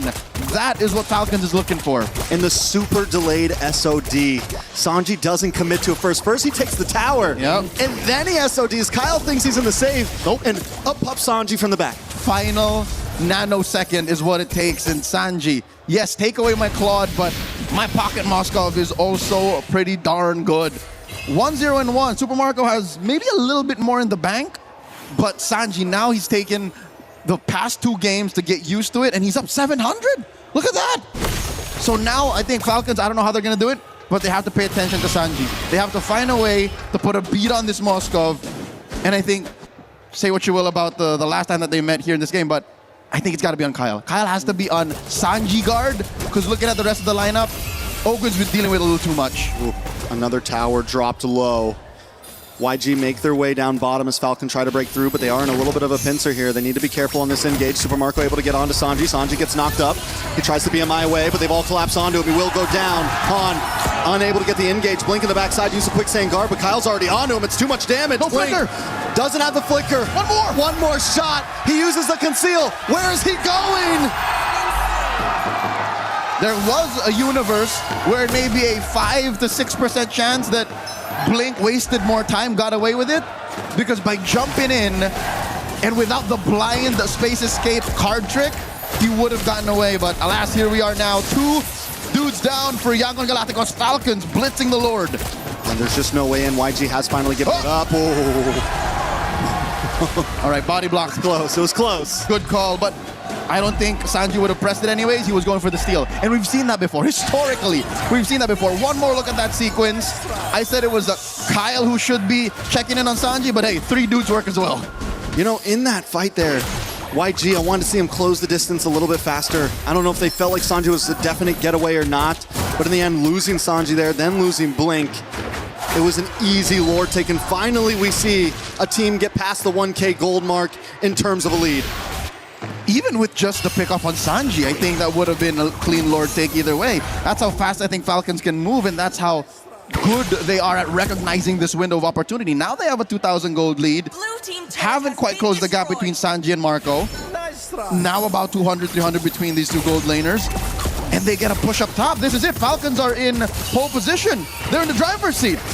YG has to try to not lose any inhibitors here. It's a bad position if they do, especially with Lord coming down on bot side next. Lord finally taking out a couple more shots. Jahan able to take it. No, Han on the bot side pushing lane right now. YG gonna jump in. Ogun gets pulled back in. Super Marco with the blazing duet. Oh, much damage, but he doesn't get the final shot as Haji and Ogun are caught under the tower. Sanji finally falls, but Haji will fall as well as Blink with the quicksand guard still alive. Does get CC'd and taken out. Kai's with a double kill. And look at Han on that bottom lane against the base. Ever seen a Guinevere pretend to be a Ling or a Fanny? That's what Han has done here. Falcons got punished hard inside. I don't think they're going to be able to push in. In comes Flap, Flicker, Dark Wave. Fight's happening. He should be fine. Magic. Han's okay. He's good. Han's okay. Turret did not fall. But that's as good as it gets for YG, all right? Inside their base, they get a good punish. Sure, they traded Sanji out for it, but they also get a push down bottom. And the gold difference is equalized as well. Yep, again, about 500, 1,000 between them, but just the same. Yangon Galacticos are about their wits. It's not like they lost their footing. It's not like they're panicking. And believe it or not, despite the free Lord, despite the free Lord, the map is at equilibrium. That's how good YG are at macro. Even in terms of tower health. Almost like down to the line. Down to the pixel. That is how equally matched Yangon Galacticos and Falcons are. Kaiser picking up a Ice Queen 1 here should help with the spell vamp. Should be able to slow down the forward push of Team Falcons. Looking at the rest of their kit. All right, finally, Kyle is firing off on all cylinders. That's something to marvel at, despite the fact that he has a hard, 7-8 minutes that he had to play through. But Marco isn't on the board yet. No kills for this Claude just yet. And I think that's what he was looking for. That's why he was so gung-ho to go into the base. You know, it's been all eyes on Sanji, though, on this Moscow, but I think the real problem could start to be Kai's. 4-0-1. He's been untouchable. He's been putting out great damage. What is that, at least 2 or 3 stacks? Yeah. It's clean for him right now, and it's only going to get better and better as YG start to burst down or at least keep pace on this Lord. Super Marco wants to pull it to their side. The dance is on. So with the draft that they have, Falcons has a slight advantage on the Lord Dance. Claude, much like the Melissa, can do a singular Lord Dance blink here. Warning shots. Pew, pew. BMI forward. Might force a response out of blink here. For Marco. Man-to-man mark. BMI back. Back. How long does that BMI last? I mean, feel like he was chasing him for a minute there. As long as the SOD could. And Shifting Skies, finally Requiem. He catches Ogwin. Kais gets the kill. Deadly Magic isn't going to be able to finish off Ying. Blink in the backside, able to pull Super Marco away as Kais gets a double onto Flat. That was the target. That was the bait. And Super Marco wasn't there to help out the team. Now Kais is on to the next one as Haji falls. Blink goes down. But it's still not enough. 4 members drop on the side of Falcons. Kaiser is out of this world. Massive stacks gain. Falcons fans are at the end of their wits. A singular mistake, maybe a second too long, held inside a bush. A moment of hesitation leads to a 4-for-1 trade. Once again, you can split up the Ubi, but they find a way to collapse into you. Blink was such an amazing Raging Sandstorm to delay the engage from Super Marco. He catches Haji and Marco in that hit. What a bait. For what? The better part of a minute, Blink was conditioning Marco. And maybe even the rest of Falcons saying, look, we're going to take it. All you got to do is grab it. It's right underneath their noses. And Falcons fell for it. Because of that, they're down 2K. They're in jeopardy to lose their bottom lane inhibitor. And that's 50 stacks, so 5 kills off of the original 2 before he built the Sky Piercer. This Zushin, I don't know how they're going to kill him. I don't know how Kai's going to die here because, again, prior it was the Sanji watch. Now it seems like even Blink is immortal. How is Kai's going to get his stacks cut in half? I don't think there's a way. We will see, though. YG with a beautiful delay on this Lord push. They're going to be able to focus on this mid and top side as the Lord slowly makes his way downtown. Perfect sync. Mid lane tier 2 drops. Sanji hidden from where the sun don't shine. Is that him on a Malefic gun? I'm pretty sure he has it already. You're not supposed to be able to hit from that range. Blink here, put down to a third. No way this Lord doesn't jump in. It cracks the inhibitor down bot. Inhibitors finally fall. Falcons base now vulnerable in the hands of YG. It's a 4K goal lead, 16 minutes in, Leo. We've had a lot of one-sided games so far in the past 4. We were wondering how game 5 was going to be. This is the longest one so far, I'm pretty sure, at least getting to that clock. It's about a minute and a half before the Lord spawns lower quarter. Falcons fans can thank the heavens that it's not on the long lane. Yes. So that's less of a worry, but given the double clone jutsu BMI on the Space Escape, they can afford it, but this is still something that they could use to their advantage. So far, Yangon Galacticos, man to man, just up on every single role. Again, I can't even count Kyle over Han because Han is a utility jungler. Han doesn't care if he's down on damage. All he needs to do is find the perfect Requiem, which is again set up so perfectly prior to that 4-for-1 trade. Because again, on-demand crowd control. That was the issue in game 1 and 2. Game 5, it haunts Falcons once again. And I'd hate to throw it back to the fact that there's only one Purify, just but one in Super Marco. Passive on Haji, procced off once again. And that was the big risk we brought up at the beginning of the series. So much crowd control on both sides, so little Purifies. Yes, Super Marco is outputting the damage. Yes, we can see him chipping away on Blink, but he has to put his all onto one person to be able to do that. And while that keeps happening, YG is capitalizing elsewhere in these team fights. YG is finding those violent Requiems. They're finding other targets. We don't have to deal with Super Marco. Blink can handle that. We'll kill the rest. As soon as Yangon Galacticos find their 1-2 punch, crowd control, CC, AoE on at least 2 or 3, then that's it. Falcons have to fold. So that's why this dance is going to be very, very perilous. Y-Brush getting flushed out by Ogwin. Big knock-up set up here by the Lord. Oh, the massive pull. This might be uncontestable. I don't think they can make their way in. Kyle's not there. Han able to get it. Into the backside flap. Able to get a nice deadly magic. Han taking a lot of damage. Blink though. Taken out by Super Marco. Blazing duet. Kyle falls though because Ying is there to save them all. And Flap will be next. YG doing what we thought they couldn't. Haji falls and it's one man standing. Ogwin against the world. Ogwin against it all. Kai's with the Maniac. The final nail in the coffin. Falcons took the fight, and Yangon will take the spoils. It's been 5 years.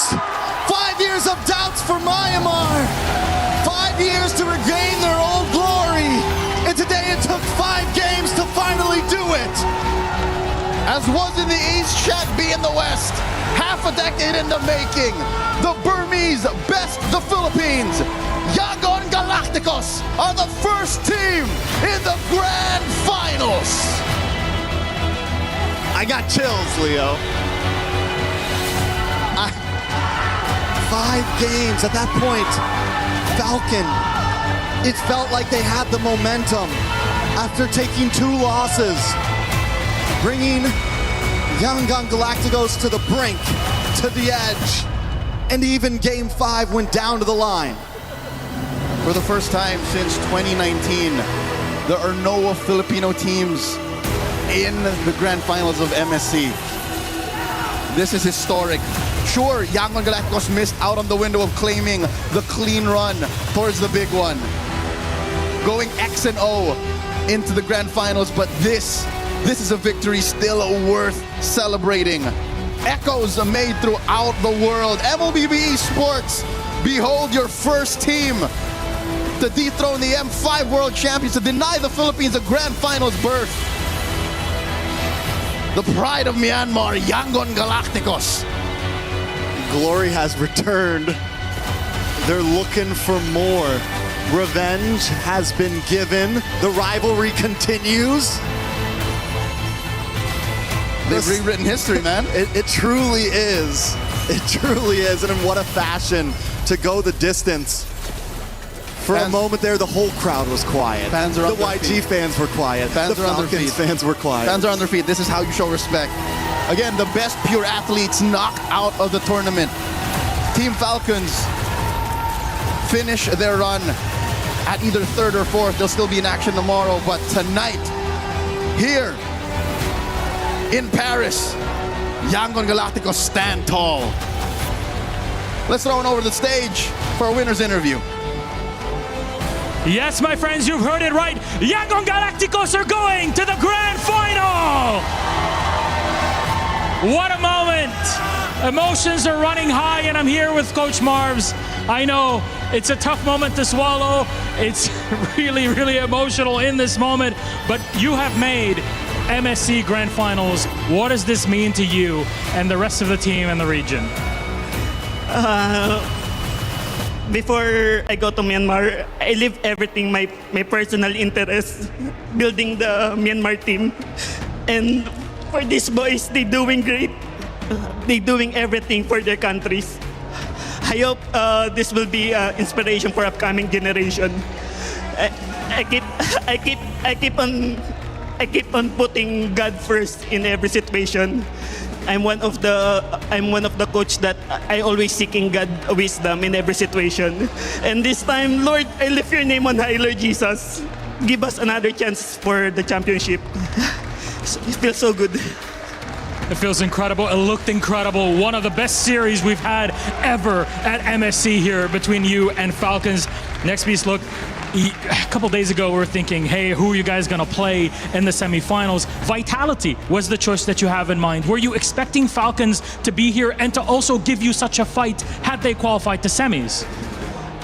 For the team, they really want the Vitality. For me personally, I really want to face the Falcon because I'm the only coach that don't have any import in my team, and I want to prove that if the region and then the people and then the players, they're doing great, they can achieve things. So yeah, I want to face Falcon. Well, you got it here so far. It's a great moment and day for Myanmar as a region. There's fans back home, either Myanmar or for you in the Philippines. Is there anything you'd like to say to them in this moment now that you've made the grand finals? Right here at the front. To my wife and to my son, God did. It's amazing. God put me on the stage, in the world stage. Thank you for supporting me. Elijah, thank you for believing in me for my next New Era X Pro family. I love you so much. For the Myanmar Burmese people, we're going to rewrite the history. Okay? We're going to rewrite in the name of Yangon Galacticos. Thank you very much, Coach Marvs. Thank you so much, my friend. Emotions are high, but that's the beauty of MSC, my friends. And it's now time to crush a key all together. Let's bring out the entire team. Come on over, my friends. They might have one more key crush in them, but that'll be after the grand final. For now, yes, you heard it right. Your eyes do not deceive you. Yangon Galacticos are going to the grand final. A crushing to go and a big one here. Not just will they be crushing the Team Falcons key here, the Team Falcons PH, but it's the club champions of last year. Coach Marvs has the honor to do it and will crush Team Falcons after an epic best-of-5 series. All destroyed. Job well done in the semis. Only one more step left for greatness. A great step in a moment for Myanmar. Let's break it all down on our panel. We will rewrite history. Coach Marvs. Not just for Myanmar, for Yangon Galacticos, who remain to be the best team so far in the galaxy in MLBB. MSC has been so named the Tournament of Upsets. Well, I will self-proclaim that. It is the Tournament of Upsets. And as we continue on, you cannot leave a moment like this without acknowledging the emotion that goes along with it. It's not just the win, it's not just the game, it's outside of the game. The trust, the faith, the belief, and the gratitude that he expressed to his family for allowing him to take on this risk. The lack of imports, he said. The pride of this country to prove they could do it amongst everyone else. And now, Renmar, Brigida, at least $500,000 is going to go into these players' pockets. And if they continue to play like this, tomorrow they could be millionaires. Welcome back to the Grand Finals, Myanmar. Welcome back. You deserve it. The region has been hungry for a stage like this, a moment like this for such a long time.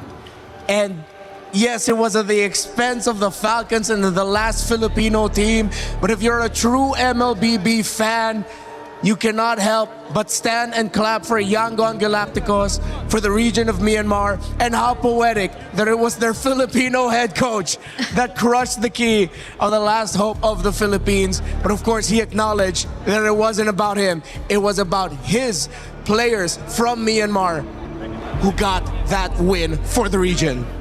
That got all of us so emotional here in the studio. The amount of sacrifices Coach Marv's had to do and the amount of trust that he put in the players and the region, who again historically have already made waves, and now that they've finally returned, they've just broken records and they're proving to be a true contender and potential champion here in MSC at EWC 2026. There is no amount of words to describe what they could possibly be feeling right now. And this has shut out all the doubts about that asterisk, about their way here to the knockouts, about the teams that they beat. They just took down Team Falcons in 5. Yangon Galacticos look like a team that can beat any other team in the world right now. Spirit, Onyx, have to watch out and respect the Galacticos. And this moment here, it is the stuff that you live for in esports. It's the stuff that MSC has given us. And it's the stuff that now in Paris we get to witness with this fan base, this immense energy at the Lenovo Legion Gauntlet, the tears being shed. And it's just the beginning of the stories that we're telling, because they will tune in tomorrow for either of their opponents that will come up in the second series of the day. Guys, it's hard to think we still have more MLBB this afternoon. That should have been it. I know. And the fact that they just left the stage saying that tomorrow they will rewrite history. That is a claim, that is a statement right there made by Coach Marv's, and they will definitely set their eyes on whoever comes out of the second series today. We talked about how important it is that at this point in MSC, you take your losses when you can and you learn from them. And better late than never, Yangon Galacticos, at the right moment for them, learned 2 very harsh lessons in the 2 games that they lost. That's a lot of experience heading into the Grand Finals. And they were excellent under the bright lights. And I love the look towards when things are difficult analytically or in your life, when you don't know the exact way to go, to lean into I don't know and to accept the wisdom. What's showing up? What's available? And how can we do the best with what we're given? That was an amazing turn of events for Falcons to even tie it up, guys, because they were down 2-0. Most teams would have just gone out 3-0. Most teams did when they faced Yangon Galacticos. But as we send out Team Falcons as well, Brig, and their key is crushed, and you see the fans' disappointment, you do have to say they gave it their all. And some people, after the first group stage, didn't even expect them to get here. They had a shaky performance. It was something we constantly recalled back at the group stage, but they will still have a battle for third match tomorrow. That's right. So there's still a chance that they get a much bigger amount, a much stronger finish here in MSC 2026. It's not completely over for them, and good effort for both Falcons and YG. Yeah, we mentioned it. Besides the money, very important club championship points. Yeah. Team Falcons could still secure for the organization if they go to third. Yeah, that's a great point as well. Of course, Falcons, as their key is crushed, still looking for the ultimate win. That is the big key. And of course, that's what they're trying to get. It won't happen here. It's Yangon Galacticos who have earned that right. And boy, oh boy, they have shocked the world, but it shouldn't be a shock any longer. This team from Myanmar is playing lights out. We've had a chance to talk to a lot of players as they've left this tournament. This might be the hardest one, though. A player who I think made a huge difference in the comeback on the glue. It's Ogwin, who is standing by with Eterna in an exit interview. We are now with Ogwin in the backstage after that loss against Yangon Galacticos. Ogwin, tell us what's going through your head right now. I think we're really sad because we have a close fight and we didn't, close it. Yeah, so it's quite sad. Was it because of what happened in the game, the way that they adapted so well in that final game, or what went wrong maybe on your part? We have many misplays on our part, and we got our early games quite well in Yangon, but we didn't finish it off in mid game to late game, so we got punished really well by them. So props to them. Was this an expected fight from Yangon Galacticos? Obviously, it's not an expected result that you were hoping for, but with that fight, was it that intense? Is Yangon Galacticos just that good? We scrimmed with Yangon, and we really expect they will do well in this tournament, and we really respect them in this tournament. So they have really unorthodox way to fight their enemy. So it's really they really caught us in the first two games. So yeah. But you came back. Yeah, we came back. But, Game 4. But it's quite short, and we didn't finish it up. So yeah, it's really sad. Ogun, this is going to be the first time in a very long time, and I think since M2, that there will not be a Filipino representative in the grand finals. What do you think this means for the ecosystem? Do you think that all the other regions are catching up? Yeah, especially in the early stages of MSC, we really saw what the other regions cooking up, and it's really you don't need to relax, because even though it's a NA team or Latam or Brazilian, it's really you really need to fight in your full potential. So yeah, it's really quite challenging and competitive in this MSC right now. And we see that, TLPH. And now you, Ogun, no matter what happens, you put up a very strong fight. I hope you know that. We want to know what's next for you, Ogun. First thing first, we will have a match in the third place. So that's first. Then after that, we need to reset and plan again for the next tournament. Who do you think you're going to meet in the third placer? I don't know. I think it's 50-50. Spirit is also good. Okay. Do you have any final message to your fellow Filipinos? Thank you so much sa mga sumuporta sa amin. Yun lang, di kami umabot sa finals. Kaya yun, ito lang yung kinain namin. Kaya sa susunod namin na tournament, pas paghahandaan pa namin, tas hindi namin mamalitin yung kalaban. Yun lang. Thank you. Thank you to Falcons. Thank you to Ogun. We love you very much. Everyone loves you very much. Keep your chin up. We're going to throw it over back to you guys. I'll leave it to my Filipinos to talk about what you felt about that one. He said he messaged to the region, and I think this is kind of history making as well since M2. Yeah, he just apologized and said. Well, first he said thank you for the support. He apologized that they fell short, but yeah, he did acknowledge all throughout the interview that the world has gotten so much stronger, and that's great. I mean, Yangon Galacticos, he said this is what moments like these, wins like these, are what esports are all about. Yeah, and it's a takeaway for the Philippines as well as a region. It's definitely going to fuel a lot more of the hunger to get back on an international stage win.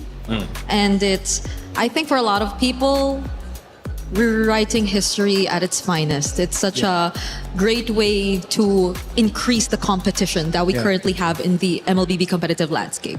I love the way that this has gone. This has been really fantastic to see as just an esport enjoyer. As you develop and you guys going into M8 this year, and you're talking about M2, you're already seeing the experience and the knowledge increase from this esport, and you're gonna go through these phases. I mean, it happens. It's happened to us. We got a Japanese winner over on the Battle Royale side of Apex. I mean, MLBB, it's a beautiful thing when you get to expand. Obviously, it may not feel that way if you're staring down the microscope of it right now, but when you pull back, you'll see great thing for the game in general.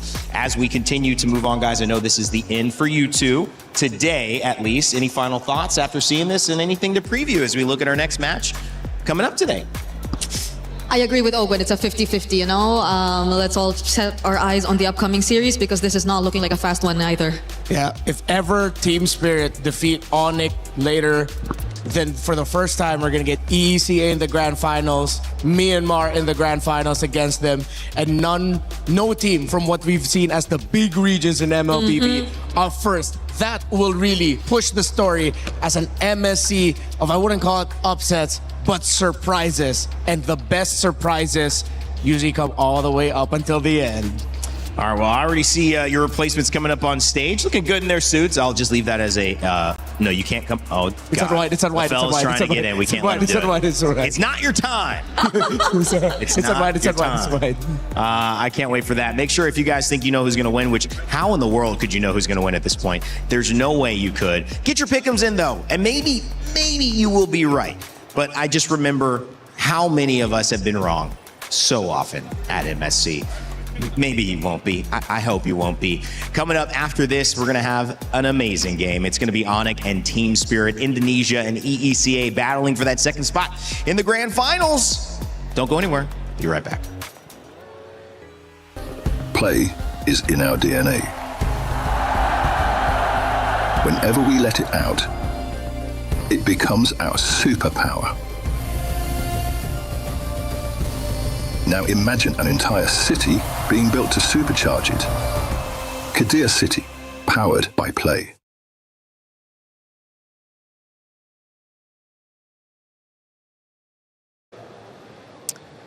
This is Confessions with Naisu. I mean, you are chilling here, to be fair. I'm chilling.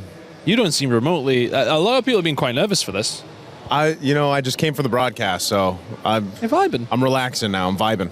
It's probably for the best. Nice and relaxed. No tense about these questions at all. Should I be? Oh, no. You know, honestly, you'll be all right. Okay. What's wrong with leaving the bed messy before broadcast? Okay. I believe that you should start your day by making your bed. It's a good habit. This is it's a habit that stuck with me from my dad. My dad was a military guy, so he told me when I was a kid, you know what, you can't leave your room and start your day until you make your bed. And then I told one of my caster friends, we were rooming together, and it's the first time, because before we used to have room, we had to room with other casters for internationals. Been there. Back in the day. Back in the day. And I was like, bro, we can't go cast unless you make your bed. So you were like, I'm my dad now, that's it, we're getting this done. And he was like, are you serious? And I was like, yeah. And I stood in front of the hall like to make sure we didn't leave until he made his bed. So that's making your bed. Okay, fair. What's the deal with the M6 pass? Oh, man. Okay. I made a blunder. I think we've all had this before, man. These things do happen. Early call time. Earlier than this week? Earlier than this week. Damn. Yeah, earlier than this week. Yeah. World Championship. It was M6. This was about a couple years ago, actually. And there's always this pass. It's called the M5 pass, M6 pass, M whatever pass. And yeah, I was on live broadcast, and instead of doing the typical spiel of M6 pass, I said M6 pass. And, I had no way to cover from that. But shout out to my co-talents, man, because they covered with me. Oh, I wouldn't have covered. I'd have buried you. I'd have buried you there, and then I'd have been given the what? Straight away. The what pass? The what pass? Yeah, 100%. What is Century Tuna? Oh, yeah. That's so funny that it comes up. Century Tuna, man. So Century Tuna is literally tuna. Yeah. It's tuna. It's a can of tuna. It's a can of tuna? That's not why. That's wrote down, yeah. There's nothing. I'm going to leave it at that. Hey, look. I ain't seen the pictures, but... You have seen them? No. Okay. I didn't Google. No. Well, yeah, don't Google it. Okay. Actually, you know what? If you want to Google it, you can Google it. But so Century Tuna... It was this tuna brand that puts on a show or a pageant where like people can join, and it's a fitness like competition. Gotcha.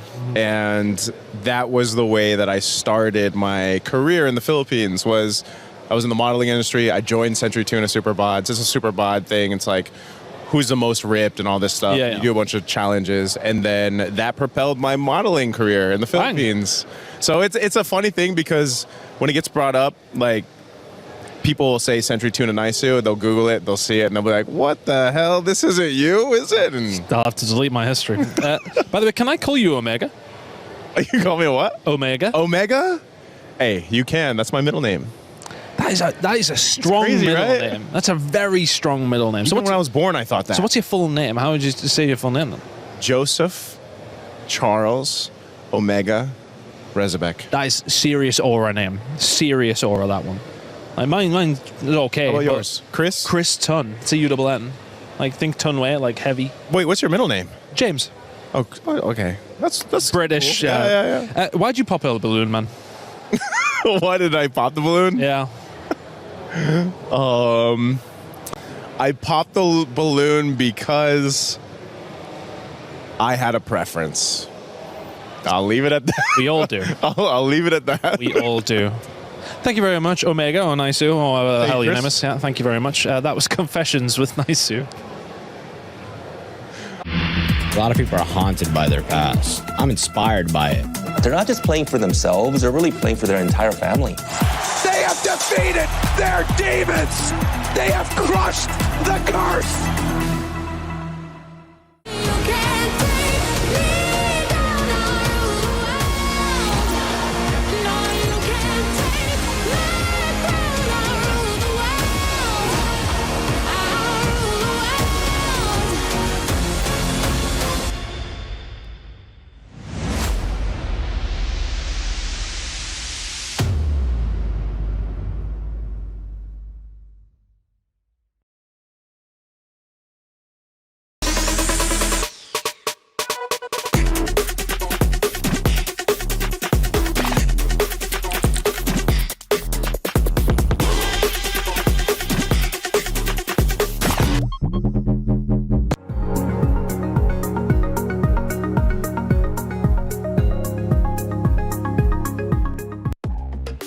Yangon Galacticos and Myanmar have booked their tickets to the grand finals. It's time to find out if it will be Indonesia or EECA who follow. Welcome back to the panel. My name's Rain Day. We have seen some amazing MLBB today. Safe to say, not only the tournament of upsets, one of the most exciting tournaments we have seen internationally for MLBB.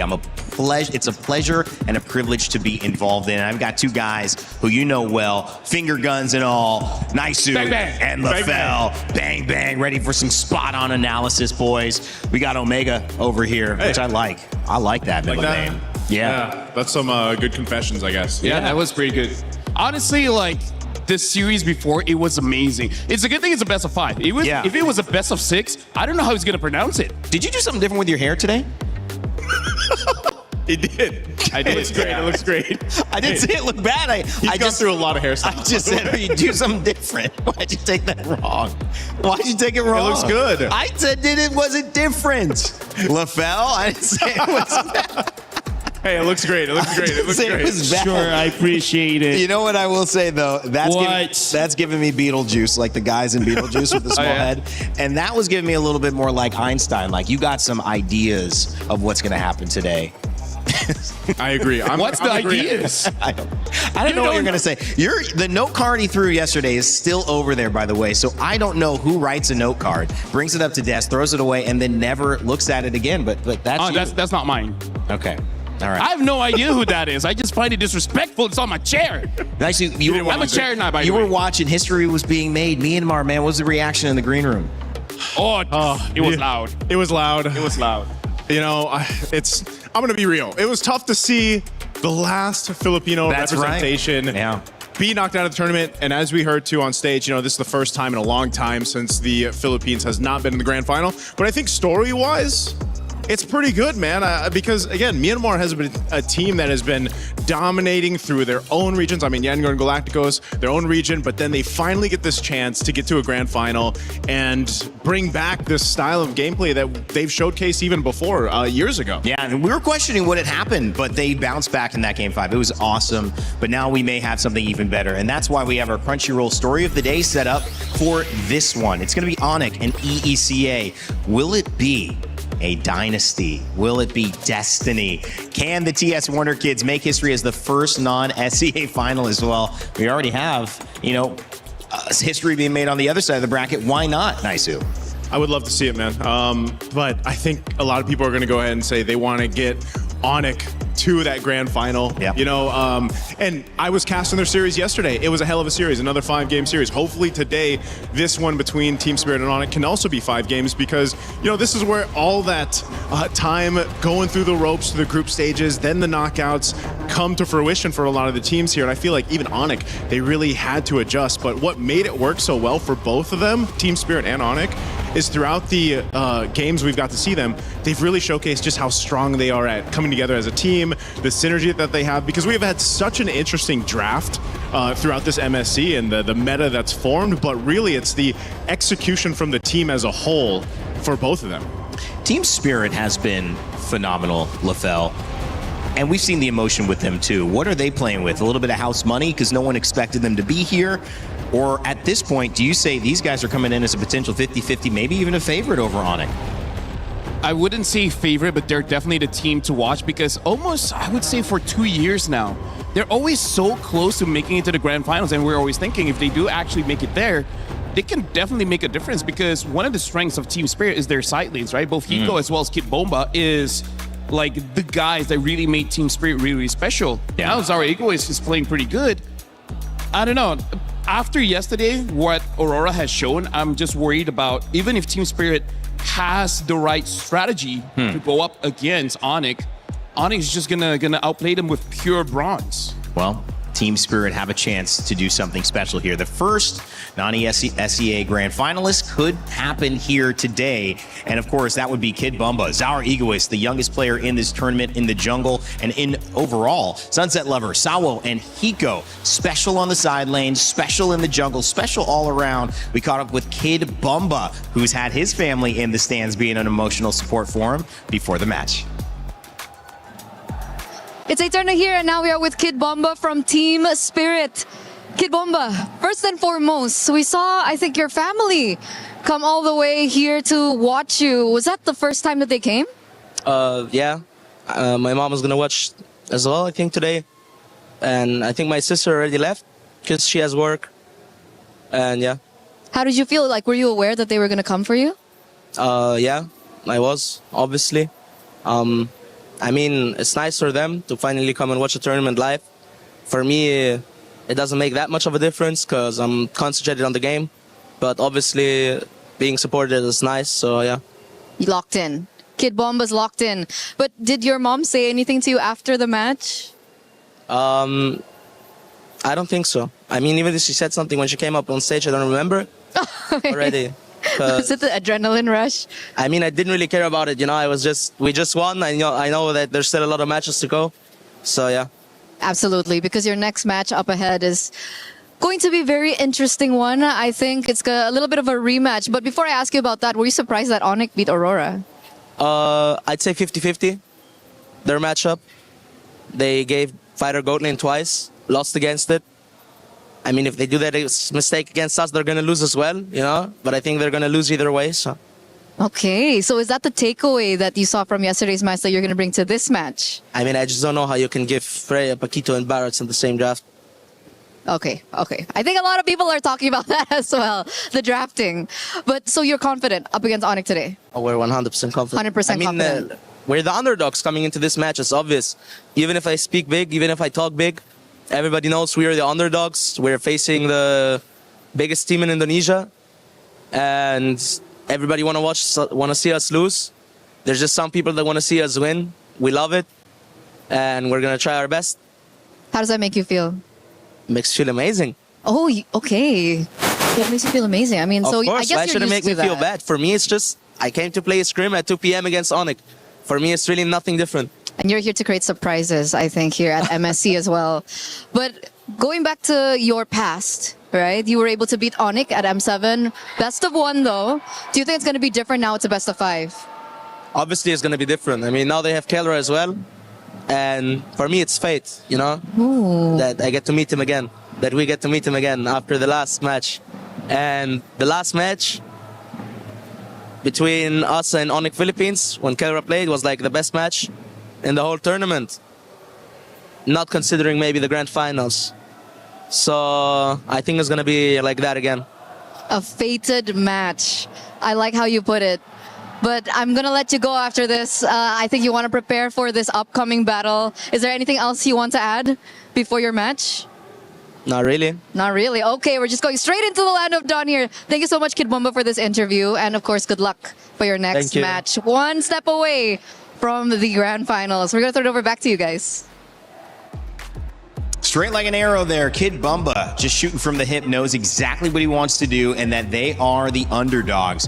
And yeah, that's true. They're going up against the best team in Indonesia. You have to say that because SRG are out. We've seen 5 times Indonesia winners, but now it is up to Onyx to represent the region. And when you look at Lupi, Kyrie, Sans, Kiboy, and of course, the gold standard Kelra himself, it is a tall task. Eterna caught up with Kelra as well before the match. The golden standard here is back, Kelra, before your best of 5 match. Kelra, you were so expressive yesterday up against Aurora. I think after game 1, game 3, we saw you very full of emotion on the stage and even backstage. What was going through your head at the time? My mindset yesterday, just I want to win and I don't want to gumagawa po lang tanpa piyala. He doesn't want to go home without the trophy. Yeah. Why was it so expressive in that match? Like, was Aurora really good? Were you scared that they might be able to beat you yesterday? Not scared, but Aurora playstyle is very different in other teams. They very aggressive and I think their chemistry is very good and yeah.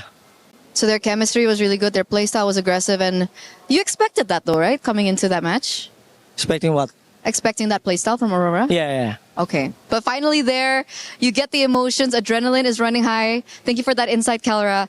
And community, after that match against Aurora, are saying that when you're on a marksman, it seems like you have better impact in the game. You're smiling right now. What do you feel about that? I don't know, but when I'm using fighter, it's always like that. Like it's a disaster, or I don't know why. Why are you more comfortable on the marksman? Or? Yeah, of course. You're more comfortable on the marksman, Yeah. but you think that you can make outplays on the fighter too, right? Yes, because I'm an explainer before. Okay. Before I play gold lane. So you have had experience in the EXP lane, so you're supposed to be comfortable on the fighters, but you're just more comfortable on the marksman. Yes. We saw how comfortable you are yesterday in that last game with Brody, the flicker outs of the taunt, the winter crowns as well. Even Mirko was swearing. Kelra, is that just your reaction speed, or were you able to read Pagu? Because I think I have a drill every scrim that I want to dodge all the skills of my enemy. That's why I can dodge Beleric.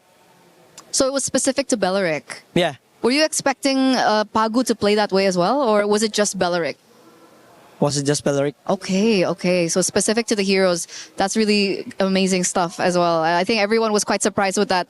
And of course, coming into this next matchup, in the past, M7, Swiss Stages, Best of 1, Team Spirit was able to beat Onyx ID. Now that you're in the roster, Kelra, are you going to be the difference maker? Yes!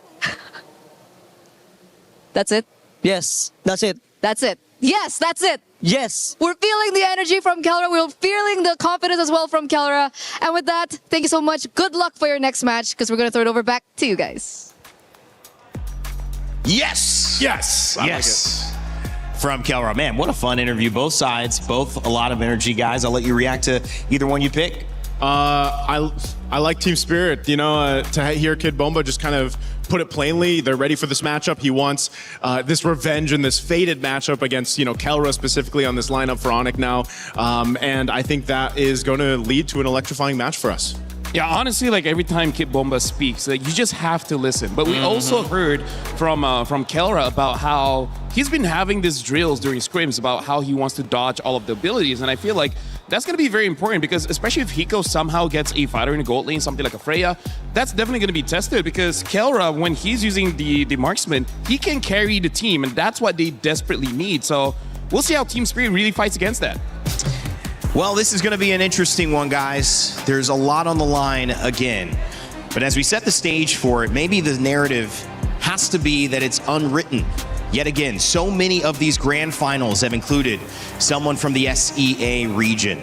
And while it will still continue to see Myanmar represent on the other side, this could be EECA's chance to push through and kick out Indonesia. The giants have fallen. Will the Onyx fall as well?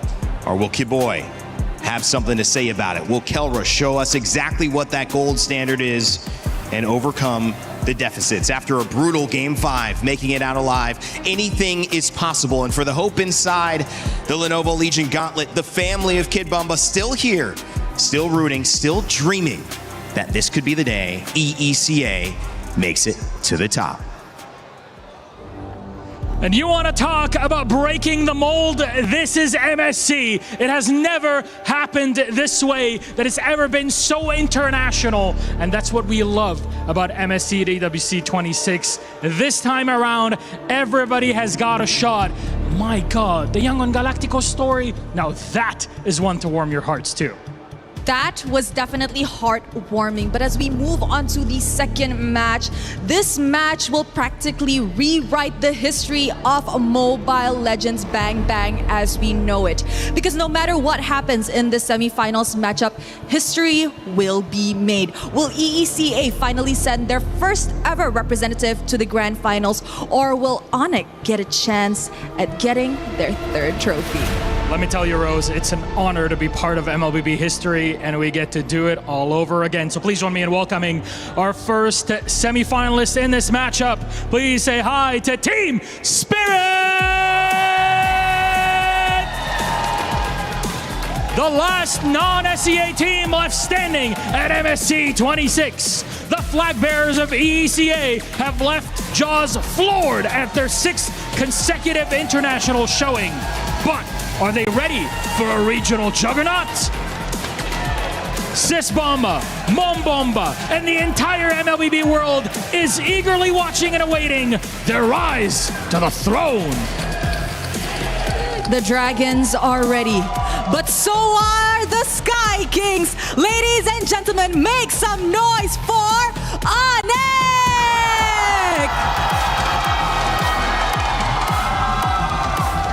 The Sky Kings are closer than ever to clinch their third trophy.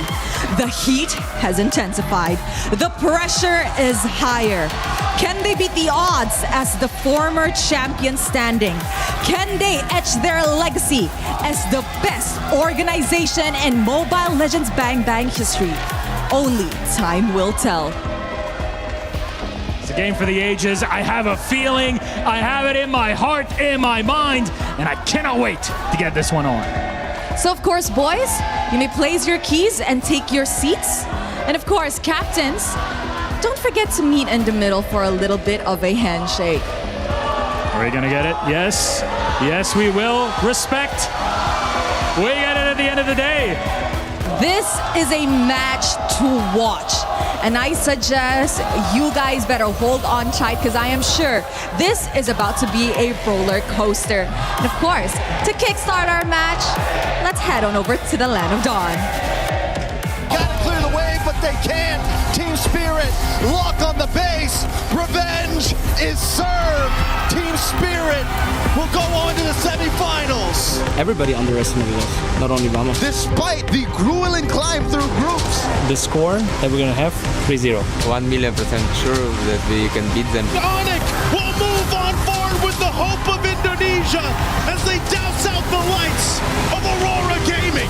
Mungkin ya, first team yang dapat 3 MSC. Our aim from the start to beat all teams without mercy. Coming to the studio today, the match against Vamos, being sure that we are gonna win. We were the ones that let them get into knockout stage in the first place, so it's only right that we are the team that kicks them out of knockout stage. Nesk 3-0, taking Vamos out. didn't have a really good start at this tournament, but we really adapt very fast. Group stage was pretty bumpy. Some disagreements about the meta, about some things. Forget about the group stage, we're in playoffs now. I mean, everybody's gonna see in our match in the semifinals that we got. We need to adapt, and then we adapted. Kalau dari Team Spirit gue belum merhatiin sih. Soalnya gue baru melawan karena gue fokus banget di Aurora. I think Onyx was one of the weaker teams coming into the tournament. To me, it's obvious that we are better than them, and we just have to play our game. They're really a struggling team right now. They really don't have the good idea of the meta. It's good to hear that they're confident because we're confident as well. I'd really like to face Sonic ID. We already beat them in M7. We know their strength, their weaknesses. You should see every team as equal. The past matches, especially the most surprising one, was E7 and E7 versus Liquid. Anything can happen in this tournament. Gue senang kita bertemu lagi dan gue bakalan revenge kalian. Gue bakalan balas dendam. Kalau buat Team Spirit, yang pasti kita bakalan press early lah mungkin. We're not the same Team Spirit anymore that lost the last time in the first knockout stage. This time we're more disciplined, we're more a team. Terus tim-tim di Europe mungkin ya, Europe mereka udah mulai kacap lah, kayak udah mulai ngejar banget. I think Onyx ID is the team that prefers a lot of good team fighting. I think Onyx strength is obviously Kelro. They just got him to the roster. I think that kid is a very mechanical player with hero mastery, especially with assassins. Jadi kasih game terbaik, kasih semua yang kalian punya, terus buat pick bomba, ya, just be ready. Good luck, Yep. Good luck, Kelra. I'm always joking around with them when I see them, but this time it's serious. Well, we had mentioned that the Giants are no longer here, but it started at the beginning of this tournament. Mentioned SRG, Malaysia, Liquid PH, the Philippines. Another Philippine team is knocked out, but those two champions were 2 of 3 of MSC in the last 3 years, and it was Onyx who was the one right before. If they get back to the grand finals, they have a chance to repeat in that 3rd year again. And the reason I say repeat is because they also won in 2019. So it seems like, Naisu, every 3 years, Onyx goes on these runs, but they're standing, or on the other side of things, standing in the way is a team who's trying to make their very first run in Team Spirit. They've got a big dragon in front of them and a team that really does dig into the spirit, right? Team Spirit, they have not only shown their confidence, but just on how quick they can adjust. And they've already shared their sentiments about how, they felt like Onyx was one of the weaker teams coming into this, especially group stage. I think this MSC in general threw everyone's predictions out of the window pretty much on how things have played out. But one thing's for sure, yesterday, I think, again, when you look at what Kyrie did on the Fanny, what Kelro was able to do on the Marksman, hell, what Sans, Alutfi, and even Keyboy did to set them up for that success in winning that series against Aurora Gaming, you have to take that in consideration now if you're Team Spirit, because everyone has adapted up to this point and everyone is just catching up to all these powerhouse teams. And honestly, I feel like Kid Bomba really understood how to take down Onyx, and that's, you got to take down Kelra, because here's the thing, no matter how the draft looks, Kelra just has a different vision of how the gold lane is supposed to be. So even if he picks up a hero that we're like, there's not a lot of mobility here, you're probably going to get caught. Somehow, some way, he still doesn't get caught. And here's the thing, as long as Kelra keeps playing the way that he plays, he can defy expectations. He can say, be done with the draft. As long as I got my hero, I'm good. Defying timelines and expectations and even tempo, Claude has become a much bigger problem, not just late game, but mid game and early game when supported with the other picks. And you have to say, you have to keep your eye out on a Paquito and what that role will be. It was flexed into a double fighter. It was flexed EXP. It was even flexed jungle, but that game actually lost. And once it started to get out of that gold lane, Kelra found an opening. So the key is, does Team Spirit try to attack Kelra immediately to put him on the back foot, or do they build just around their game plan? Honestly, when it comes to Kelra, playing against him, and it's almost like you don't want to expend too much worrying about Kelra, because Kelra is just going to be, he does what Kelra does. He's a god in the gold lane for a reason. I think yesterday was proof of that. His godlike reflexes, and now we know why he has those reflexes, are something that You just have to match. So that is going to be on the hands and shoulders of Hiko to be able to go ahead and match what Kelra's doing, in that lane. But then again, as a team, there's so many other avenues that you can focus on depending on what's drafted. We've seen a lot of variations, a lot of experimentation. But even in the last series, we saw some teams just choose to default on their strengths, default on a standard lineup, and just try to execute better. And either way, again, you got hopefully five games to go ahead and prove that here. And honestly, I wonder how that conversation that Kelra against their scrim opponents is. It's like, I'm going to use a Layla. Could all 5 of you try to catch me? Yeah. Right? I mean, you only got one flicker, but when you start taking in the defensive items into play too, again, there's so many ways to just kind of stay alive, and that's what makes the mechanically gifted players so outstanding to watch. And that's how they can win drafts, even when the draft is even or maybe slightly the other way, because you can't account for that individual skill. You could try, but that's what these coaches have tried to do, to put their teams in an advantaged position early on. The Fanny, the Freya, and the Uranus taking out the Barats, the Marcel, and the Selena, the 6 bands to kick us off as Phase 1 begins with the picks, and Onyx pick up Carrara to start. And we can see the idea behind the bans coming in from Onyx as well as Spirit. For Onyx, they want to take out tempo heroes. Both the Marcel as well as the Selena can really speed up the game. And then for Spirit, they just don't want Kyrie on that Fanny, which understandable. The Freya can disrupt their backlines a little bit too much. And then the similarity, batting out the Barats as well as the Uranus, they just want to make sure that whatever the matchup is going to be in the EXP, it's not an auto win for either side. Yeah, the XP again, going to be big in what they decide to do. Again, the Paquito has been rather flexible on where you can put him, and that's kind of the upper hands that you have when you do draft in this Paquito. You don't necessarily know where he's going just yet. Obviously, the Atlas going to be an answer a lot of times, and then the trade is Belric. This has been the common trades that we've seen now over the development of MSC's meta, and this is pretty standard. Again, that's why having a flexible hero like the Paquito is an upper hand. You kind of have that advantage now. What was interesting is that in the first series, we didn't see Paquito picked or banned. We also didn't see Cho picked or banned. We didn't see a lot of these kind of in-your-face, really ISO, burst, control characters that have been dominant in some of these matchups featured there. So again, maybe a preview to the grand final. That might be just a non-contention point, and we'll see who has the better grasp of the meta. And we saw in the video before where Team Spirit, they did say Onyx's biggest strength is probably their team fighting. And right now, that draft looks like a pretty good team fight comp here. Having the Belric as well as the Zushin makes it so that they have amazing control from the get-go. The Harara is just good anywhere. And right now, I gotta say, this is a good Harley pick, because you know that Onyx, whatever gold laner they're gonna pick up, it's gonna be amazing just because they already have a good support system. Yeah. Doesn't matter if it's a Brody, a Claude, or a Harif. All 3 can work well here. This is, shades of what we saw yesterday for Onyx work. That Jushin helped so much, and if I recall correctly, it was a Granger in the hands of Kelra that he got to use, because again, when he locked in the Sky Piercer, you not only had to worry about the movements from Kyrie on the Hirara, but then eventually when the stacks start building up for Kelra on the Granger, lining it up with the lantern that Jushin provides, it helps so much. You just land your Rhapsody shots, and then you get more stacks, and that was kind of what the result of that game that they had against Aurora Gaming. So this is what LaFell's saying. You're already really supported and supplemented really well for your gold lane for Kelra. Harith banned as well. You could see with both teams now looking to pick up potentially their gold lane. That Paquito could still be flexed. It is definitely going to be EXP and gold that they're looking for the ban. So Esmeralda goes down as a ban, so does Harith. I just feel like for Team Spirit, as long as they have one more hero that can potentially deal with a backline, is going to be good. So I'm looking to see if Spirit is going to be loco enough just to have a big burst in mid, something like a Farsa, because that can deal with quite a lot unless you're going up against a Claude, which Team Spirit could pick up the Claude later on and then make it so that Onyx doesn't have a dive type of goal laner other than a Moskov. If you're local enough, basically. If you're loco enough. If you're loco enough.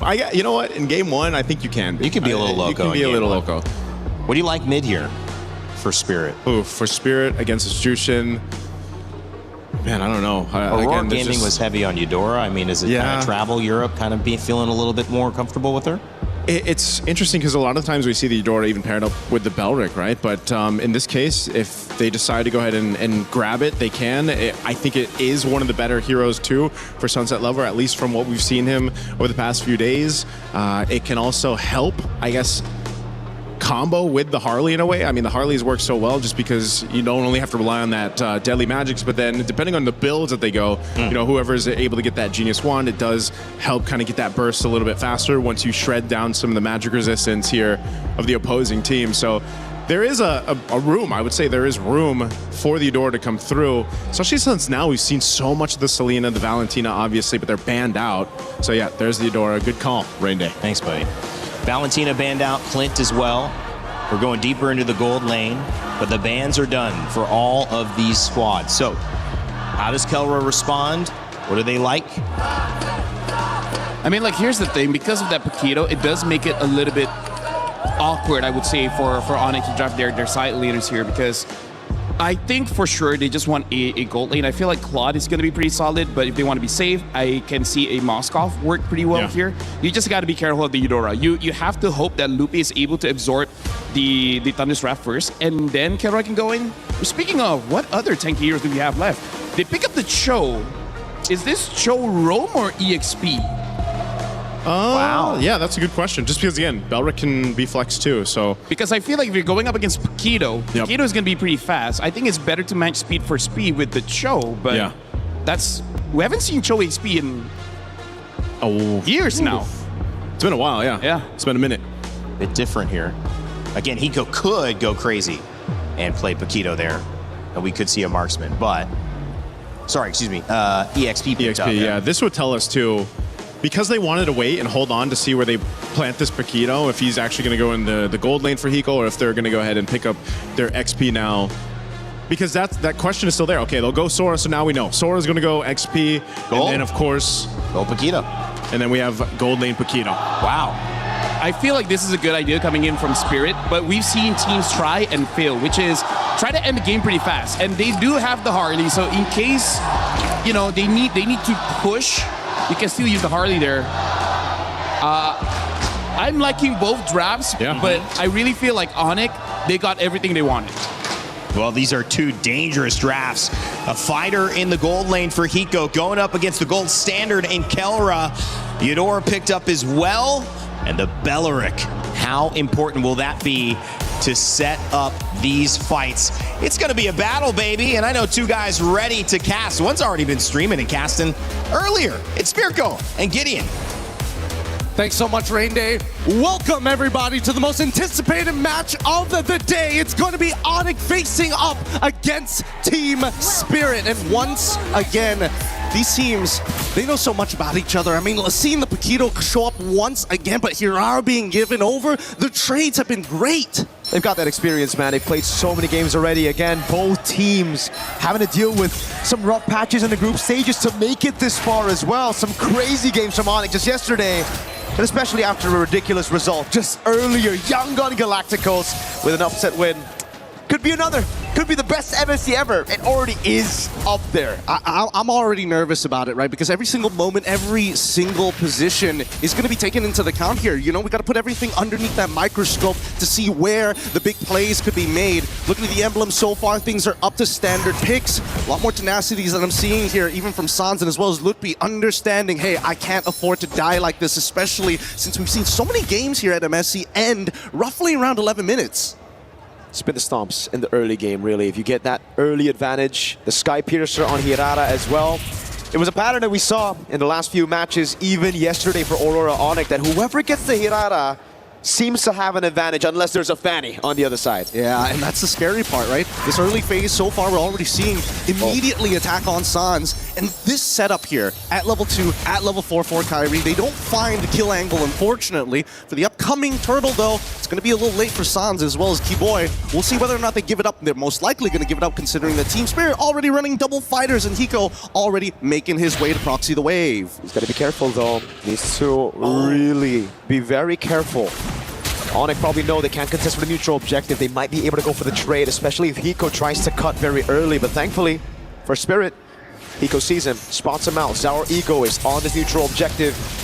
Now the Harley should be free. Just the red tree. Keyboy making sure he pops that red tree. Nothing is going to be given for free.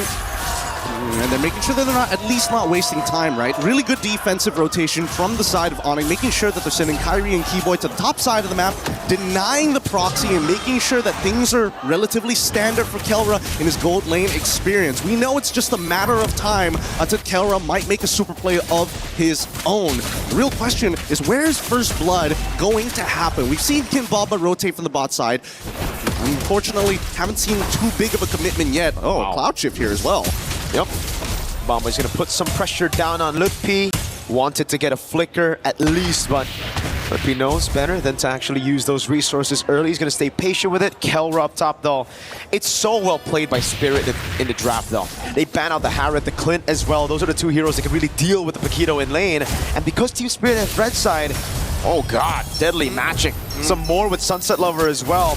But back to the point, because they were red side, Onyx couldn't risk picking up the Moskov just because there could be that Hanabi threat. That's the thing, that's the thing. Every single time you come into these drafts, there's always that sneak peek on that red side. And so far, I like the way that, you know, Team Spirit have handled themselves, right? A slight evolution, not trying to go beyond what they need to do. They're still checking the boxes, and you can tell that Hiko, this side of the map is his, right? Even Keyboy has to be very respectful of him. Lutpi didn't use any of the resources earlier. Rapid trying to be used up now. Shifting skies. Oh, it's a flicker. Kid Bomba with First Blood. Now he's getting the fatal legs and a flicker combo, locking them down as Bomba can't go for the chain.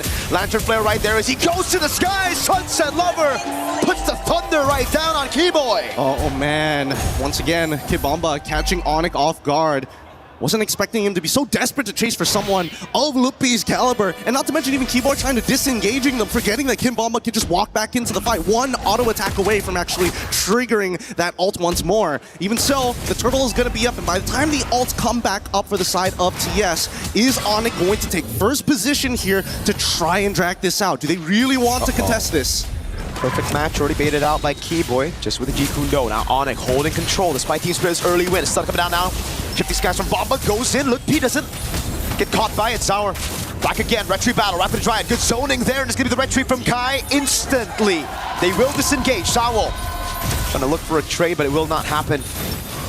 Tactical defensive plays. And while this is all happening, Kelren just knows, hey, I get a free push here. Hiko, you can do whatever you want. You have the item power spike with a Hunter Strike. Sure, whatever. I will donate this to you, but just give me 5 more minutes. For the rest of the team, at the very least, we see that from Team Spirit's side, being able to kind of contest these neutral objectives is kind of the point. But at the same time, Lutpi is quite the problem with the Wrath of the Dryad. So taking first position may not necessarily be ideal for TS, especially if the flickers are available. Radiant armor purchase coming in from Kid Bomba. Not to mention penetration boots from Sunset Lover. He's already putting a lot of damage onto Sans. And I like the fact that they're trying to say, you know what?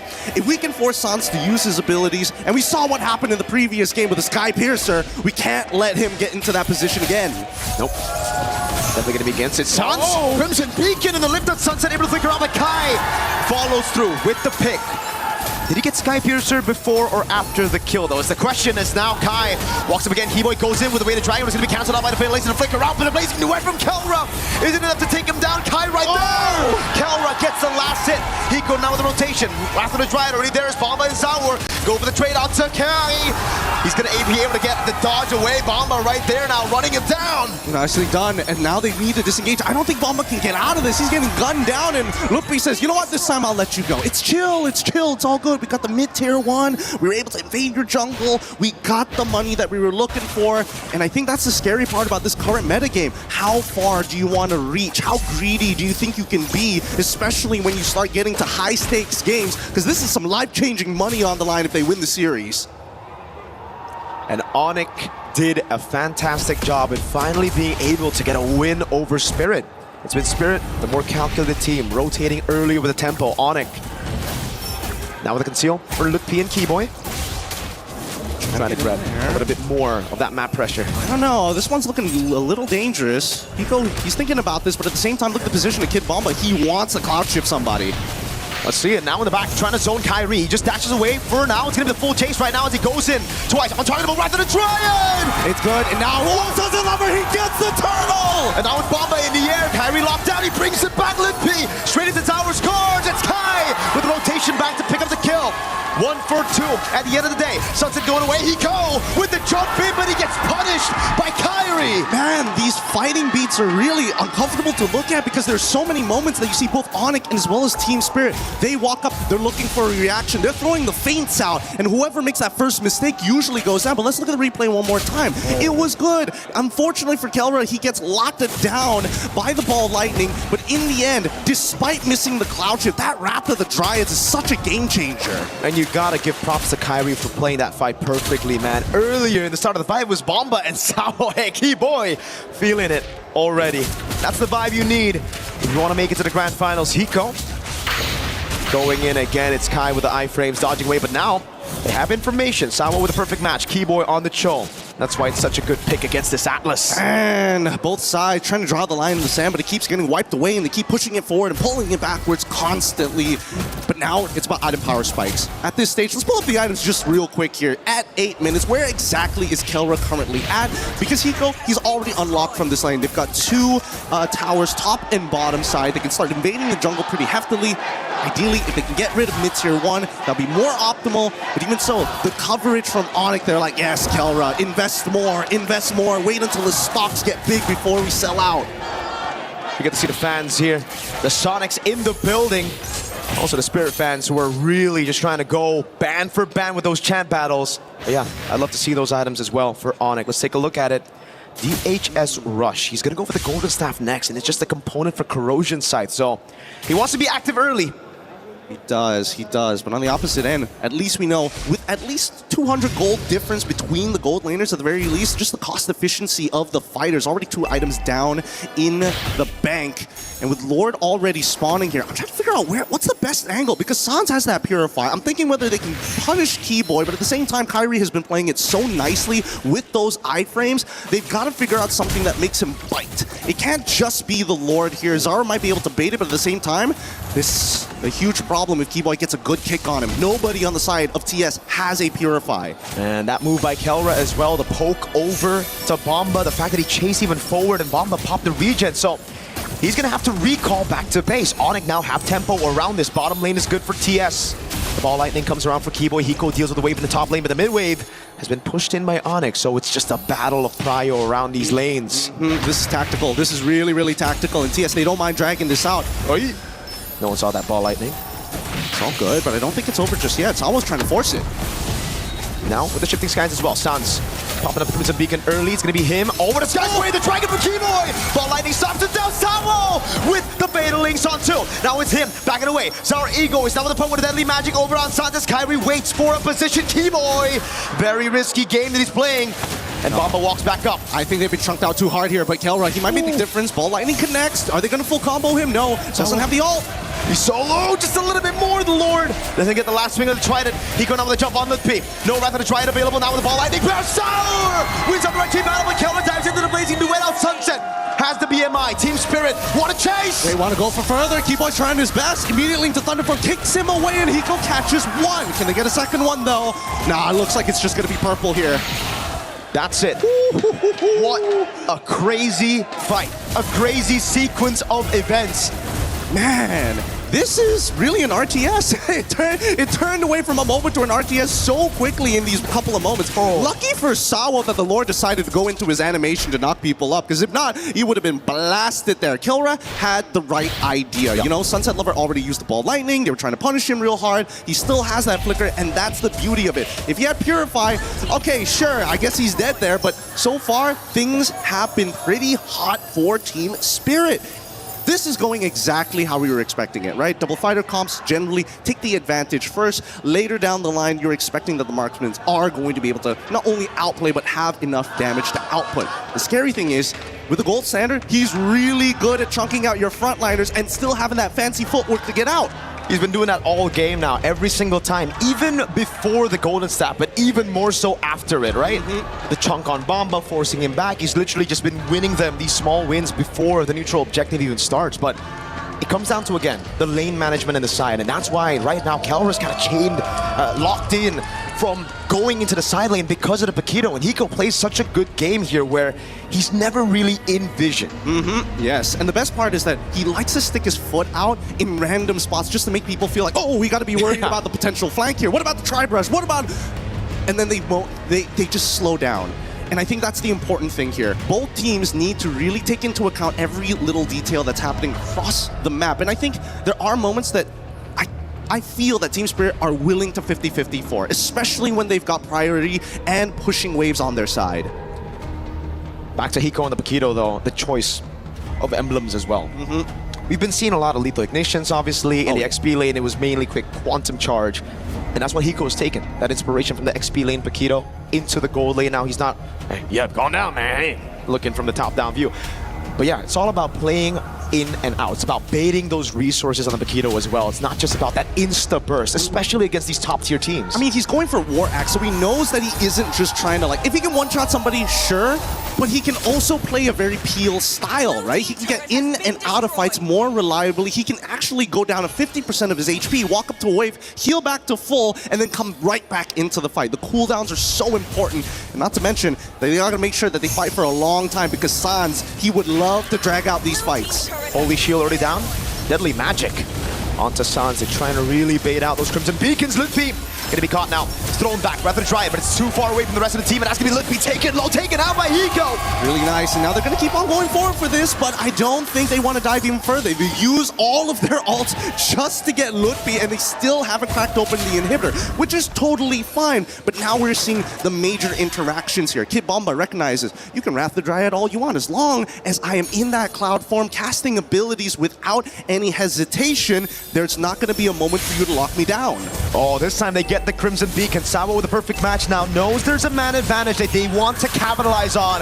That's a base turret with the First Lord with fighter side lanes. And Onyx, they decided, you know what? We'll give it to them. It's not the long lane. The Lord is still spawning on that top side. So this is just something that we're going to have to manage. And especially teams of this caliber, managing a lane ain't that hard. But then comes the problem later in the game. Their wave clear is not that great. It's only Kyrie and really Kelra who can clear these waves, but even Kyrie is starting to reach his cap on how much damage he can do because a lot of his damage is directly tied to his levels. Now it's back to that slow game. It's all about building these waves. And again, Spirit have been the ones with the advantage when it comes to dealing with the waves in the side lane, just mainly because of that 1v1. Kelra, he's gonna have to wait for the win of nature, and even then, I don't think he's comfortable playing in that side lane, right? Even if he gets the win of nature, just because Hiko on the QC on the War Axe is gonna get the Queen's Wings as well, and the Flicker, it'll be more worth for Hiko to bait that win of nature over just, again, a fight from Kelra. Which makes me wonder whether or not Hiko is going to go and start getting himself a Malefic Roar or straight into the Queen's Wings. Considering that he's got the War Axe, I would only assume that it's going to be the Queen's Wings after, but that's, you know, a very EXP style of playing it. We'll see what options he has in a bit, because Conceal's already out and Sawa's opening up the Tri-Brush.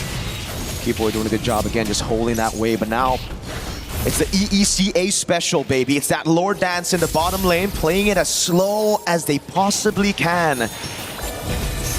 Oh, Deadly Magic's already on Sans, but Sans very calm. He's not going to react, not yet. Not until he sees Sawa do something crazy here, because TS, they're willing to start. Oh! Whoa, Sunset able to flicker out of the Wrath of the Dryad. Now it's Keyboy locked down with the Frozen. And the perfect match instantly goes! Sawa with the ball, which is Sawa! With the Fatal Links, that's Kelra popping the blazing weapon. He's going to get bursted down by the Deadly Magic. And now it's Sans with a Lantern Flare. And now they disengage. Finally, a moment to breathe at the very least. Kid Bomba, he doesn't mind dying there, but he wished that he got somebody other than just Keyboy. Now, Onyx instantly going to take priority and first move on this Lord. What is Team Spirit going to do? Because we're seeing a flank coming in from Zar. Opens up the Tri-Brush. They know it's safe, and Hiko, he's pulling attention to himself. This is great. That wave bot wasn't set up perfectly by Spirit, and now it's going to be building back for Onyx. Slow pushing towards Spirit. So it's a win for Onyx for now. But they have Keyboy down. That means Spirit have the man advantage for a while as Bomba spawns. I think Onyx recognized that TS, they can't blitz this down as quick as they want to, so they can actually maintain this tempo. It's getting really dangerous because now the Kid Bomba is going to start showing himself. This is where Onyx needs to take advantage of the scenario. Well, same time as well, that top side is shoving in pretty hard. Hopefully it doesn't mess up their mid wave as well. Probably will. They're going to have to send members down there, and that means it's free for Zaur to clear out the mid wave. Now, it's Bomba who've set up the wave in the bottom lane in a good spot for it to build back in favor of Spirit. So they've got like roughly a minute or two to work with here. TS has set it up nice. Let's see who gets it. Sawa with the jump now. They know he has no Purify, but Hiko's going to be taken very low already. Lippy going to be chunked down as well. Shifting Skies from Bomba, trying to lock them down already. Now it's Zara and Kyrie going to go for the Red Tree battles. Deadly Magic will land on Kelra. Bomba's right there. Ball lightning, and it's Bomba with the jump tower with Retribution. Beautiful play, and they're going to go further than this. Kyrie does not get the Lord this time, but at the very least, they are able to trade upwards. Man, Kid Bomba really wanted to deny Kyrie of that Retribution and was willing to die for it. But is it worth another 2 Sky Piercer stacks? Zara with the jump, Deadly Magic! Kyrie needs to time this, but I think he's good anyways, right? Just gotta be careful of that Lightning Truncheon proc. Yeah, no, it's so safe. I really love the fact that, you know, once you get to a certain point with Hirara, you're like 3 seconds, okay, perfectly fine. Double iframes if necessary. I can wait for my combo points to actually come back up. As long as nobody threatens me in the meantime to force him out, generally will survive. Now let's look at the items one more time because we're seeing max build already from Hiko. And yes, he did opt to go for his third item to be the Queen's Wings on top of getting the Malefic Roar at the end, so he has that real 1-2 punch for Kelra if he doesn't build that Winds of Nature soon. Doesn't seem like he is gonna build the Wind of Nature. He wants to gamble it, man. This is the guy who went Brody against a Beleric, all right? It's all good. He can react to things, and that's what he's leaning on. He's leaning on his own skills, the drills that LaFell was talking about as well, pointing out to Kelra, who's just been practicing all around to deal with damage, to deal with setting tools. Hey, speaking of damage and dealing with setting tools, Sans also getting himself a Radiant Armor here to make sure he doesn't die to Zaur. So now he's not exactly the most optimal target, and Zaur has to rethink who he's going to be jumping on. I would like to say Keyboy, but like half the time, those kicks really is more for disruption than it is for a big set, considering that both sides have some big haymakers ready to unleash. And I think Zaur's been playing like a really good game with the way that he's going in and out and trading the aggro. Very similar to an MMORPG raid. You have your tanks, they gotta cycle the damage between each other to make sure that everybody stays healthy.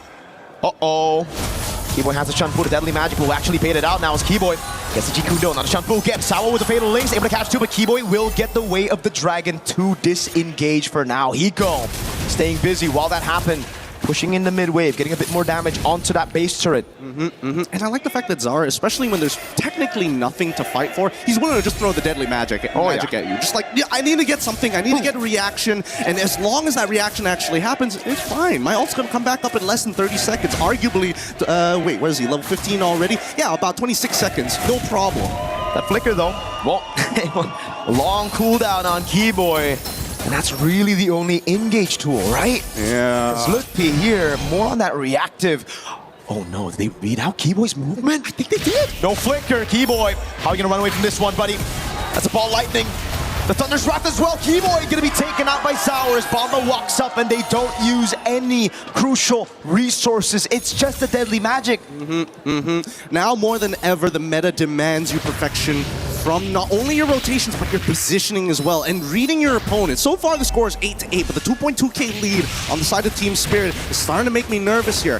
Kelra's at a point where he does real damage, but it's so hard for him to walk into the fight for that big Blazing Duet. Sawa again zoning in the backline, now jumping on Sans, trying to bait up Crimson Beacon or a Purify. Brings it chunk. Oh, Sawa flicker with the Fatal Links. Purify out from both already. Kid Bomba with a layer! Brings it back into the knockout strike. Kelra, Immortality already down.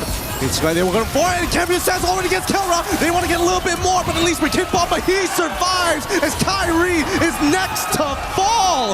I thought that was going to be an instantaneous fight, but even for the side of Onyx, they're willing to expand resources to make sure they can buy a little bit more time. It's the layer. You Purify out of the Fatal Links, then it's Bomba with the Sora, and now they're knocking on the base. Zaur with the Deadly Magic on Keyboy. Sawa walks up on Sans with no Purify. Base wide open, Team Spirit. Secure game number 1. All right, that's a great start for Team Spirit, but this series ain't over yet. How many times can they pull that combination off? That was literally, what, a 0.8 second frame to flicker Cloud Shift, seeing the Purify in the middle of 3 different people? You're banking on a lot. I don't think it's gambling at this point, but honestly, we're getting pretty close to it.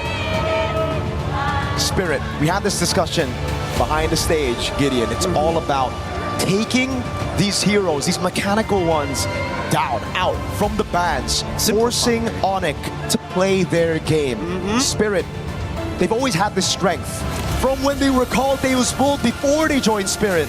It's the macro, it's that brain, it's playing the slow game, and then punishing your opponents when these small windows open up. Yeah, and the best part is that they identified those windows in the middle of these early interactions. They're probably talking to each other, hey guys, we gotta be careful. Once we come to mid to late game, we can't do this again and again and again. They are going to adapt to us, so we got to look for different punishes. We gotta make sure we hit the weakest link at every moment of the game, and they keep on finding it. I think at least for Onyx, they need a way to set the tempo, and I think that's the biggest issue. This Atlas, and especially the Valentina trade with the Belleric, did end up hurting them. But Sora from Kid Bomba making sure that that could have been a Uranus, and it would have been fine. But with the playmaking capabilities, it becomes that much better. With that being said, we're going to leave the rest of the breakdown to you, Rain Day, and the rest of the panel. Well, thank you so much, guys. I think Our Egoist goes deathless there.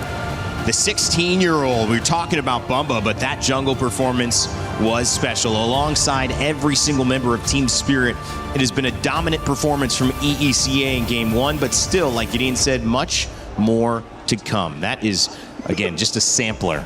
Who's Gideon? We got. Who are we? Who's the other guy as well? Next Who's to the other Rico? guy? Like, those guys. Hey, man. They were amazing. I'm the only consistent piece up on this desk, you know what I mean? That's I'm putting true. my time in, right? This is the face of MLBB. That's true. That's right. Yeah, you know what? There you go. I will not add to that no matter what. Yep. We're going to leave it as that. All right, yeah, We're let's happy with move it. on. All right, going back to Game 2. No, guys, talk to me. Game 1, I mean, obviously, man, that was a great draft, but what did you like about it on Spirit side, or what didn't you like about it on Onyx side? Honestly, when you look at both sides, the drafts I feel like are great. Obviously, Keyboy had a really hard time at trying to utilize the Way of the Dragon, the kick, that ultimate from the Cho, to set things up. But also there was just really good timings from Team Spirit to kind of layer the ultimates like they were talking about.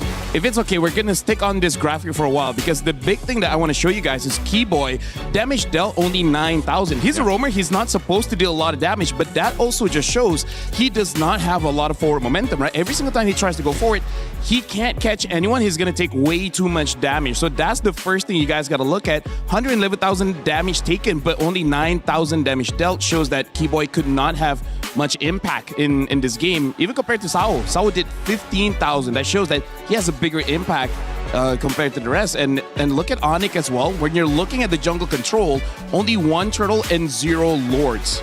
And we will be showing this in the Telestrator later of how Team Spirit, they lost the first one, but then one quick adjustment, and then after that, it's all Team Spirit. Yeah. Also, you got to commend Hiko here on the Paquito because his patience, his timing, his window of opportunity that he waited for was a big part. Even in that last exchange, that last team fight that we saw, they expended some of the battle spells out, utilizing Sao on that Atlas, but then Kid Bomba comes through, like the Shifting Skies, and then Hiko comes through after that to go ahead and capitalize the kills. So, it's all about the layering. It's almost like it's a really nice cake, basically, is what Team Spirit brought to Game 1. I looked at a number that was really interesting to me. Out of all the numbers that you could have and how high the scaled, 135 damage taken on the side of the EXP laner for Onyx. But on the other side, Kid Bomba, he had 135,000 damage taken as well, with only 250 more. They were almost exactly the same, but he doubled the damage that he dealt on Sora. How big is this pick coming up? Because we haven't seen this till later on in the series. Honestly, we're going to be talking a lot about Kid Bomba because I've already said that he's an amazing EXP laner. Before this, he was amazing in lane. Now he's a menace in that river because all of the fights won is because of Kid Bomba. He got the right targets. He gave the space. Honestly, he made it easy for Our Egoist to do his job. And that's what you're hoping for, especially in a meta that helps the jungle when that EXP laner is jumping off to a start like that. Lethal, I know you had some stuff to break down here with the Telestrator. I want to see what you thought about Game 1. Let's get to it.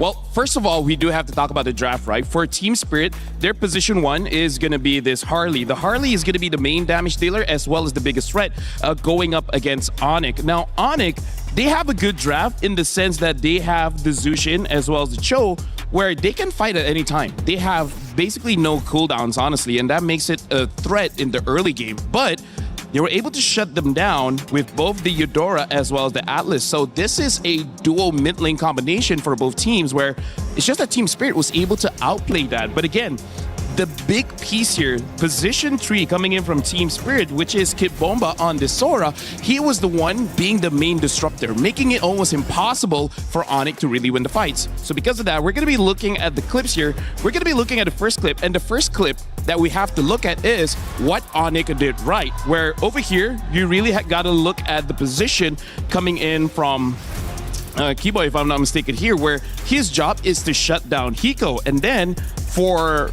Onyx, as long as Sans is free, he should be able to do a very good job. As we're going to be looking at the clip here, how what I wanted to see, first of all, is...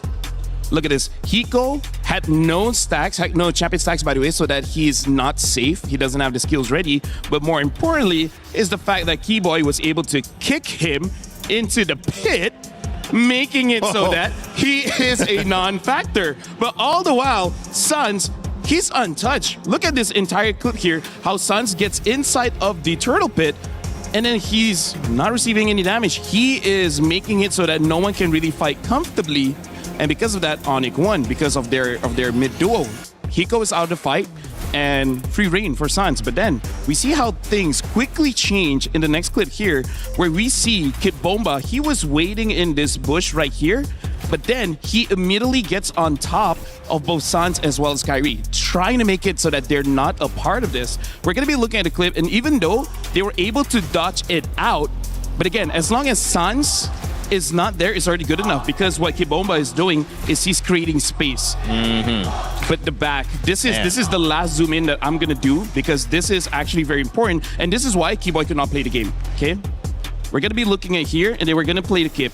You see how Keyboy, he did get the kick onto Hiko, but immediately you see that the stun got onto Keyboy, making it so that even when he connects the kick, he is a sitting duck. And then after that, all the damage in the world went over to Keyboy, making it so that he's just out of the fight. And then after that, it becomes so much easier for Spirit. As long as both Keyboy and Sans does not affect it, they're good. We're gonna be looking at the other clip here. Again, you just gotta look at Kibomba. He is charging in. I would say one of the best things about Sora in this situation is he can engage, and he has a lot of dashes going in. That makes it so that even though Onyx has incredible reaction speed, it's going to be difficult for them to really connect to that. Look at Kibomba, able to get Sans and Kyrie again. And then after that, even though he was stopped for a bit, we're going to look at, this is the important part. Boom. Wow. Goes in, finds Kyrie, making it so that he could not retry this Lord. And then Zara Egoist just basically gets it for free. We heard Miracle even asking, is it really worth it to give over that, Sky Piercer stacks? It honestly is, because even in this fight, you can see Kid Bomba once again disrupting the fight, making it super easy for the rest of Team Spirit. And this is why I say Zara Egoist had an amazing time, because he was never threatened. It's weird. It's like a more flexible Atlas, because the Fatal Links is like so telegraphed that you're trying to set it up, and Kid Bomba just had their number, man. Part of it is you want to just, if they have Purifies or if they have Flickers, you want to get those battle spells out. Yep. And either or can do that. That's why you can't really predict it, because they can just change it out. Either it's Kid Bomba that goes in, initiates, and then Sawa follows up, or vice versa, and then that allows our Egoist or Hiko to have that room to move around and capitalize on it. So it was just really good kind of mixing things up throughout the entirety of that game, where then Team Spirit continued to hone in on it. And yes, I think, as LaFell mentioned, Keyboy really couldn't play. Like, this was a really difficult Cho game to play. Tough. As a Tro roam myself, most played roam that I have, this is so difficult to actually go in for a setup. Well, this is now like kind of your turn, right, to respond. And we've seen this again, and many of the teams that we've been up to have responded, whether it's game 1 and game 2, or whether they wait a couple of games. What's the lesson that if you take away now, you think, LaFell, they can respond in game 2? The lesson that Onyx has to take is that they need a bit more layers in how they approach the fight, because the big reason of the first half of the Telestrator is the fact that Onyx had a good idea, kick Hiko, and then win the fight.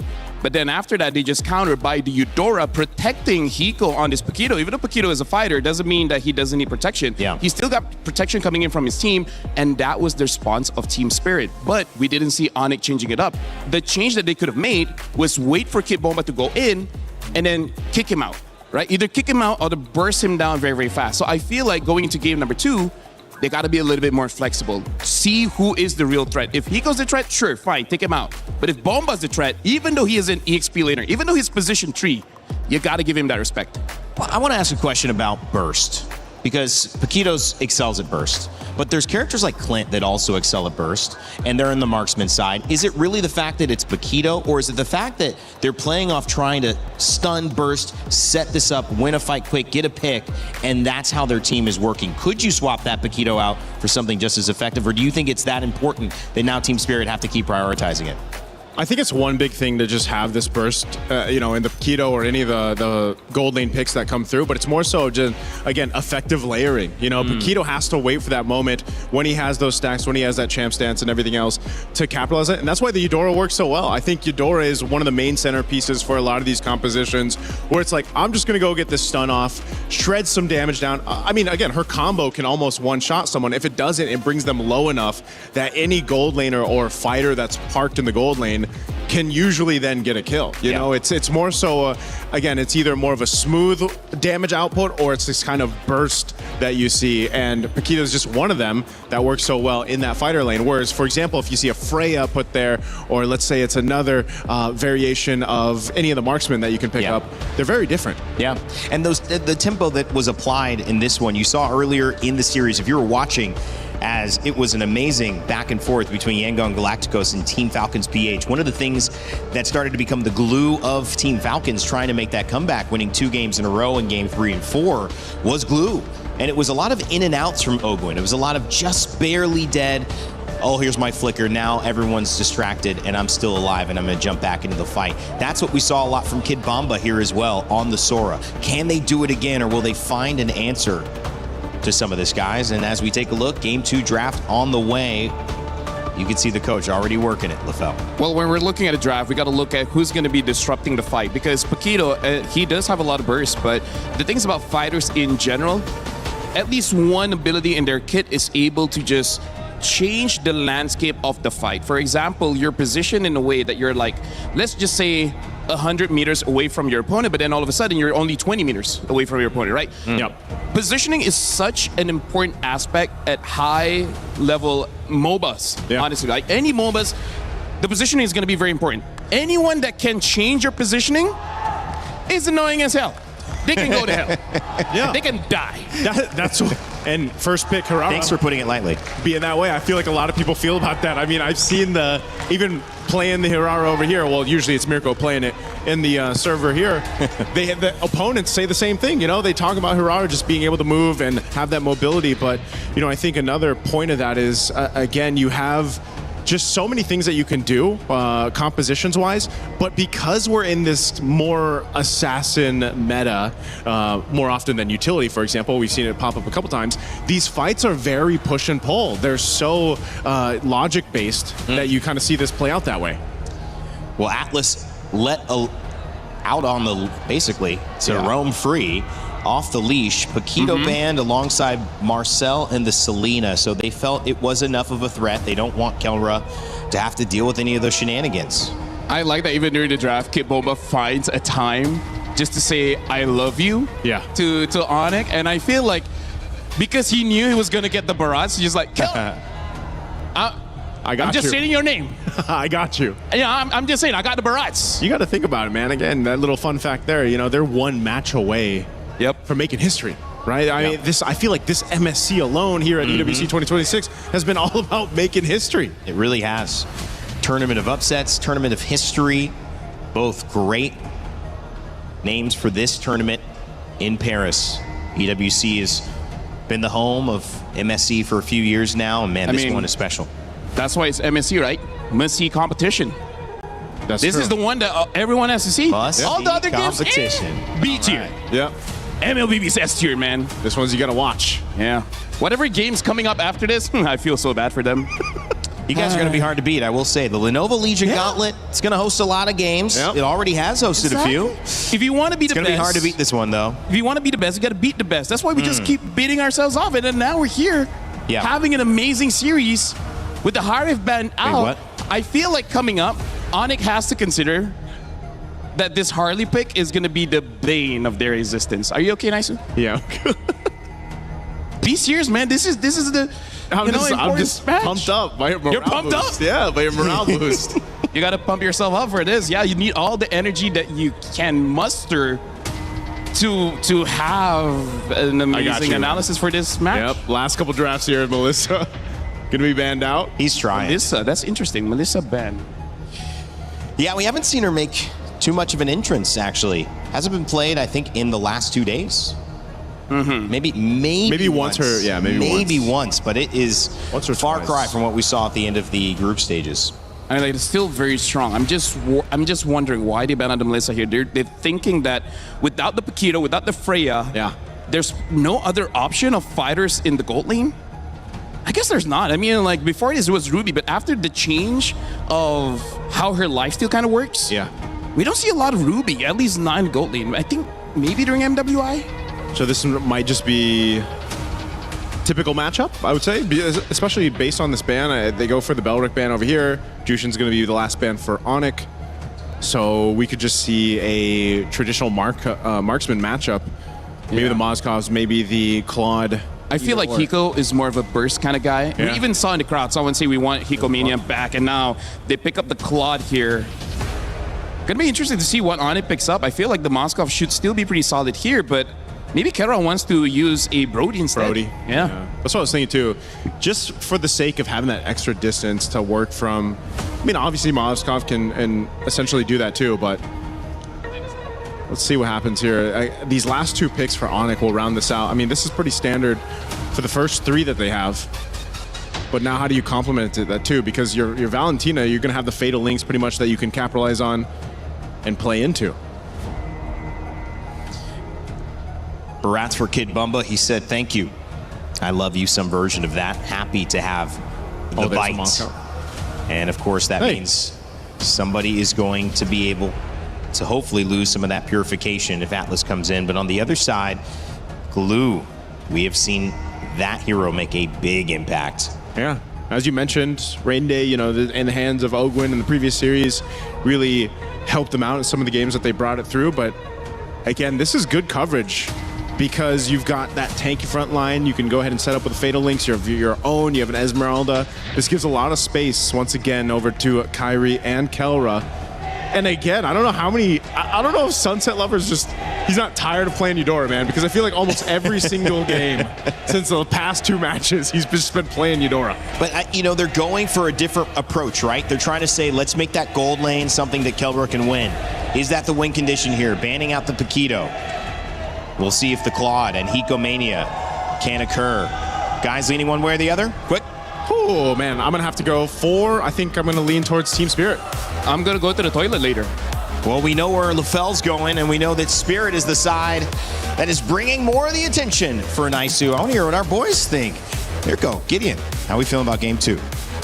Hey, we're already feeling pretty excited how this game has played out after seeing game number 1, but when you're looking at those compositions, that Glue's got a lot of work to do here, not to mention the Valentina trade-off.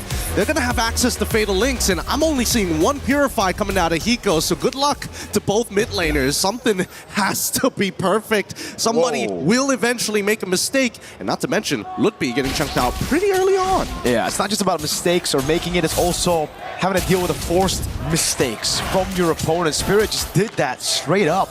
The Esmeralda, great against the Barats, you know. But if it's a 2v1, it's always going to be rough. And Bomba's really just capitalizing off of this. Trying to, I thought, freeze, but no, he just goes for the contest anyways. Yeah, I think it's going to be a little bit tough here. But he needs his stacks, right? At the end of the day, once he gets into that max stack, it becomes Bomba got it. I think Bomba got it. That's why he's recalling. Yeah, now he's happy. Now he has full control over this lane, right? The pro-long trades won't be as easy as it was before, now that he has the stacks. Not to mention he's got way better wave clear as well. First invade here is looking dangerous. Uh-oh, it might be a kill. Straight up Keyboy. Slam, not going to give it to the pass, straight up to a flicker on Sunset Lover. And that's the scary part, right? Urara is so good with the iframes. Oh, wait a second. This is dangerous. Sao with the flicker around now. Sour egoist. So Sao will sacrifice his flicker to give Zaur, or to ensure he gets his farm. Yeah, and he has to take it. If not, he's not going to have the deadly magic in time to start pressuring these lanes, and I think it's the influence of the lanes that really matter more here. Kelra, he's already in a pretty good position against Hiko, but for the time being, It's all about control. How long can they maintain is the next 10 seconds is when that turtle is going to spawn. And Sans, very close to level 4 here. They will have access to Fatal Links if necessary, but let's see what Sans does here. Sawo's gonna wait. Perfect match. Oh, that was a gamble that didn't pay off. Now Sans just steals away the Fatal Links for free. And remember, Sunset's not 4. He died earlier, missed a whole wave. Yeah, they got to give this up. I don't think this is going to be a contest, or technically it shouldn't be. They also still don't have an answer to Keyboy, who's able to just kind of walk up and does whatever he wants. Oh! Gets on the glue now. Oh my god, the stun on 3! Combo! Deadly magic coming out of Fatal Links. Sunset reacts to it. Blazing new web. Keyboy gonna be taken down. That's the SOD landing, but look, he's gonna get taken out by Hiko. Oh, brother man's Kid Bomba. I can't believe that they got not only a beautiful Detona's welcome, but made it collide into 2 people in the very first interaction of the game. That could not have gone better for TS in a position which technically wasn't even supposed to be theirs. And the reaction time of Sunset Lover reacting to the Fatal Links flicker combo from Sans as well. Turns out it's not just Kelra doing drills. Sunset's been doing it all the time as well. Bomba though. Hey, buddy, you got the first play. Now it's gonna be revenge. Yeah, I mean, Bomba accepts his fate. There's no way he's gonna burn his flicker anyways there.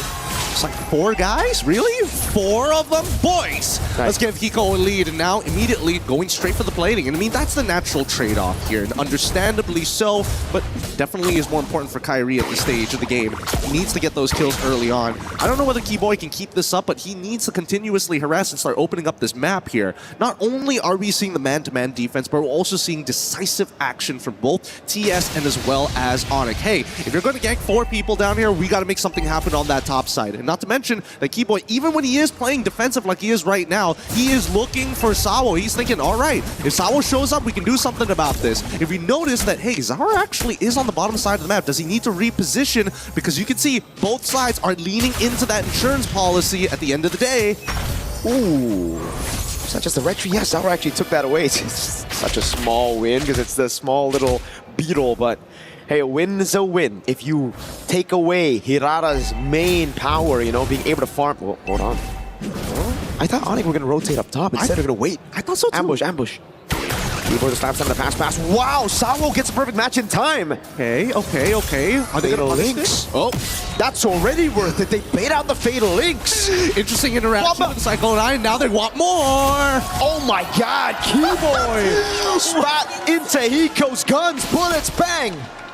That was the that was the most interesting fate of all time. Both sides were and finally it surmounts to just a single kill onto Keyboy's side, which is great at the end of the day for Team Spirit. They're going to be able to get this turtle, and I want to see how they want to actually convert this into something real. They're playing such a beautiful game of MLBB right now, and it's such a...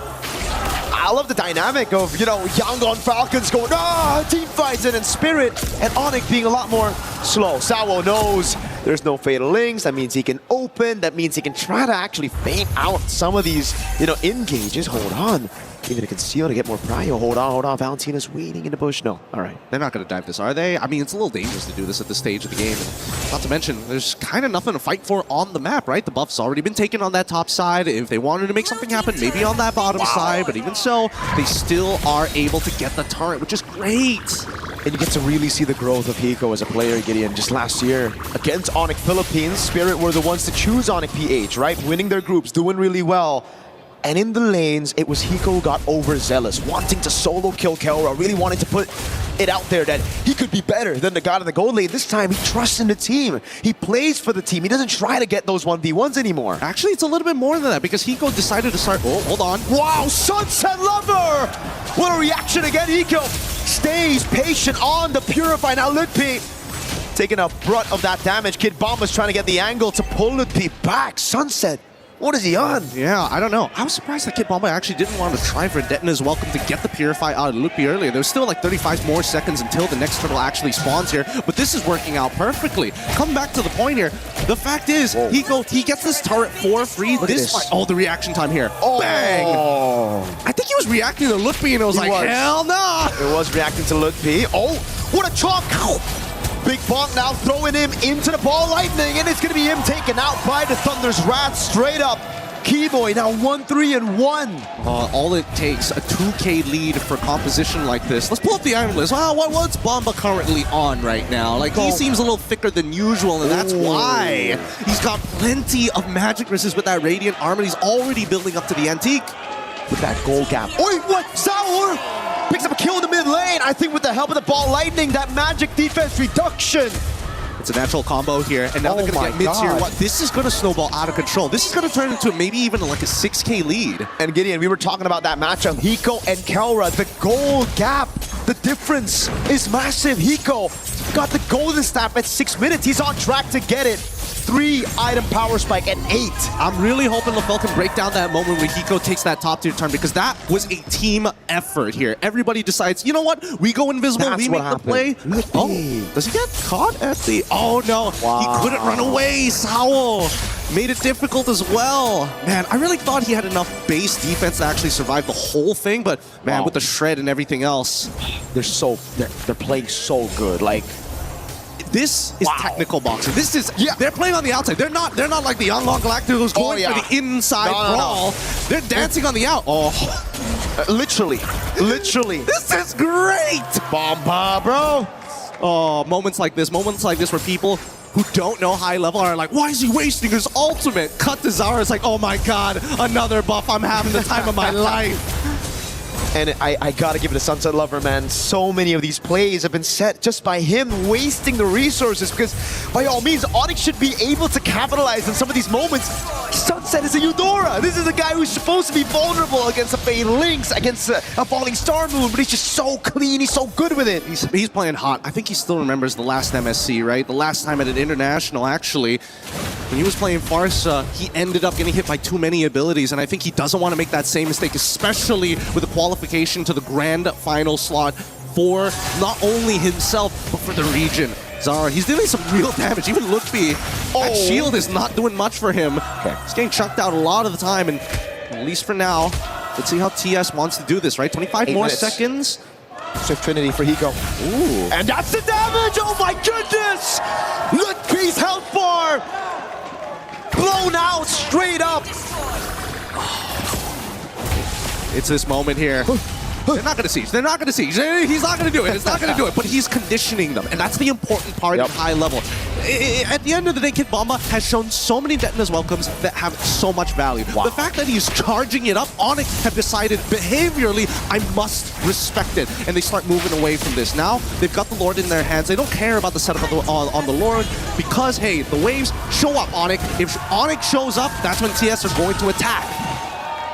When can they attack, though, is the question now. I mean, it couldn't have been, like, this perfect, honestly. Like, he gets the Swift Trinity, and they go and see Lutfi instantly bursting him down.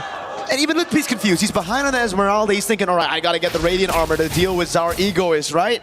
Didn't take into account at all, and it's not his fault that Hiko will be able to get Swift Trinity at 8. How much do you want to bet that Lutfi probably freaked out because he was looking at the items like, he doesn't have it yet. And when he checks it again, when did he get it? Oh, another combo! Yeah, but it's only on to Sawo. The only shield saves him. Kelra is able to find SOD, lands it on him. The turret shot also doing well. Now the Spear of Misery. And this is where you start to believe again, if you're an Onyx fan, that Kelra can turn things around for the team, right? On the Moskov a bit too many times. He's done this, but Spirit, they're okay with the trade. They say, go, take Sawo. It's okay. That's a base turret in the far lane. Hiko's farmed up. He's a whole item ahead of Kelra. And yet, Onyx can't really force the situation. Oh my god, Kelra's dead. Can he out? He's trying! Zaur! Too much damage. It's just too much damage here. Now they get another inhibitor turret. And I think this game is almost pretty much done for at this point, right? 8.7 wins of nature purchase as well.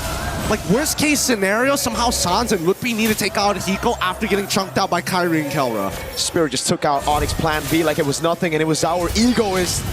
With his cards, they bait out a Holy Shield. Sans now covered the ball, lightning. Oh my god! Together with the Thunder's Wrath!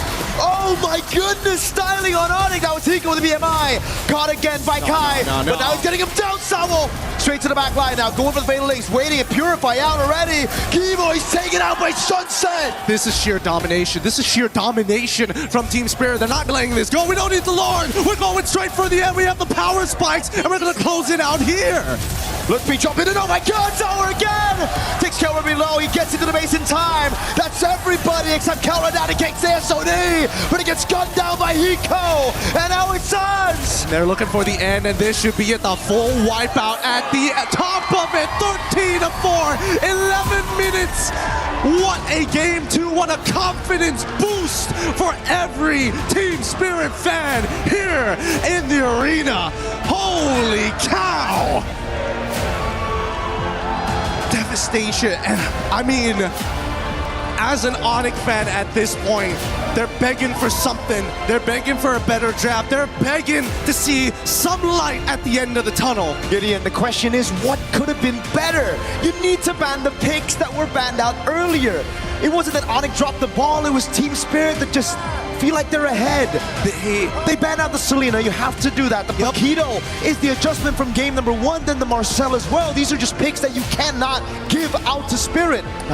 Unfortunately, I think a lot of it is just coming down to just habits and behaviors that are being taken advantage of here. That top tier turn showed everything. The fact that people go missing, there's so much respect that Onyx is putting on Team Spirit, and I think they gotta get a little dirty here against them. If not, nothing's gonna happen in this game. It's just slowly getting choked out. The triangle choke is almost there. And again, the understanding of power spikes, just the identity of Spirit here from EECA, something that we've been talking about for EECA, and this pickoff, my goodness. Onyx had a shot. They were like, let's pray for Kelra, and Spirit shut those prayers down instantly with Zaur and his magic. Man, the mythical beasts here. Crazy stuff. We have to throw it back to the panel to break this down for you. It's LaFell Naisu and of course Rain Day to teach you what just happened. Oh my god. I actually don't know if Zaur Egoist has died yet. I think that might be 2 games in a row that he has not died. And this time on the Harley, putting on a clinic into the dismay of the Indonesian fans of Onyx, not only here in the building, but to the elation of that woman right there, Kid Bomba's mom, front and center, excited to see her son one step away from a guaranteed $500,000. Welcome back to the studio. Rain Day, Naisu, LaFell. Gentlemen, what do we got to say? EECA on the verge of history, but we saw that in our first series, and it wasn't over after 2. Hey, you know, it's great for Team Spirit. I'm hoping it's not a sweep here but something's got to change. And I don't know if it's the family buff out there for Team Spirit, but they just gave it to Onyx, and it was across the board. And yes, Zaur Egoist was amazing here. The burst damage, I think even Lutby again is still wondering just how fast or how fast that happened. But Kid Bomba is just making so much impact from now game to game. We talked about his Sora in the game 1, and now look at this, the Barretts that he was able to do. He himself zoned out most of Onyx. I mean, like, here's the thing. Team Spirit didn't change, right? The heroes changed, sure, but in terms of how they approach the fights, it's all the same. Like, during the draft, I feel like we're going to be seeing it a little bit later on, but Onyx, they ban out the Paquito, but now they're like, wait, hold on. The Paquito was a problem, but Bomba, man. Because the thing about the Barats, he basically has a winning matchup against everything in the current meta. Well, at least, you know, meta picks. I mentioned, and I don't know, I mean, listen, the Atlas has worked and not worked. It's obviously high prio, but it paired with the Barats, it just feels like too much. Too much you have to avoid. Not just that. And the Eudora. I was going to say, again, Sunset Lover. I don't know what it is about this pick, this Eudora, but he doesn't have to change it unless Onyx forces the change. Look at the damage dealt by Keyboy and Kyrie. That, again, shows how much that they are not involved in this game. So, Team Spirit, Kid Bomba kind of like 1v4 and then let Sunset Lover, Sao, and maybe even Zaur Egoist just to be like, make sure Keyboy is not here. Let's make sure that Loopy is also a non-factor, because I feel like that's going to be the main part of his analysis, which is there's no frontline for Onyx. That's the hard part about it, because now back-to-back games, we've seen Keyboy really struggle, right? He is known as being a roamer to set things up for the team. He's had so many amazing plays in his career, but we're seeing the struggle now, back-to-back games. And so usually when that's happening, when the roamer is struggling and having a really difficult time at trying to set things up, you really have to count on your XP laner, right? We're seeing the exact opposite, the contrast to that between Sao and Kid Bomba. So it's like, what are you going to do for Onyx to allow that to actually happen? It's got to be Lutby and Keyboy to kind of figure that out, you know, and the rest of Onyx to make this happen, not just in the draft, but obviously the execution. I know you're going to look at the draft. You're probably going to look at the game, LaFell. I can't even remember who was first banned, first picked, or what the changes were. Was it Selena that was taken out early? Are they looking at mid? So I think that's an interesting thing, too. Where did they start to shift their attention? Break down what you were looking at and how you analyze game 2. So, first... Oh, thank you. So, I got you. So first of all, we're going to be looking at the draft here, and we're going to talk about how, honestly, things didn't change that much because you guys are my fellow Americans. I'll explain in language that you guys understand. Right? Okay. Thank you, sir. Imagine this is July 4th. Imagine this is American football, right? Yeah. Yep. Over here, field goal. Over here, we got the quarterback, and over here, we got the running back. Okay. Now, here's the problem, like, when we're looking at team spirit, Kid Bomba, doesn't matter what hero he's using, he's the middle linebacker. He's always disrupting the play, always going for a blitz, either honestly, mostly for the running back. Because he knows. You watch a lot of football. I'm so surprised you know the positions. What's going on here? I always have a lot of useless information. I just have to figure out how to use it, right? So either ways, back to the point here. Again, as the linebacker, he knows the read that it's always going to be a running play. It's never going to be a pass. So it makes it easy for team spirit here where these two deal with the glue. And then that's it. That's your job. That's it. Kid Bomba, everyone else. But it's going to be easy because he just has this single target because in lane, he's already dealt with this Esmeralda. And honestly, the clips aren't much. The clips is just how it's just team spirit basically outplaying Onyx multiple times. And it looks like Onyx, they're stuck in a rut where they're like, we're not used to the opponents responding faster than us because there's two bad things happening here. First of all, Kid Bomba got a catch here, but then just a bit unlucky where Sawa was able to stun 2 members of Onyx. We're gonna see here. Okay, I think it was already passed, but also in behind, we can see that Sunset Lover was almost caught by Suns, and then incredible reaction speed, able to get out of it. And same as the second clip, it's just that Sunset Lover had amazing reaction time. So it really is just a situation where Onyx roughly understands what to do, but the opponents already see it coming, so they're able to respond appropriately. This is kind of like Onyx against Aurora yesterday, where they know that Kelra is the target. Kelra just survives, and then it's all good. Same here. You try to get Sunset Lover never gets caught. Maybe he has his But own... you guys understand the whole American football. Yeah. Of course. It's just that Kid Bomba disrupts everything. Yeah. I hope everybody watching has that understanding. There you go. That was good. I mean, football analysts as well. Maybe EWC next year as Madden or something. I mean, like you guys are Americans. So I thought it would be appropriate. If I be, This is a cheer for America right here. No, just kidding. That's a cheer because we see Onyx coming back out on stage alongside Team Spirit. Naisu, the question now is, how do you adapt? Because you do have to deal with what I think was quite eloquently put from Yangon Galacticos coaches. Just wisdom, just like what is showing up, what can I lean into? I don't have all the answers, but what am I feeling? What's going on in this game? And it's certainly that Kelra hasn't gotten off to a good start. Keyboy is struggling. Kid Bomba's too dominant. Zour Egoist hasn't died. Those are the things you're just trying to figure out. What's the holy plan that can come down to solve all these problems at once? You have to basically just kind of reset. I mean, every time we've seen a team in this, position, backs against the wall, you're literally facing elimination up to this point.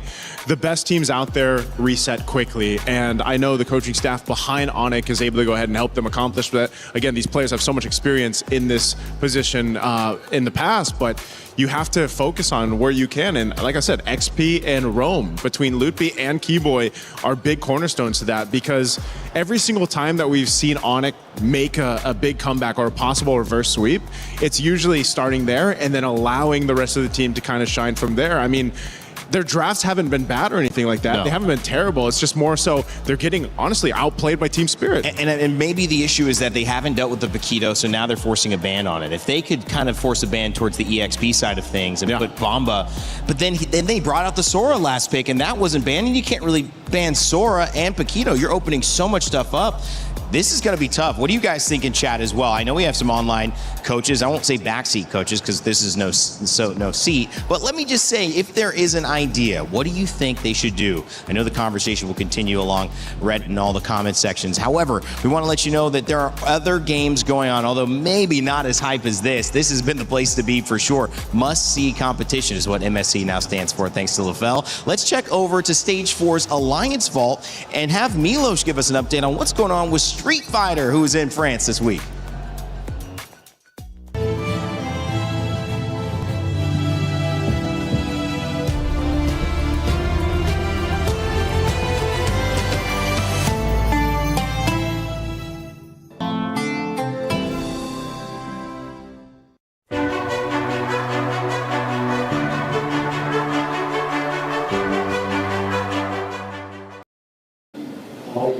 All my friends, a quick check-in from the Alliance Vault here, Street Fighter 6. I got my homeboy over here, Mr. Rob Television. My friend, I've been hearing stories about what's been happening here on stage because Xiaohai's out and Blaz is out, the two finalists from last year. Brother, you know that was amazing. We hosted it last year. It was a legendary grand finals. Both of them not only out, they went 0-2. They did not win a single match here. That's how insane the level of competition here is. But this one is shaping up to be a classic. Right now, we are in the top 16. We're in the playoffs phase, and everyone who makes it out here is going to make it to the finals day. We're in the next on the second group right now, and so far the results have been unpredictable, bro. Who's been looking good so far? Is Punk still goodness. in? Okay. Did he sit down? Punk. Oh, did he sit down this time and make sure he was locked in? Well, he did make sure he sat down, but unfortunately, he had to sit down for good as far as this tournament because even the Alpha himself went 0-2 in this event. But as far as somebody that's looking good, a player to look out for, Cryme from Chile, only 15 years old, and he is representing Team Falcons here. From Chile, that young, and he has already made his way all the way to the top 8, taking out Titans. It's one of the beautiful things about Street Fighter, bro, the generations. You have a 15-year-old playing against a 40-year-old. That are literally decades in between players in here. It's an OG game, if anything, in terms of competition. Thank you very much, my good friend Rob. Appreciate you. Oh, man, it's good to see what's been going on all over EWC. I'll send it back.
Well, thank you for that update, Rob and Milos. Cool to see what's happening in Paris, France. If you're just joining us, MSC has been historic, and it's been historic in several ways. Not only are we not seeing a Filipino team in a grand finals since what feels like the beginning of time, we now have a chance to potentially see the first grand final entry for a team from EECA. And you could tell by the faces of the Onyx fans, they know this is more than a reality. It might even be a probability. But that's why we have LaFell and Naisu with me here on the desk, because they're so smart. They can help us figure out how there might be a chance to claw this one back from Indonesia and Onyx side. And if they can, well, what does it look like? Well, last series, we found ourselves in this position too. We ended up seeing, you know, Falcons get a couple games under the belt, eventually go to a Game 5. Hopefully we have the case here for this. You know, hopefully we can extend the series, because right now I think Onyx really needs to dig deep here on what to change, what to pull through, because I don't know, man, the momentum and the way that Team Spirit is playing looks really scary. It's really worrying going into this one, match point now for Team Spirit if you're on it, because what do you do? LaFell, it's like an oxygen tank, and you see it start blinking red, and you know you're too far away from home to refill. How do you handle a moment like this where survival's the only thing on your mind? Yeah, either under the ocean or high up in space. Yeah. Having that little oxygen makes it difficult for you to think, because that's how your brain functions. It needs oxygen for you to really process things. This is a very interesting way, though, to start off. They're batting out the Harley here, where Zara Egoist, just like you said, has not died so far. So they're trying to take that out. And I feel like the big problem here is that, do they go for the first pick Barats? Are they going to go Harara themselves again? They've been on blues. Okay, they do. They're not going to change it up. I'm just worried Team Spirit picks up the Barats, which instant pick, by the way. Instantly picked. And the Atlas again, which works so well. And the problem is, you pick up the Barats, he's going to stomp all over you. Does Onyx take the Eudora here? Because if Sunset Lever gets this Eudora, man, I don't know. Okay, good and bad. It's good to deny, but also it doesn't do much against the Barats as well as the Atlas. I mean, like, they can stun. Yeah. Actually, you know what? Take it. Like, at least that gives space for Keyboy. That's kind of all you really need. Let Keyboy play the game. Do you not like your homeboy? Well, I hope so, man. I hope Keyboy can play the game, because right now they're going to go ahead and take this Harith. And I'd love to see if they do take the Eudora right now, because I just expect that to be the answer. They'll lock in the Belric. Okay, so now the Barats can stomp on them. I hope this Belric can stomp them. But is this going... I hope is it going to go XP or is it going to go Rome? I think it's got to go Rome. It's got to go Rome. Oh, Isun Shin. Okay, YSS. We're starting to see this develop a little bit more, where we're seeing some of the flex happen later on in the gold lanes. Yeah. And in the Rome. And that's kind of, but this time, you have the Atlas exposed already, so it's the mid that they're kind of flexing, which, I mean, having played Eudora, is it really a flex? And she's still open? Team Spirit, they're just playing position 1 for Zaur. He's going to be kind of the only one with good range to end the game. Yeah. Everyone else, just keep on fighting. Is this like one of those things where it's just like, you know what, funnel the YSS if you can? And maybe also Sunset Lovers like, guys, I want to play something else, right? I'm getting bored, man. Let me take a risk. I don't mind a Valentina game. Either Valentina or maybe Jushin's still open. Like, he could still, I don't know if he's going to want to pick that or not. Again, there's so many choices that Sunset Lover can actually go with. And, the mere fact that you've basically seen him on one hero for the most part, it's like, what does he have? Maybe there's a pocket pick even that Sunset Lover has here, but just they're already really covering the grounds well. They'll take out the XP options right now just to cover the bases. Like I said, we have seen the Belric go in the XP lane, but let's just say this is Keyboy's Belric. Now, what do you go from here? They are honing in on those choices for gold lane even, but we could potentially, I don't know, maybe we see Hiko pick up a fighter himself, because, I mean, they bailed out the Freya. The Paquito's gone. Mm-hmm. What's left in fighter territory for gold lane? That is a good point. Selena also available after being banned every game, and that could be something that Sunset Lover's okay swapping up to Lafell. That's a good Alice ban, because I was thinking of something like an Alice or Yuzong, because at this point, you got to win the lane against Kid Bomba, or at least make it so that he doesn't secure the first EXP crap. That's how you win the lane against Kid Bomba, and then after that, you got to start chasing either Zhao Egoist or Sunset Lover. At that point, I feel like Lupi has to do what Kid Bomba has been doing, and 1v3 or 1v4. If he cannot do that, that's GG. Spirit's going to end the game. They have to. I was wondering if it'd be a gold lane ban, at least to maybe take out the Claude or something, but they do take out Sunset Lover's Eudora. He just gets the Valentina anyway. I almost expected Valentina to be picked up for Onyx, because you're playing against the Atlas here, but this is going to be a little bit different. Now these last 2 picks will sort of paint the destiny of Onyx throughout MSC right now. This is so crucial for them, because these first 3 picks, not much difference, right, than what we've seen so far. But how do you supplement that main problem we're talking about? Lutpi especially needs to help Keyboy in this game 3 to set things up for the rest. Again, he just needs to win the lane. This Valentina pick, well, they pick up a Gord here, so I think that's how they're going to deal with Kid Bomba, have a Shred. But then for the EXP, they're going to pick up the Hylos. Interesting. Either Hylos or Bellic can go to the EXP. It's not that bad because Barats is slow, but still. Onyx is taking a risk here with their draft. But, hey, c'est la vie. It's a bit of a risk when you guys aren't even sure about how it's going to work. And the burst from Clint come in. Spirit is also taking a chance here because they have 2 scalers in Clint as well as the Yeast and Shin. So the moment Onyx is able to win the first 2 turtles, they start controlling the jungle. That's going to be it. Onyx is going to win the game. Yeah. If Team Spirit wants to win this with this lineup, they have to essentially do what they did the previous 2 games, really set things up by layering it. But they have some vision to play around with. Again, a Valentina too to help things set up even more, depending on if you take the Glorious Pathway or the Wrath of the Dryad. So, I don't know, a lot of ways that Team Spirit can utilize this lineup. But could it be enough for Onyx? This could be their last chance, their last game at MSC. It could send them home from Paris, but a chance of the grand finals remains as long as they keep winning. It's up to Team Spirit to book their ticket and do it for EECA. It's time for Mirko and Gideon to get us to what could be our final game of the semifinals. One chance, one opportunity, a way to make history, another disappointment, or a chance at redemption, as Onyx might be able to take this game. But these drafts, man, I don't know about you, Mirko, but this has been a brutal, brutal matchup for Onyx, especially in the mid lane. It just looks so good for Spirit. Even a Clint pick here just to try to bully Kelra in lane.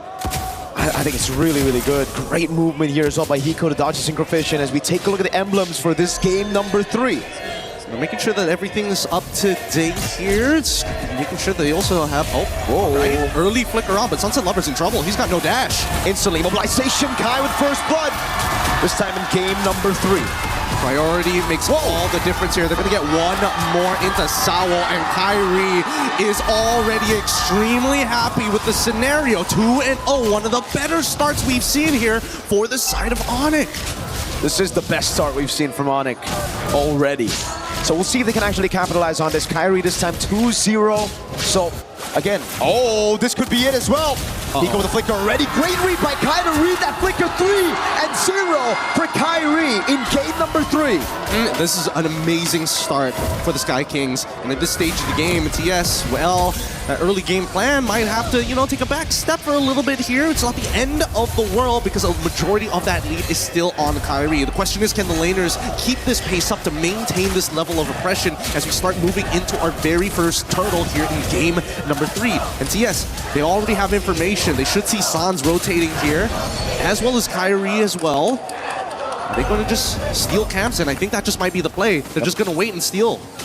Might be going to the bottom lane as well here, knowing that they cannot contest for the neutral objective, but Sunset is very close to level 4. It seems like they want to contest still. Sunset sitting with the Valor ult instantly. Now it's going to be Sour. Big shot from Bamba into it. Sunset's right there. And he finds it. And Sour is able to pick up a kill. Now it's Bamba staying alive for a bit. Throws Keyboy back away. That's the missing projectile landing and looking picking up the kill. Sour walks up and he goes right there. And now they want to go for a little bit more. Kelra and Sans now in the fight. Who gets it? Red tree from Sour is clean. Kelra over to the Monforce now. Not the instant dash just yet, but Sunset going to be taken very low. Hiko's still right there. And that's Kelra with a pickup on Sunset Lover. Was he going to... Can we set this up even more? No, Sawo here to cover Hiko. He's walking up. He's thinking about it, but I don't think he has much. Fatal Links, Bomba's right there as well. They're going to pick up a kill. So it's TS leveling the odds back again. That shutdown on Kai put Team Spirit back on track. Yep, all right. Things back on track. Now we can go back to the game plan here. Level 4 has already been achieved, but let's look at that replay one more time here. Because again, Kid Bomba able to tank a good chunk of that damage, especially from that gush. Unlucky for Sans that he wasn't able to get a little bit more off of this, but once everybody got into the middle of this fight, even Kelra deciding, you know what, it's time to Zaman Force and start triggering the fight super early on. They were able to get something back here, and I think, fight. Keyboy just got taken out. Now the Mystic Gush comes around. Masao is able to flicker around. Kelra jumps in with the Chrono Dash and is able to find one. But now look at the burst! Hiko has the flicker. Will he go for that last shot? Thinking about it. He's thinking about it. No. Kai's already on top of it. Gets the flicker as well. Nice. Oh, I really thought just a little bit more. Lupi catches him at the edge with the Glorious Pathway, but unable to really capitalize on it. Darn you, mid-walls. But for now, I mean, we're back to a neutral state. Look at Bomba though, utilizing that chaos to get all of the turret shield. Still a bit of a win at the very least. I just love the fact that Onyx are now saying, you know what? We're on our comforts. We shouldn't be that scared. We can outplay this, right? They're getting a little disrespectful, and I think they've learned from the previous game, hey, if things are going bad, we got to instigate some kind of war. We don't have to fully commit, but once we get the green light, we have to initiate. Mambo with the cut under tier 2. Deep one as well. That is super deep, and Lutpi can't do anything about it. Great info from the rest of Spirit saying that Onyx responded in the bottom side of the map, and now Bomba, I think his job right now is to keep Kyrie here. He's going to reset that buff. Is he going to Detonus welcome him while he's at it as well? Doesn't see how many combo points. Ooh. Sounds able to flick around. Now the Mystic Projectile and the Mystic Gush as Kyrie walks over the mobilization, but now it's going to be the chop. Bomba doesn't land it. He has the flicker. He flickers out of safety. Keyboy's going to be stunned up by the Terrify of Sunset Lovers. Now they go for the taunt, and it's Bomba who gets caught. Still alive. Rather than Dryad, chaining him down. Bomba finally taken out as Kai gets his first stack on the Sky Piercer.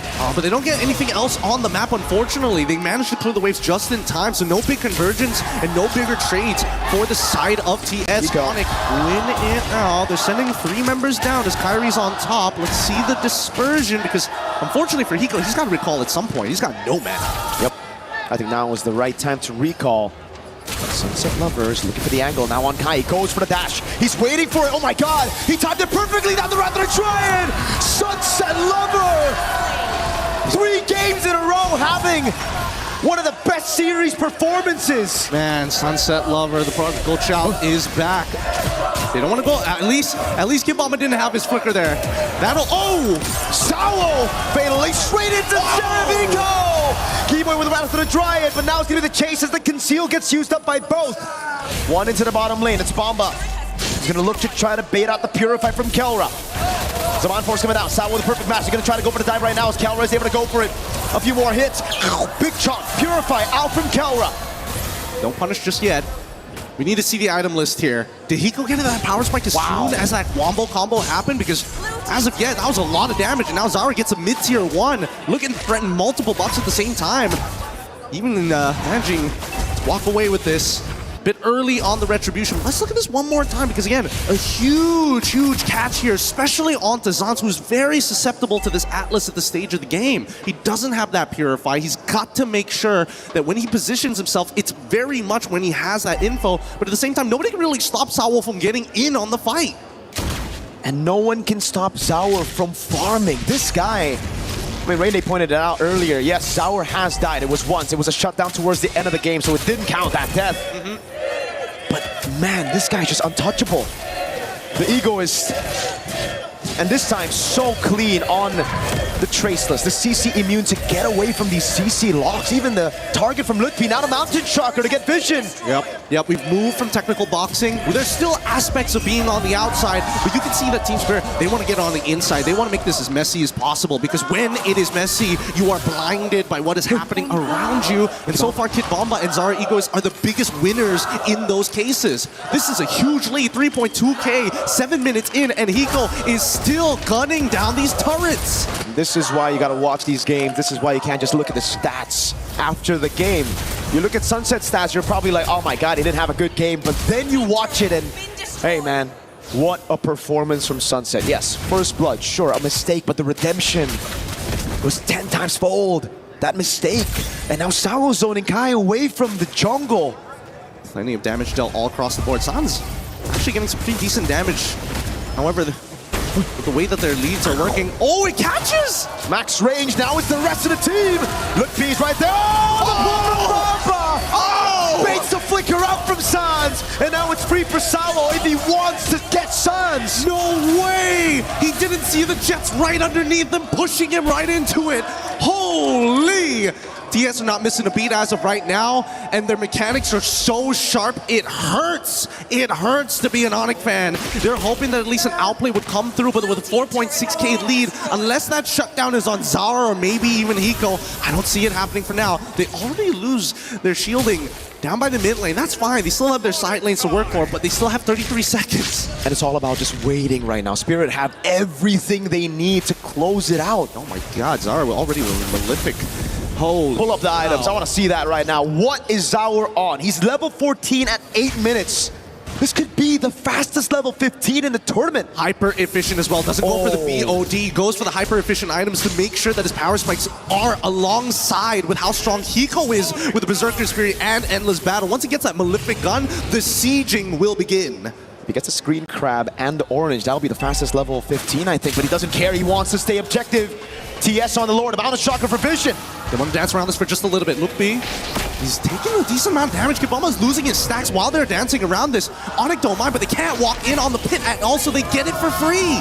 Sawo knows that Sans doesn't have the flicker, so he's just going to zone everybody away from the purple. We're not playing chess anymore. We're playing Go, an ancient game designed to surround your opponents and zone them out from key positions on this board. It is beyond what we know. It's not even 4D chess. It may seem black and white, but the chips are telling everything. 8-6, 2 kills down, and yet there's a 6.5k lead and a Lord about to knock on the front door. Kelra at least has his third item. Let's talk about the Siege, because the Siege is looking good for Spirit. It's 2 marksmen. On top of that, the zoning tool from Bomba. Detonus welcome, Fatal Links as well. Sky Piercer for Kai was shut down earlier, and how's the Mountain Shocker again? It's gonna be Sour, trying to bait out a few resources again. If he's able to get a Purify, which he can, that'll be massive for Sour, massive for Bomba. Let's see how they play this up, because I want to see that Wrath of the Dryads be used at some point in TS. They recognize it, they have to respect it. Sawa with his own again with a perfect match now. They're gonna go straight for the base turret in the mid lane. The Melfic Gun picked up for Hiko. And now they can do this all day. They can do this all day, but there's still that fear that maybe Keyboy makes a play. We might see initiation from a glorious pathway, but the denial of information and the split up from Zar, they're not playing a traditional front to back, and now they're sieging even further. Again, it's gonna be Sawo. Caught, has the flicker out again. They're gonna play it safe right there as a glorious pathway gets sent down, and Bomba won't go for the Detonus welcome. Spirit are playing to their identity, to their strength, playing it as slow as they possibly can, knowing they have a composition that can withstand Onyx scaling as well. They can do this. They can absolutely do this. For once in a very, very long time, the Dark Horses of EECA might be able to punch their ticket right into the Grand Finals if they just close this out cleanly. But we know that the Sky Kings have always been in these types of positions before. Yes, maybe they're not winning championships right now, but here we go! Big chomp down. The Mystic Gush not able to get anyone down right now as Keyboy looks for the flank. Can he look for the Wrath of the Dryad? He goes in, but it's only going to be on the front lines. Mountain Shocker lands on Luke P! Sunset Lover! Makes the play already with Wrath Dryad, pull him with the Fatal Links! Kelra is on force now, jumping around as Hiko's kill, gonna be there. Kyrie with a pick off on the Sawo. Kelra very good at buying some time, distracting, zoning the rest of Team Spirit away, and isolating Sawo from the rest of the pack. Onyx still alive. That could have been so much worse. That could have been so much worse, and that's all you can ask for a gold laner at this stage of the game. I'm sorry that we can't give you that space, but at the very least, just buy us just a couple more seconds here as we move into the 12th. 16 or more with a missing mid inhibitor. This is very manageable for Onyx, but so far, these glorious pathways have been dealt with very handedly by Team Spirit. And Kelra, he's got some real damage on his hands. The problem right now is that they can't get that first move. They can't get the first initiation onto Team Spirit without the counter initiation completely annihilating the back line. You can see, oh my god, it's up! He got him. Purify out, oh my god! They're still going, glorious pathway, it's already out, and now they should disengage. Keyboy, he's stuck. Mountain Shocker, the pull for the missile with the Fatal Links as well! Keyboy with the Wrath of the Dryad is able to buy some time, but again, Kelra cannot walk up. Not while Sunset Lover has the Wrath of the Dryad. Not while Kelra doesn't have to Purify. It's a free Lord over to Team Spirit. These are heavy jabs being traded on both sides. They are willing to throw anything underneath the bus to get the reaction that they are looking for. But TS, the economic lead, 8K at this point, 42-34. This is a beautiful endgame angle for them. They just need to make sure they close this out cleanly. You can see Sawo, that player cam instantly. One hand off, just giving instructions. Guys, play it slow. 3 waves, build it up. Do not forget the fundamentals. They are possibly a few minutes away from another big upset at MSC. From locking their spot in the grand finals. The first time ever for an EECA representative. This is for all their predecessors before them, for War Barbie, for Defender, for everybody else as they look for the endgame scenario. Top lane gonna be taken down now as Team Spirit look for the play in the bottom lane. Sawo, perfect match. Keyboy gonna be chunked as well. Sawo! He nails it! Even further as they're looking to try and close out this game. Big shot now, throwback again. It's gonna be Kai. Taken out by Sour. And Eco. There you have it. Team Spirit have done it and punched their ticket. make it to the grand finals. The Sky Kings thought they were the beast. Sverige niet silne Dracona. There is no beast stronger than the dragon. What an amazing game. The technical prowess from mechanics, from the micro to the macro. We have witnessed a work of art. Nobody can be disappointed with that.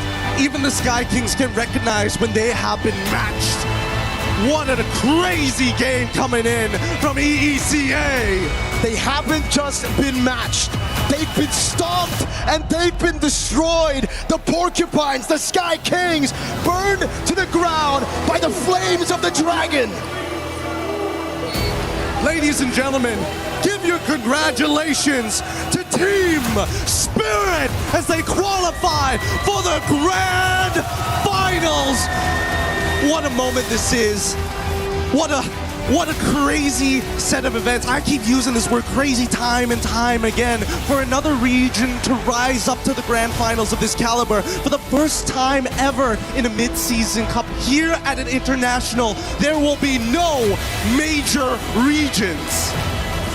No PH, no ID, no Malaysia. It's EECA up against Myanmar. It's Team Spirit up against Yangon Galacticos. Truly, we are witnessing history unfold before us.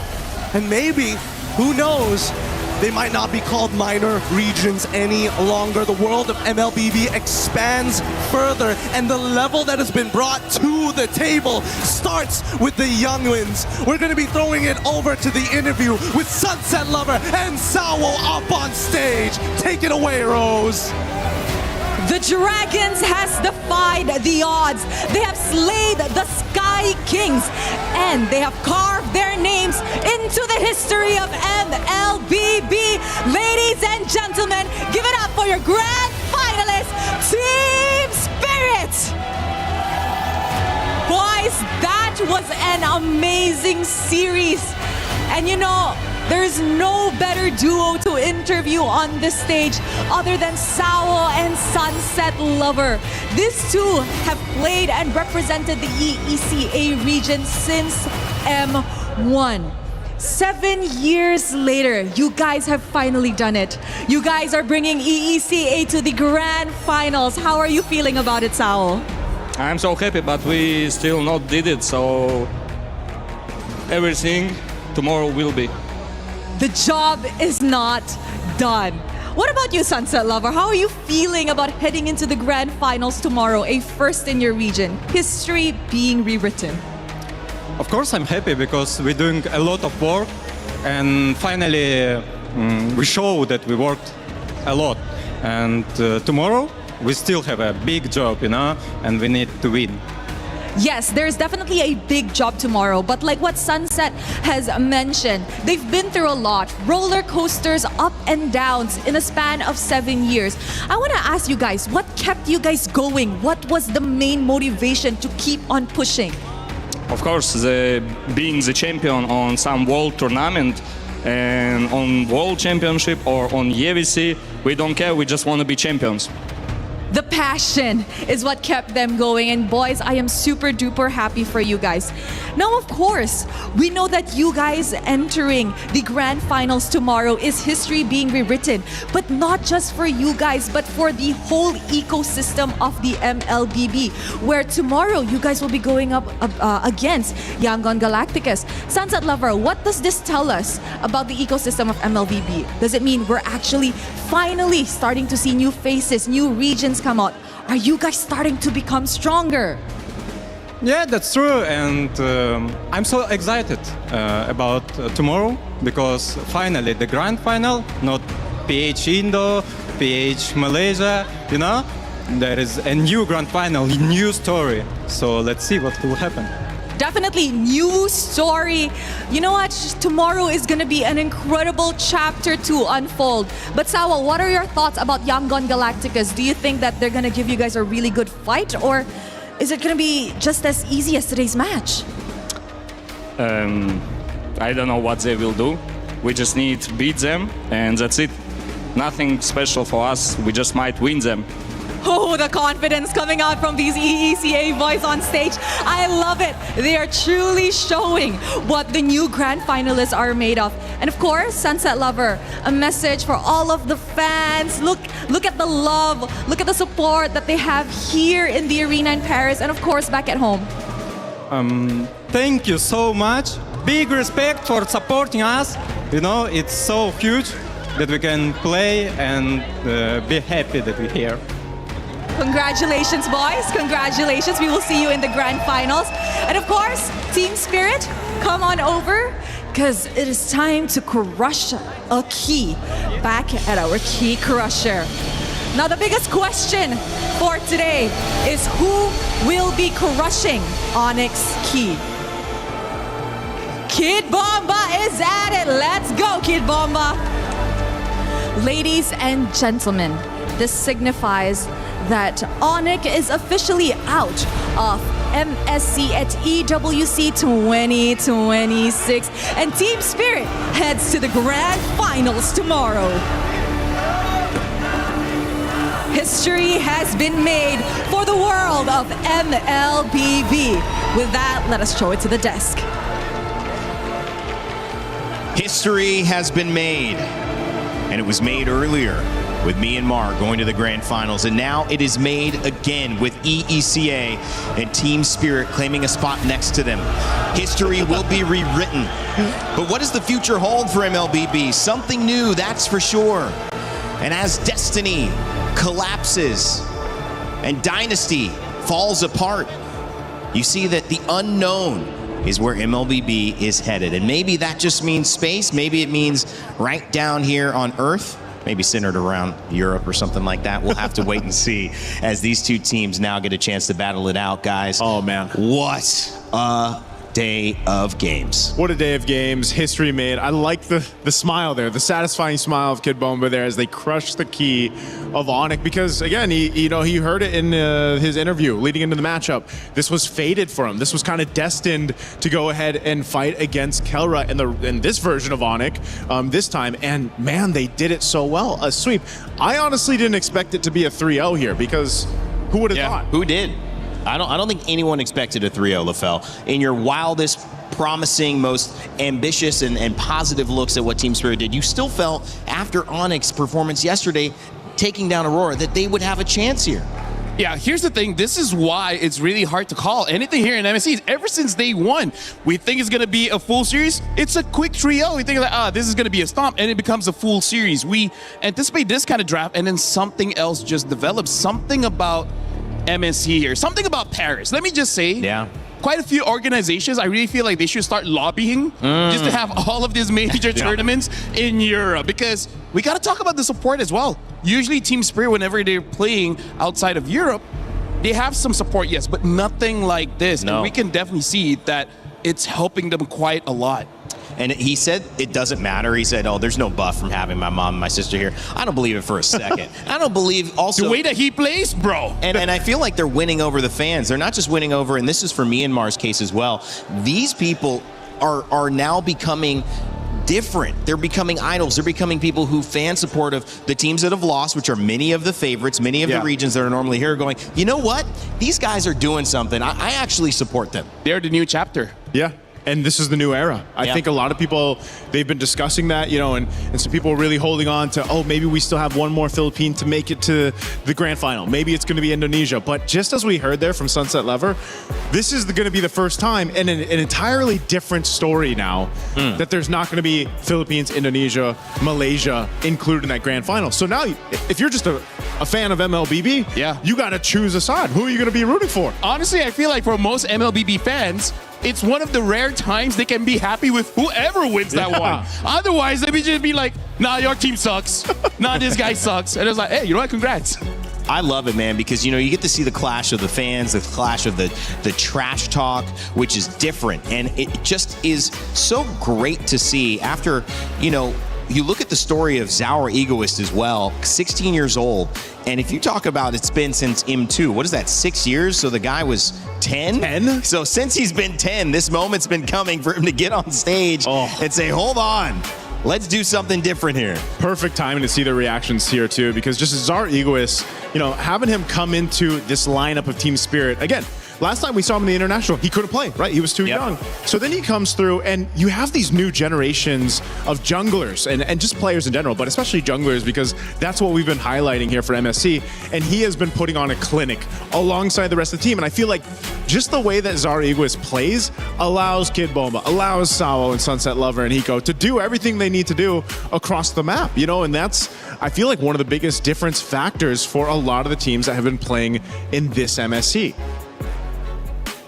I gotta say as well, Kid Bomba is probably gonna be one of the scariest guys in MLBB for now, because in game, that guy is destroying absolutely everyone. Like, imagine being an EXP later and then just causing this much destruction. Before this, he was Hanford. But now it's the era of Kid Bomba. Like, this guy is a bit much. On the Barat, sure, meta pick, but then he uses Sora. Yep. Yeah. And some would That's argue Sora. that might even be more scarier. That's Sora. That was the problem, because I think they thought, well, we took the Barats away, we banned it out, but he still got the upper hand. That's just Kid Bomba doing Kid Bomba things. We've seen his family, we've seen the emotion from Team Spirit, but there's an emotion on the other side of this, and that is, of course, of Onyx, who have to go home. We talked with Kid Boy, in an exit interview with the Eterna to hear how he's feeling. We are now backstage with Keyboy after that loss against Team Spirit.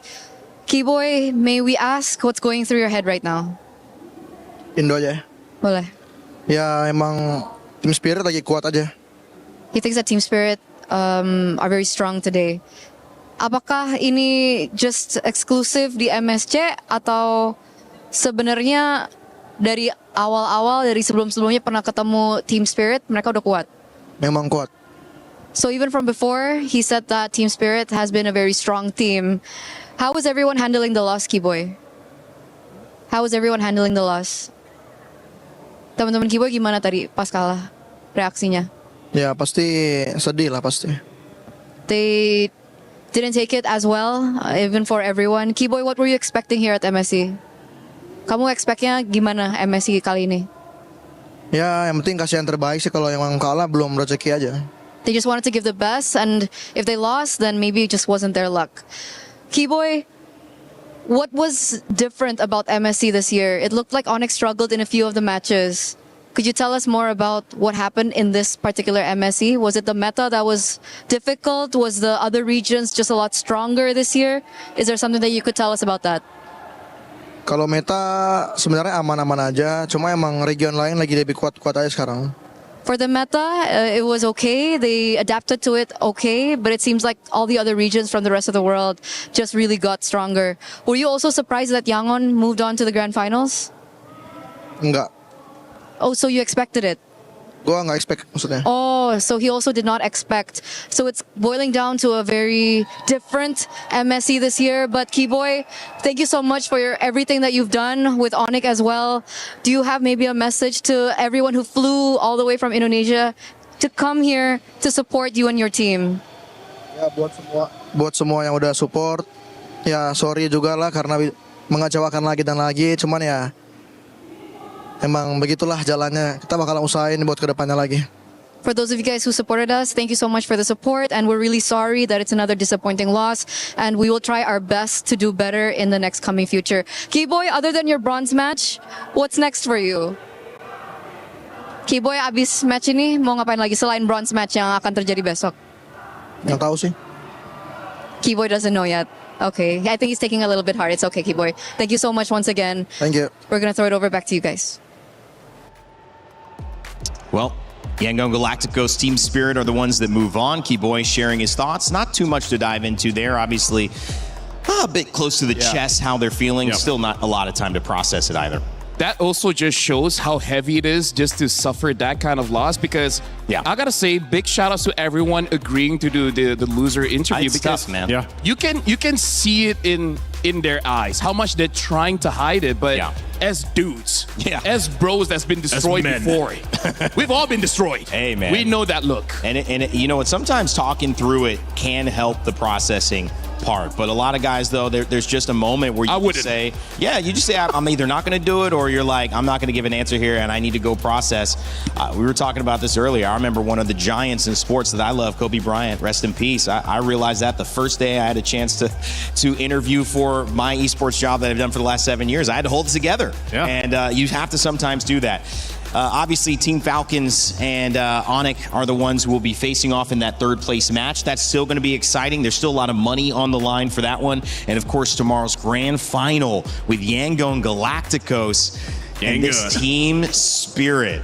Man. Where were you? Where was he? When MSC is writing everything, I'm like, we were working. Yeah. Right? We could tell everyone's like, where were you guys when MSC calls it? We were working, so we don't know what's going on. We had no idea. No, but I mean, that's going to be amazing, though. Who would have thought that that would be our grand finals? Right. No, I think almost nobody. I would be willing to bet that almost nobody had both of those. No one had that right. People did the pick'ems? Yeah. There's no way. And if there is, you deserve the lion's share of that $300,000. Let's just say that's for sure. It's been a lot of fun, guys. Closing thoughts for today. Actually, excuse me, before we close, we actually have a great update here. The implications of today were far-reaching, not just in MLBB, but also with the club championship. And we got our reporters standing by to let us know what's the status quo. What do you call 4 club championship reporters who can manage to get themselves together for what feels like one of the very first times? It's happened a couple of times, but this happened in the space of an hour. So I'm not sure how we managed this one, Jenny, but we have managed to get ourselves together. And we're going to give it a little chat around what's been happening on your stages. STC Arena, obviously been going on here for Overwatch 2. How's things going? First of all, I would call us a bunch of professionals. Second of all, a lot happening actually over at the SCC Arena, especially for Overwatch, because this was the week where Falcons were competing and they were the title defenders. But surprise, surprise, they get knocked out to T1. T1's had a pretty good run on TFT, very great run on League of Legends as well, so that's great for them. Club championship-wise, Liquid, though, still 0 points. I don't know what's going on over there. They got eliminated, not even making the top 8. Kind of sad, to be fair, but it is what it is. AGAL is also out, and then Twisted Mind was playing Virtus Pro earlier today. Both of these organizations tied for 4th place last year when it comes to club championship points. Twisted Mind's won. That's all we got going on here. Thank you. I didn't realize you were going to grab my mic. I thought you said we're professionals. Here we are, though. I mean, irrelevant of that. Lauren, of course, things have already just kicked off in Warzone. Not necessarily too much to report, but I mean, it's always an interesting one when it does come down to the club championship because Falcons are always so favoured. They are, and they were definitely one of the top teams coming into this entire week. However, after yesterday's performance, they ended up in 7th out of their group, which is not where they were hoping to be. So they don't play until the second half of today, but they'll definitely be looking to pick it up so that they don't get eliminated, because we are sending 6 teams home, 3 from each group at the end of the day. On the positive side of things, though, and you're talking about Twisted Minds, Ginny. Twisted Minds are our defending champs in Warzone. They were first place out of their group yesterday, and then we're 2 matches in, and they've already won 1 of them. So Twisted Minds are looking very strong for themselves, Chris, and I think that means that there's going to be some tight competition as we get into finals. We know Fancy's going to be excited about that one. Yeah, TM last year was a fantastic performance, looking to go back-to-back again. But we're coming to the close on your stage, Trav, obviously over at the Allianz Vault. How things have been going? I know there's a lot of rumblings. Falcons had a few members. Not so much anymore. Yeah, so it's pretty much the same story, really. Falcons coming in, trying to defend their title. It's Xiao Hai who won it in 24 and 25. He competes across both Fatal Fury and Street Fighter as well, so clearly shows how capable of a player he is. And he got bounced in them both. So Falcons lost their title defender and now left with 2 15-year-olds trying to carry on and get those championship points, which I don't think bodes too well. And they did just face each other. So not only were the 2 15-year-olds, they had to knock each other out as well. So that's really unfortunate for Falcons. One of them, though, has progressed to the top 8. So that's at least getting them some points on the board, but doesn't really leave them with too many options in terms of like backup plans now. They're all kind of slowly getting knocked out. But in Street Fighter 6, it's very much kind of the Asian representative. So we've got the Asian organizations doing as well. Reject with some heavy investments, and also the same with Zeta Division 2. Excellent. Well, great update, guys. Thank you very much. We've got a lot more going on tomorrow. A couple of finals coming over the next couple of days. Very excited to see how things conclude. Guys, thank you for...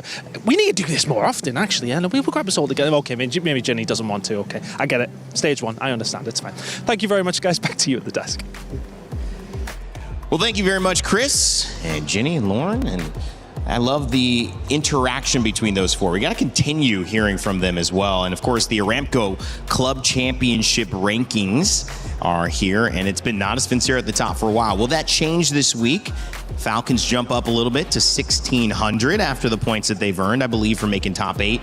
And Street Fighter, and of course Team Vision, Vitality, Virtus Pro still holding strong there. Phil, you feel like you want to say something about the club championship? No, honestly, like looking at that, they are so energetic and calm at the same time. You want to channel that? You know what? That's good. I don't know if I'm feeling relaxed or suspicious. Oh, you know what? That's good. I like it. It's because the sunglasses are making you feel suspicious. Yeah. Because you can't see their eyes. No, because for me, if someone is too nice, something is wrong. Yeah. So might be a something's wrong? psychopath or something. So something's wrong? I mean, it could be psychopaths. Now we got to spend time with them just to know. Aren't you curious? You know what? I am curious. Let's investigate Chris when we get back there, backstage in the green room. Guys, how do we feel? Final day of basically anything but our grand finals. You know, it's gotten us here. Yeah, man, MSC's been kind of crazy, I would say. Amazing. You know, after we've gone through a few of them, this has been the most, I would say, competitive and interesting. A lot of shakeups, a lot of surprises, but I'm glad for it. This is great for the competitive scene and the health of the MLBB esports ecosystem. For me, I love my job. And we did say that this is probably going to be the best MSC ever. We did. And it's shaping up to be that way. This is going to be, again, a new era, a new chapter. This is going to give a lot of hope to a lot of aspiring players because now it doesn't matter where you're from. Oh, wait, where's my glasses? Wait, what was I? Anyways, doesn't matter where you're from. It shows that you can do it. Suspicious behavior from LaFell to close things out, but nothing suspicious about today. It's going to be a new chapter that's written in the land of Dawn come tomorrow. History rewritten already. It's me and Mar facing EECA in our grand finals. Somebody will become the new king of MLBB. From all of us here at Stage 3 of the Lenovo Legion Gauntlet, as LaFell has already walked off stage, and Naisu is still here with me. Thank you. My name's Randy, and from Paris, we remind you to never give up, never stop gaming, and we will see you for our grand finals tomorrow.